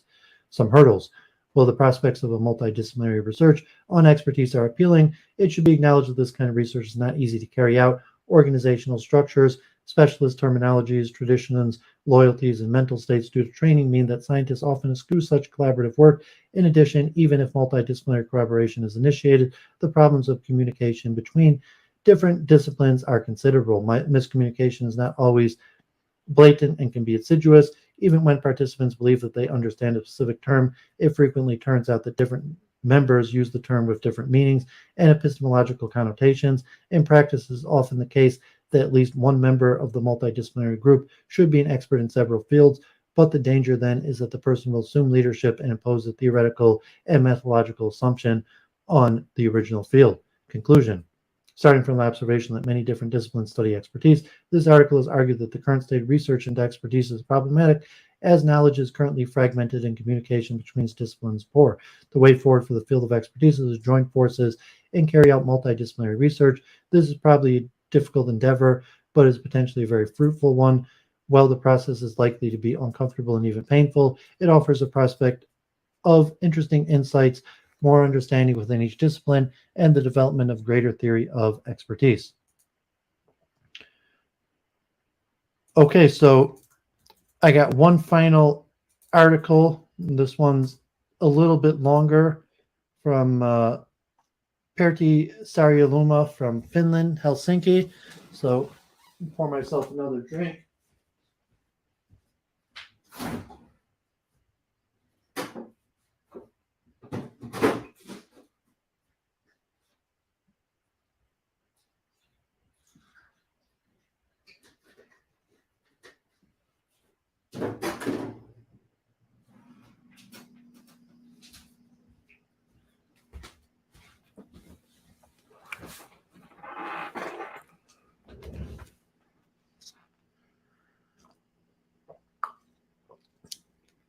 So this one will be a deep dive into chess and thinking skills. And this one will cover significantly more chess than the previous ones, and more chess specific. 2001. Chess and Content-Oriented Psychology of Thinking, from Pertti Saariluoma, University of Helsinki, Finland. In this paper, a number of principles for content-oriented cognitive psychology will be presented in the context of research into chess players' information processing. It will be argued that modern theoretical concepts of attention, imagery, and memory are based on underlying concepts of capacity and format, and that these concepts are not sufficiently powerful to express all phenomena associated with mental context. Instead, one must develop a genuinely content-oriented theoretical language to discuss, for example, contents and their integration into thinking. The main problem is how to explain the contents of representations. Why do representations have precisely the contents they have? Here the main attention will be focused on the question how one can explain the selection of content elements in representations.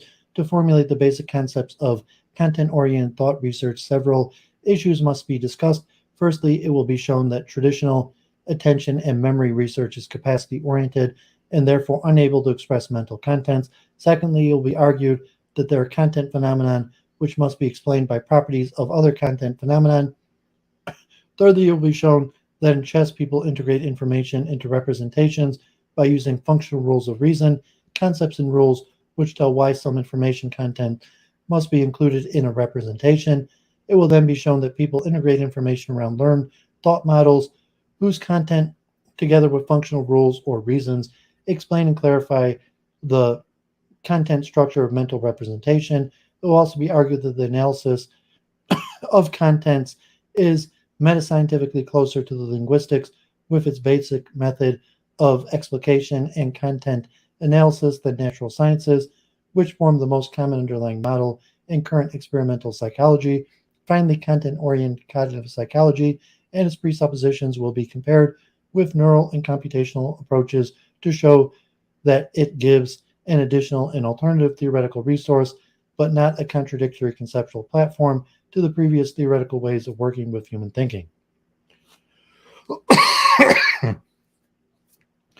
Chess provides a compact and easy controllable task environment, and therefore it has, over the last few decades, called attention of many psychologists interested in problems of skill and thinking.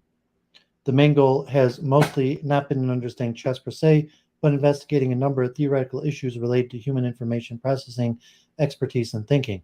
Over the years, psychologists have worked to analyze individual differences, cognitive skills, and thought processes by means of chess. In individual psychological research, the question of talent, age, and lifespan have been regularly studied. In addition, the motivational structures and professional backgrounds of chess players have stimulated interest among individual psychologists.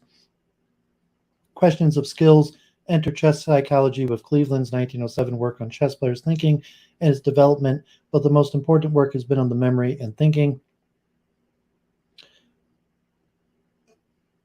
Finally, Newell and Simon created the theoretical concept of information processing, which made it possible to investigate the diversified theories under one relatively systematic framework.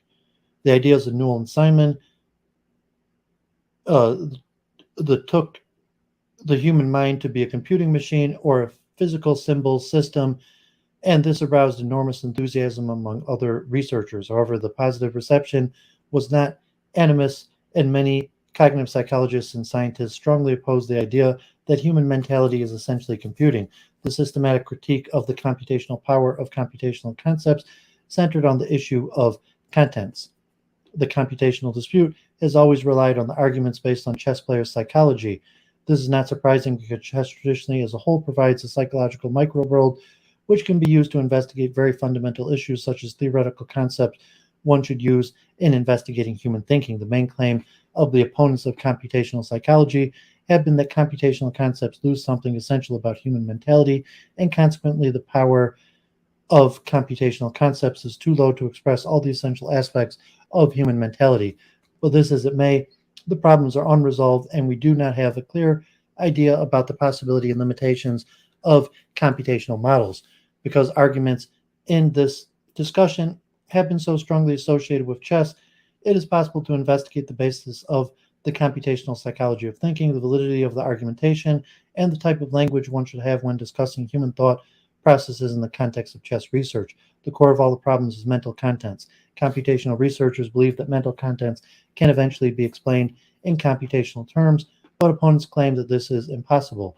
In this paper on the grounds of chess research, it should be proposed that computational concepts indeed have their limits, but it has been argued that it's possible to create content-oriented cognitive language to investigate problems of mental contents in thinking.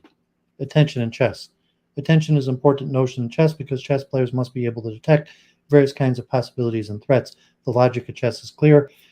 Carelessness over one move may destroy hours of good work. This means that understanding chess players' information processing attention is a central topic, as it seems conceptually illogical to think that we would attend to targets which are not present in stimulus information. I review here only experiments in which one can have a direct perceptual contact with the physically present target. The main systematic outcome of attention experiments has been clear. Experts are superior to novices in picking up information from board position. They clearly perceive faster all kinds of chess-specific perceptual cues. If chess players are, for example, asked to detect as fast as possible whether one of the kings is checked or not, masters are clearly superior in speed as well as accuracy. The same superiority can also be found when chess players assess if a mate in one is possible. The results of the perceptual classification experiments, such as counting the number of bishops and knights, show that experts notice individual pieces, threats, and even mates more rapidly. Expert superiority even survives the randomization of positions. The only conditions in which expert superiority is not evident are met when subjects have to calculate the number of pieces on the board. The experimental evidence provides us with knowledge about the possible attention mechanisms involved in chess. The basic mechanisms must be automatized, though it is not achieved by constant mapping but decades of varied training. However, the core mechanisms cannot be faster activation of pieces and thread information in the memory because skill differences disappear in the total piece counting task, in which players need to discriminate the pieces from each other. This means that the discrimination of the pieces has an important role to play in chess players' attention. Undoubtedly, attentional superiority of experts may be an element in explaining some thought errors because experts do not make errors in discriminating important information as novices do.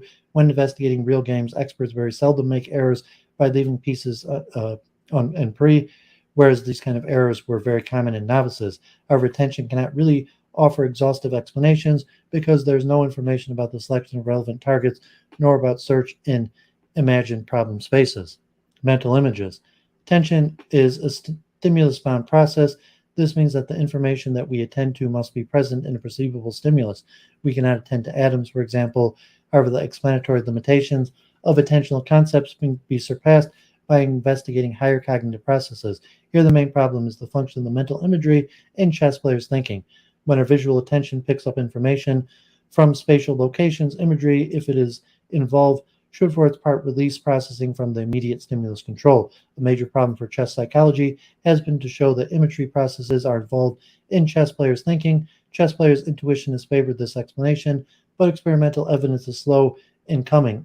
Of course, this is an issue which is closely related to the classic imagery debate. If images are involved in chess players' information processing, then one cannot say that people do not actively use mental images in thinking. However, if no imagery involvement exists, then propositional coding is the essence of human thinking in chess. In a series of experiments, it has been shown that mental transformation of pieces is an analogical process in which distance plays a role.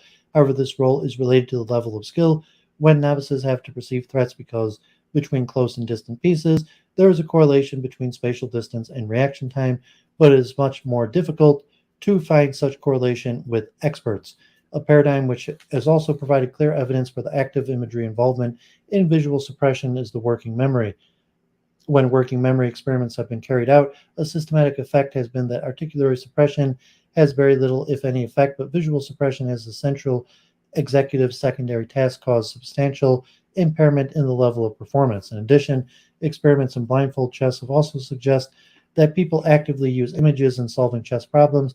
In blindfold chess, a player does not see pieces or the board. Instead, the moves in their opponents are given verbally to them. Often, a chess player turns his chair 180 degrees so that the player's back is towards the board, and their opponent says from which square he moves the piece and gives its destination square. One psychologically interesting form of this memory-based game is simultaneous blindfold chess, in which players play several games at the same time. Blindfold chess has been investigated by Binet and Cleveland, 1907, Rubinstein, 1965. This early research has made many observations concerning meaningful associations and representation. Modern research has also been interested in the role of imagery in chess players' information processing. Skill differences are very large in this task, whereas novices can only follow a few moves in a reading of 10 simultaneous games. Experts are able to continually practice practically without error up to at least 35 moves. Thus, in the light of empirical evidence, imagery involvement seems to be a fact.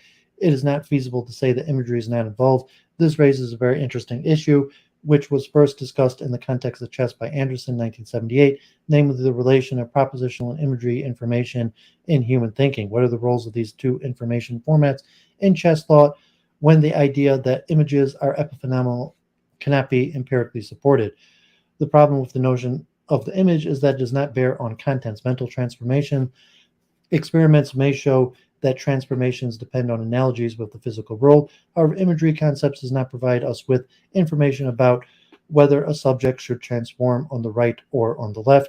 Notions like right, left, bishop, or knight do not thematize in terms of mental images because they presuppose propositional knowledge. Contents are outside format. This means that in chess, people cannot really say that either images or propositional information would be of no use. Rather, the case is that propositional information provides images with their contents. In the thinking imagery debate, it seems that the two sides are speaking about different things, while image theoreticians discuss format. Propositional theoreticians pay attention to the contents. Both are equally necessary, and the whole debate is caused by differences in propositions and their limits. Chess players' memory. Memory has been very important in chess psychology for numerous reasons. Memory is the basis of skills and learning, but memory is also the very platform for thinking. Consequently, memory concepts can be widely used in explaining thought-related phenomena, and this is the reason why memory has had such an important position in research into the chess mind. In memory tasks, expert players normally perform much better than novices. They are superior in recognizing chess positions as well as random positions. Recent research has also shown that recognition is selective. When chess players are presented with a position they have seen before and asked to say which they have seen before, they can much more easily recognize the new position where they are transformations in important areas per game situations than the positions where transformation is in less important areas. This means that recognition is based on meaningfully selective encoding. Obviously, expert superiority in recognizing random positions is also found in the same principles. Recognition is important here because recognition has a role to play in chess players' thinking. Recognition activates hypothetical solutions in the minds of chess players, and experts differ in the novices with respect to the ability to recognize better base moves. Another important property of chess memory has been found in recall experiments. This is the basic paradigm for studying chess players' working memory, and the best-known working memory phenomenon is the expert superior effect in recall. It was originally discovered by Jakob Petrowski and Rudek in 1926, but it became famous with de Groot's work. In these experiments, it was shown that chess experts recall chess positions better than novices. Later, an unpublished investigation by Lemons and Jungmann, it was additionally demonstrated that skill differences practically disappear when positions are randomized. This means that expert superiority is based on familiar piece configurations, which can be used in chunking the presented positions. Subsequent analysis have shown that several additional properties of chess memory. Charnes, 1976, found that secondary tasks do not impair recall. Only during the encoding stage might secondary tasks confer chess memory. It has also been found that locations of the pieces rather than the forms of chunks are important in swift storage of positions. Moreover, the number of chess positions is very large, which can be shown by blindfold chess or position memory experiments. Finally, it has also been shown that when chess players have sufficient time, they can also remember randomized positions better. The results imply, firstly, that there is no difference per se between the memories of masters and novices. The differences with masters is the number and size of the patterns learned during a 10-year-long period of training. They also imply that chess players do not store chess positions into short-term working memory, but into long-term memory, or rather into long-term working memory. Finally, the encoding is based on a perfect match between chunks in the long-term memory representations and board position. Apperception and content integration. The next question in investigating chess players' thinking are what the content elements in representations and how they are selected and integrated. Attention and memory psychologies do not provide much information to answer this kind of strongly content-oriented problems. The basic notions of capacity and format are not sufficiently powerful in expression to allow one to discuss problems of content integration and representation. This also means that they provide only partial answers to the problems of selectivity and thinking. To understand the problems of content integration, one must find new theoretical concepts. To begin this work, we need revisiting the standard intuitions which have for a long time dominated chess psychology. Expert chess players see chess positions differently from novices.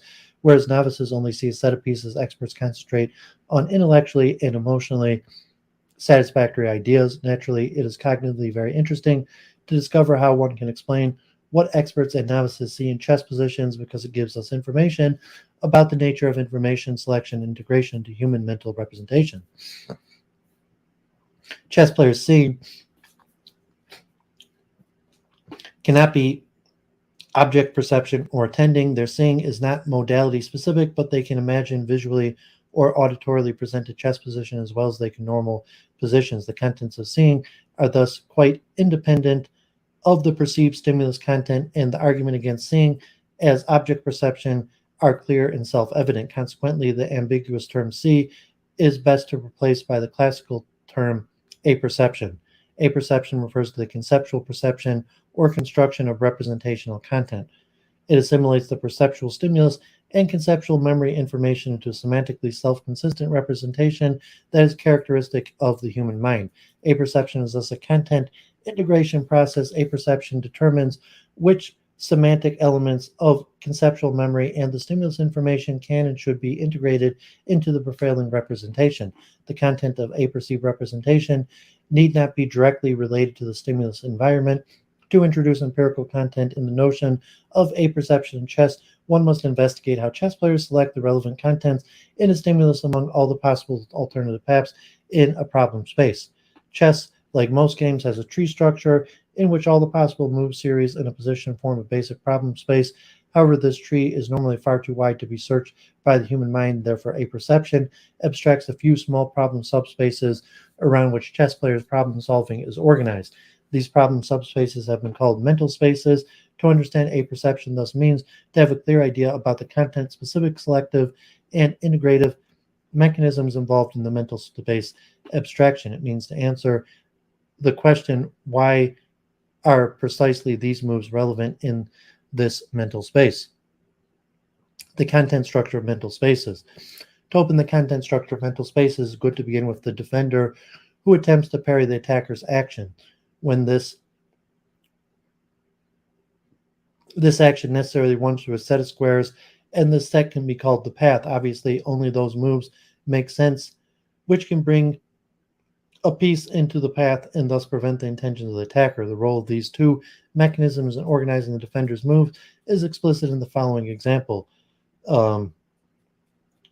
So here, white will play the queen to h6, to which the black queen can defend, going back to f8 to defend the g7 mating square. However, white can then sacrifice the queen on h7. When the king takes, the rook comes over to check. If the king goes back, the rook could go all the way down and checkmate. And if the queen blocks, then the rook could take the queen. And when the king comes back, the other rook will deliver checkmate. The defender's move in the example can thus be divided into four main types: exchange, blockade, escape, and counteraction. Exchange means a move in which the defender can take one of the attacker's active pieces. Blockades refer to a move that brings pieces between the attacker's initial and destination square. Escape means that the target escapes. Finally, counteraction refers to any action which has more important goal than the one of the attacker, so that the attacker must abandon his current plan. These move types define content-specific constraints for the generation of all defenders' moves. Only moves of these types may make sense in trying to parry the attack. All the other subjects in the protocols generate moves drawn from these four types for their defense. It means that the functions of the four types of moves, bringing pieces into the path, explain the sensible structure of the mental spaces in protocol. Moreover, the moves of the four types also explain the size of mental spaces. In practice, only a few moves in a position may fulfill one of these criteria, and this is why mental spaces are so small and compact compared to computer-generated search spaces. Interesting, it is possible to show that the attacker's moves in protocols have a very similar content-specific logic as defenders' moves. They also fill their functional criteria. The attacker always attacks something, either a specific square or a small set of specific squares. These squares and their pieces in these squares can be called target squares and targets respectively. The squares in which the target is located can be called the target square. Concerning the functional structure of mental spaces, the target square is the most vital square on the board. The attacker must get some piece into the square in order to reach the goal, and therefore the target square spans the attacker's path in the selection of moves in the mental spaces.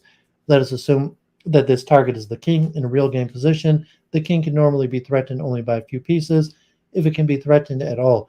These pieces cannot threaten the king from any square, but they can only attack the king from a few free squares. Let us term these squares key squares.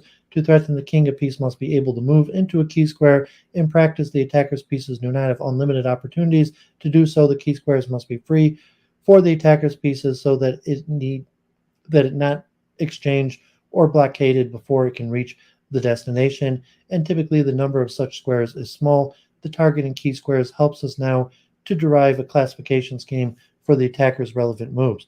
A move whose current end square is not the final goal for the moving piece in the move network can be called transfer move. A move to a key square which has the aim of occupying another square, can be called a threat. Further, a transfer move which is intended as a threat to take a piece can be called a transfer for threat. To occupy key squares and to make a threat, one must be able to transfer pieces into key squares.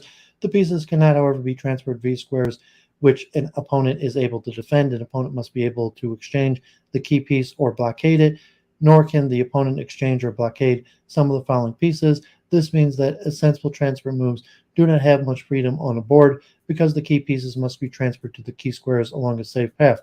Let's take the other example. So here, rook to h7, and if black takes the rook, then the queen comes back, and next move, queen h6, will be checkmate. The king will have to move back to g7, then queen on h6 will prevent the king from running back to f8. And if after rook to h7, the king tries going to f8, then simply rook takes f7, and if queen takes rook, queen takes queen will be checkmate. And if king to e8, rook to f8, and instead of taking the queen for the material advantage, but just rook to f8 and rook takes queen take is mate. Or if the king moves up, then queen to f7 will be checkmate. The location of the target thus spans the attacker's path. It determines both the possible squares for the transfer of the key squares. The key square must be free, or it must be freed by some preliminary operation. This means that the defender must be unable either to exchange an attacker's key piece or to blockade the attack, and the path to the key and target squares must be free. The number of such squares and corresponding operations moves reaching the key squares is always very small. The pawn chain, the field of threat of the pieces, and the location of the target greatly constrain the attacker's sensible moves. He cannot reach the target squares as he wishes, but must instead find or create a system of weaknesses in the opponent's camp. The same simple principle applies, are also valid when the target is some other piece than the king. The target may equally well be the opponent's piece, pawn, or just an empty square. Even in a restriction type case in which one tries to control the whole system of the opponent's squares, the control of the restricting pieces must be located in the key square, and the occupation of the square spans the move network in a mental space. For here onwards, the presented context specific criteria will be called functional constraints because they select the relevant moves to the mental spaces and functional grounds. A set of found functional constraints directing move generation is presented in Table 1. The explanatory efficiency of these constraints can even be tested by computer simulation, which produces practically identical mental spaces to the one generated by human beings. Functional constraints for mental space spanning. Transfer a piece's move to get it to the path by some subsequent move. Exchange, an active piece is taken. Blockade, an active piece is prevented from achieving a key square by placing a piece between its original and destination square. Escape, a target piece is moved to another square. Pin, an active piece is prevented from moving by placing the piece so that its movement is illegal or be too costly. On blockade, a piece is moved to allow some other piece to make an active move. Clearance, and any piece supporting some key square is exchanged or forced to lose the control over the key square. Decoy, a target piece is forced to move into an undesirable square. Threat, a piece is moved to achieve a goal in the next move. Counteraction, any move which is made to achieve some independent goal. The surprising thing of these constraints is their explanatory power.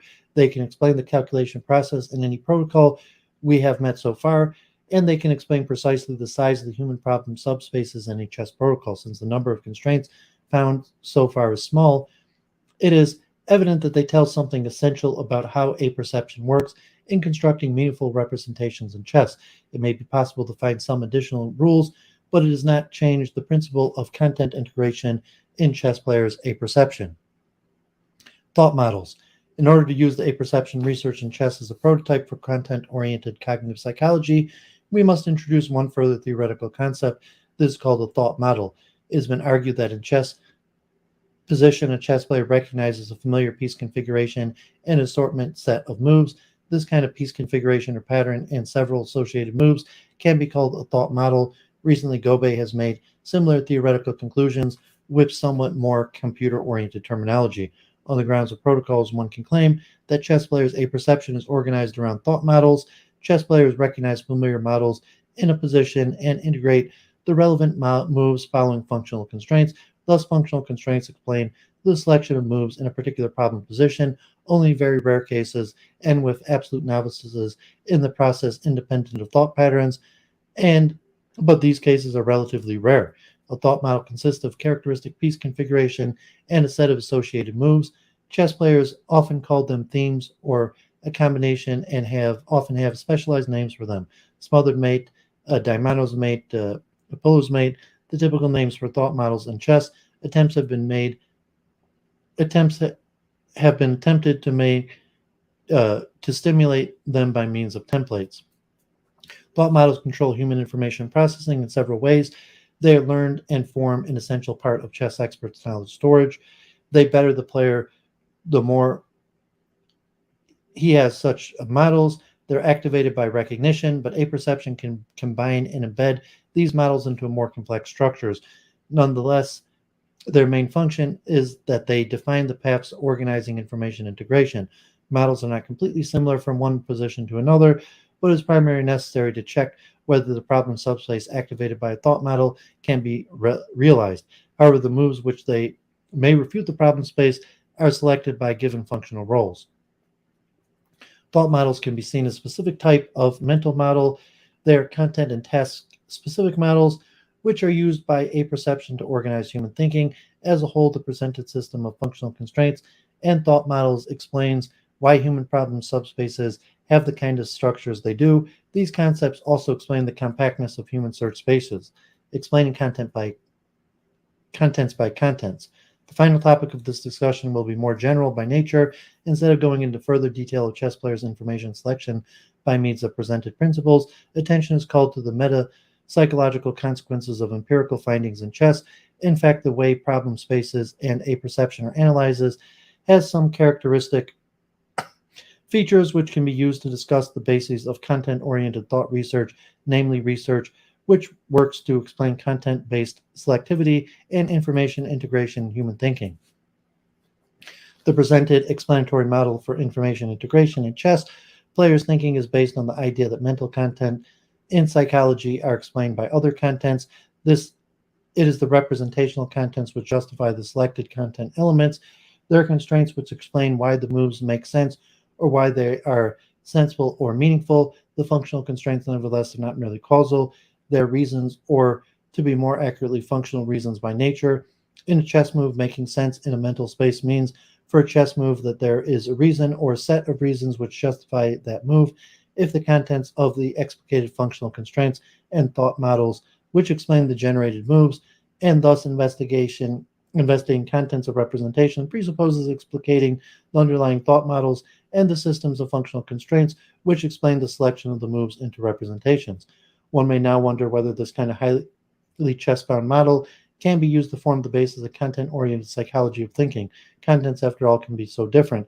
As Hunt 1991 put it, chess cannot be relevant for any theory of contents because contents are so domain-specific. However, we can use chess to build conceptual tools for investigating contents, and this is what has been done in this paper. Indeed, when we take a closer look, it is very easy to see that the two basic theoretical concept thought models and functional constraints are very commonly met in human thinking.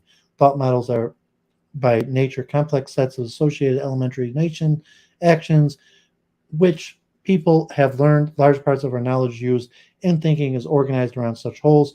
An architect planning a house, for example, knows that he must have walls, windows, parking lots. He also has a scheme of the required elements. However, to adapt his original model to the reality, he must follow principles that make sense, and these rules are functional in nature. He must resolve, for example, how light and the noise of traffic must be taken into account, as well as the demands of elasticity of structures. When thinking of the history of position and the notion of reasons and investigation to human thinking since classical times, it is clear that this concept is essential in research into human thinking. Reasons explain why medical doctors use lancets to open tissues and why they use narcotics. Their actions have goal, and the reason explains why the subparts make sense in the structure of representation. Consequently, cognitive psychology should have much deeper understanding of how to investigate these knowledge structures, and it is one goal for content-oriented cognitive psychology to reveal these systems of mental contents to improve our understanding of mental representations, the level of explaining mental content. To close our argument about explaining by contents, it is necessary to find a place for content-oriented thought research. Of course, it is important to understand the contents of thought because thoughts always have some content. Explaining is undoubtedly the key because various issues of mental contents can be explained by the very different types of approaches, which fortunately seem to be effective with somewhat different phenomenon. Indeed, the simple expression explaining by is one of the conceptual tools in comparing the traditions. A natural way of explaining contents could be provided by neuroscience. It is clear that neurochemistry or physiology have a very important role among psychological explanations. However, they seem to be relatively ineffectual when problems like the integration of mental spaces are discussed. Indeed, they are fundamental reasons which greatly limit the use of neural explanations when mental contents are analyzed. Brains are relatively open, modifiable systems, and this is why their interaction with various environments can provide them with their information contents. We have a brain-based ability to learn languages, but this does not mean that language we speak can be explained in terms of this ability. Brains simply cannot predict their environment, and hence there's no way one could exhaustively explain mental contents of thought in biological concepts. Similarly inadequate are common capacity and format-based cognitive explanations.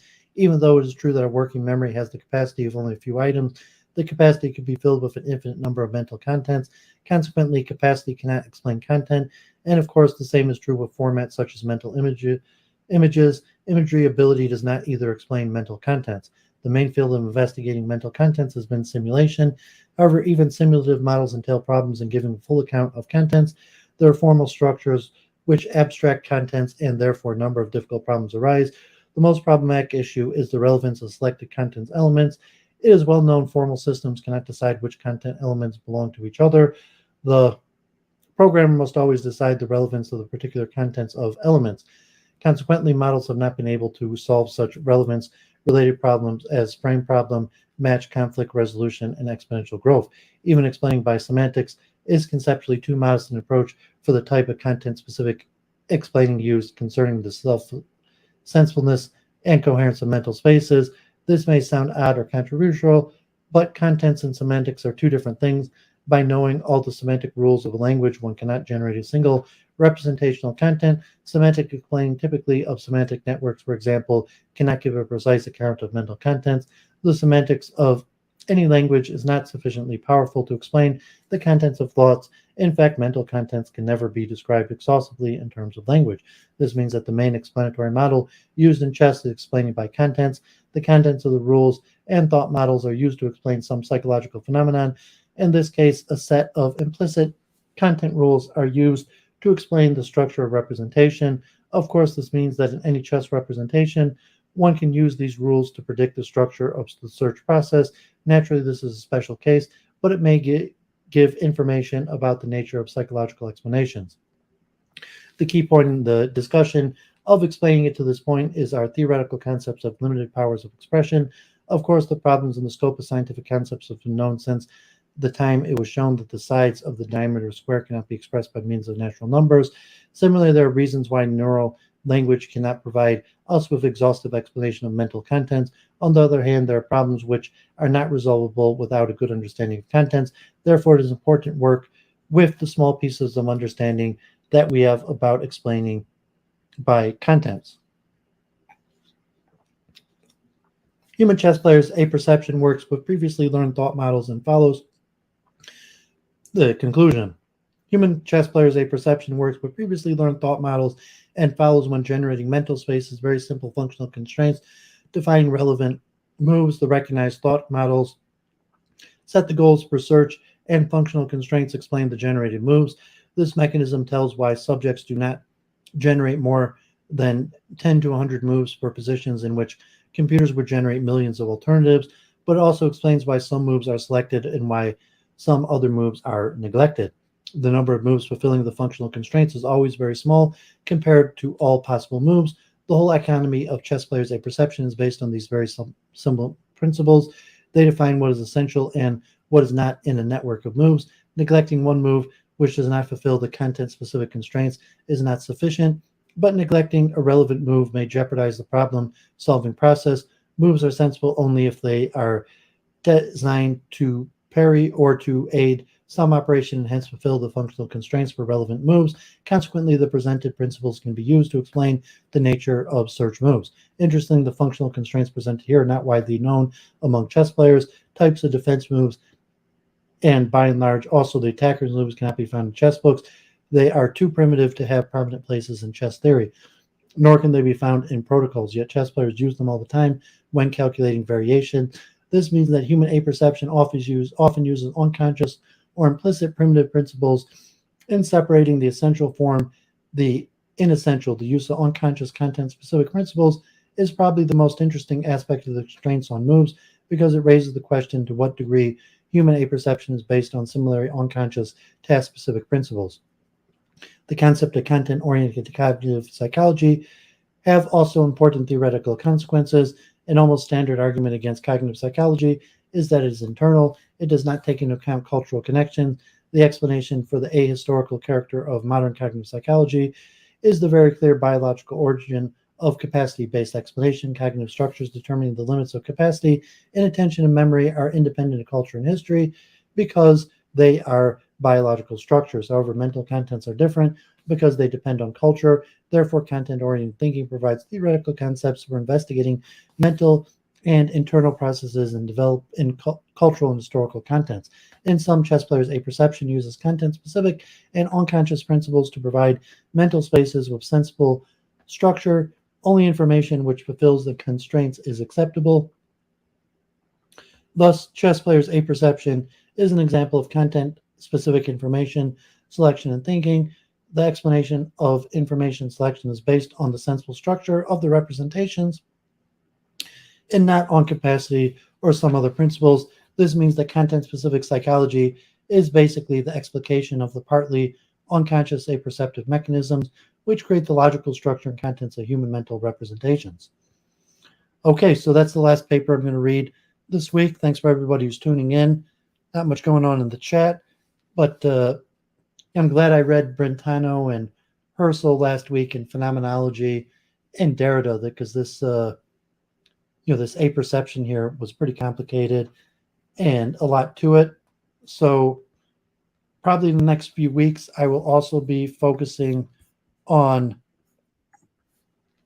chess research. You see, I've had these articles, mostly articles I've had here in this folder for like 2 or 3 years. I've added a few of them. So I'll probably do maybe 3 more, probably 3 more. One will probably be on the role of chess in education and studies of the relevance in chess and domain transfer in expertise and chess in mathematical education or general educational results.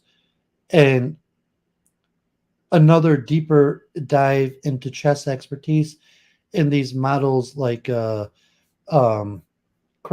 and EPOM and the cognitive structure models of the cognitive structures of chess expertise, and maybe some other aspects like decision making in chess. And then I probably have enough material also on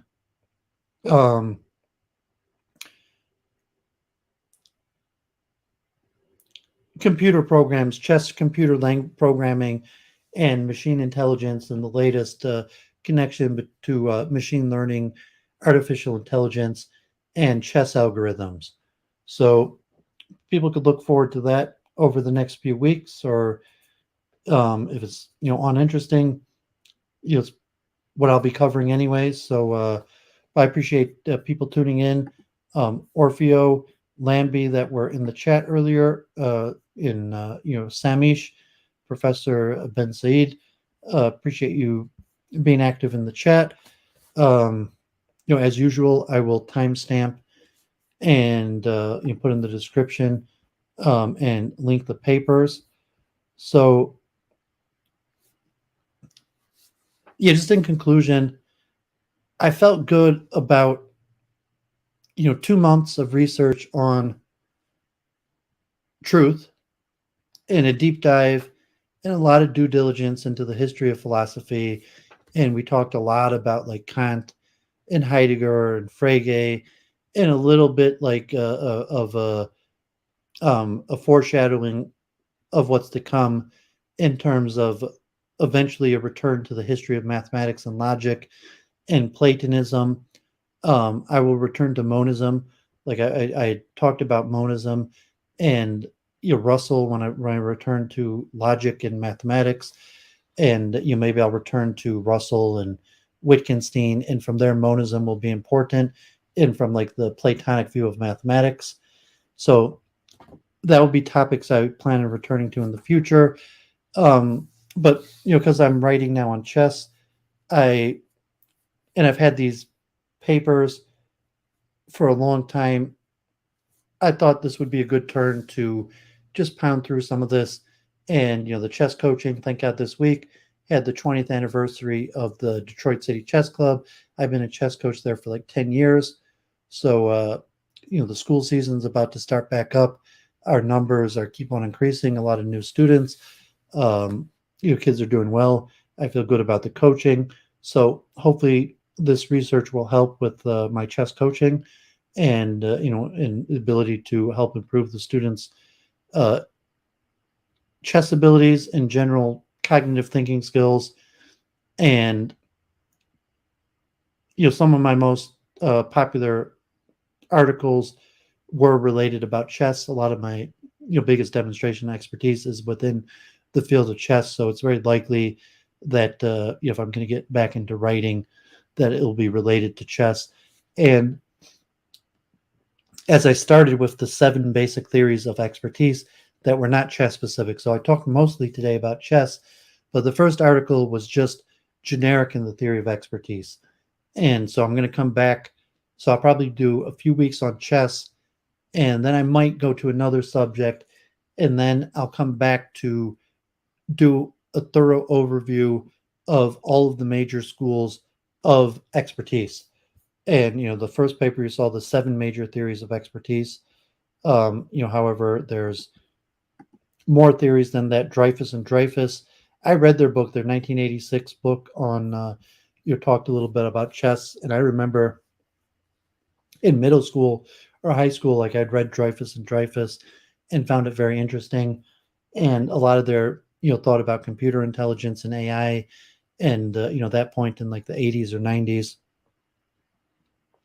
The computer was not that advanced, but to return to the theories of Dreyfus and Dreyfus, hopefully be interesting and insightful. And there's still some of the biggest names in expertise.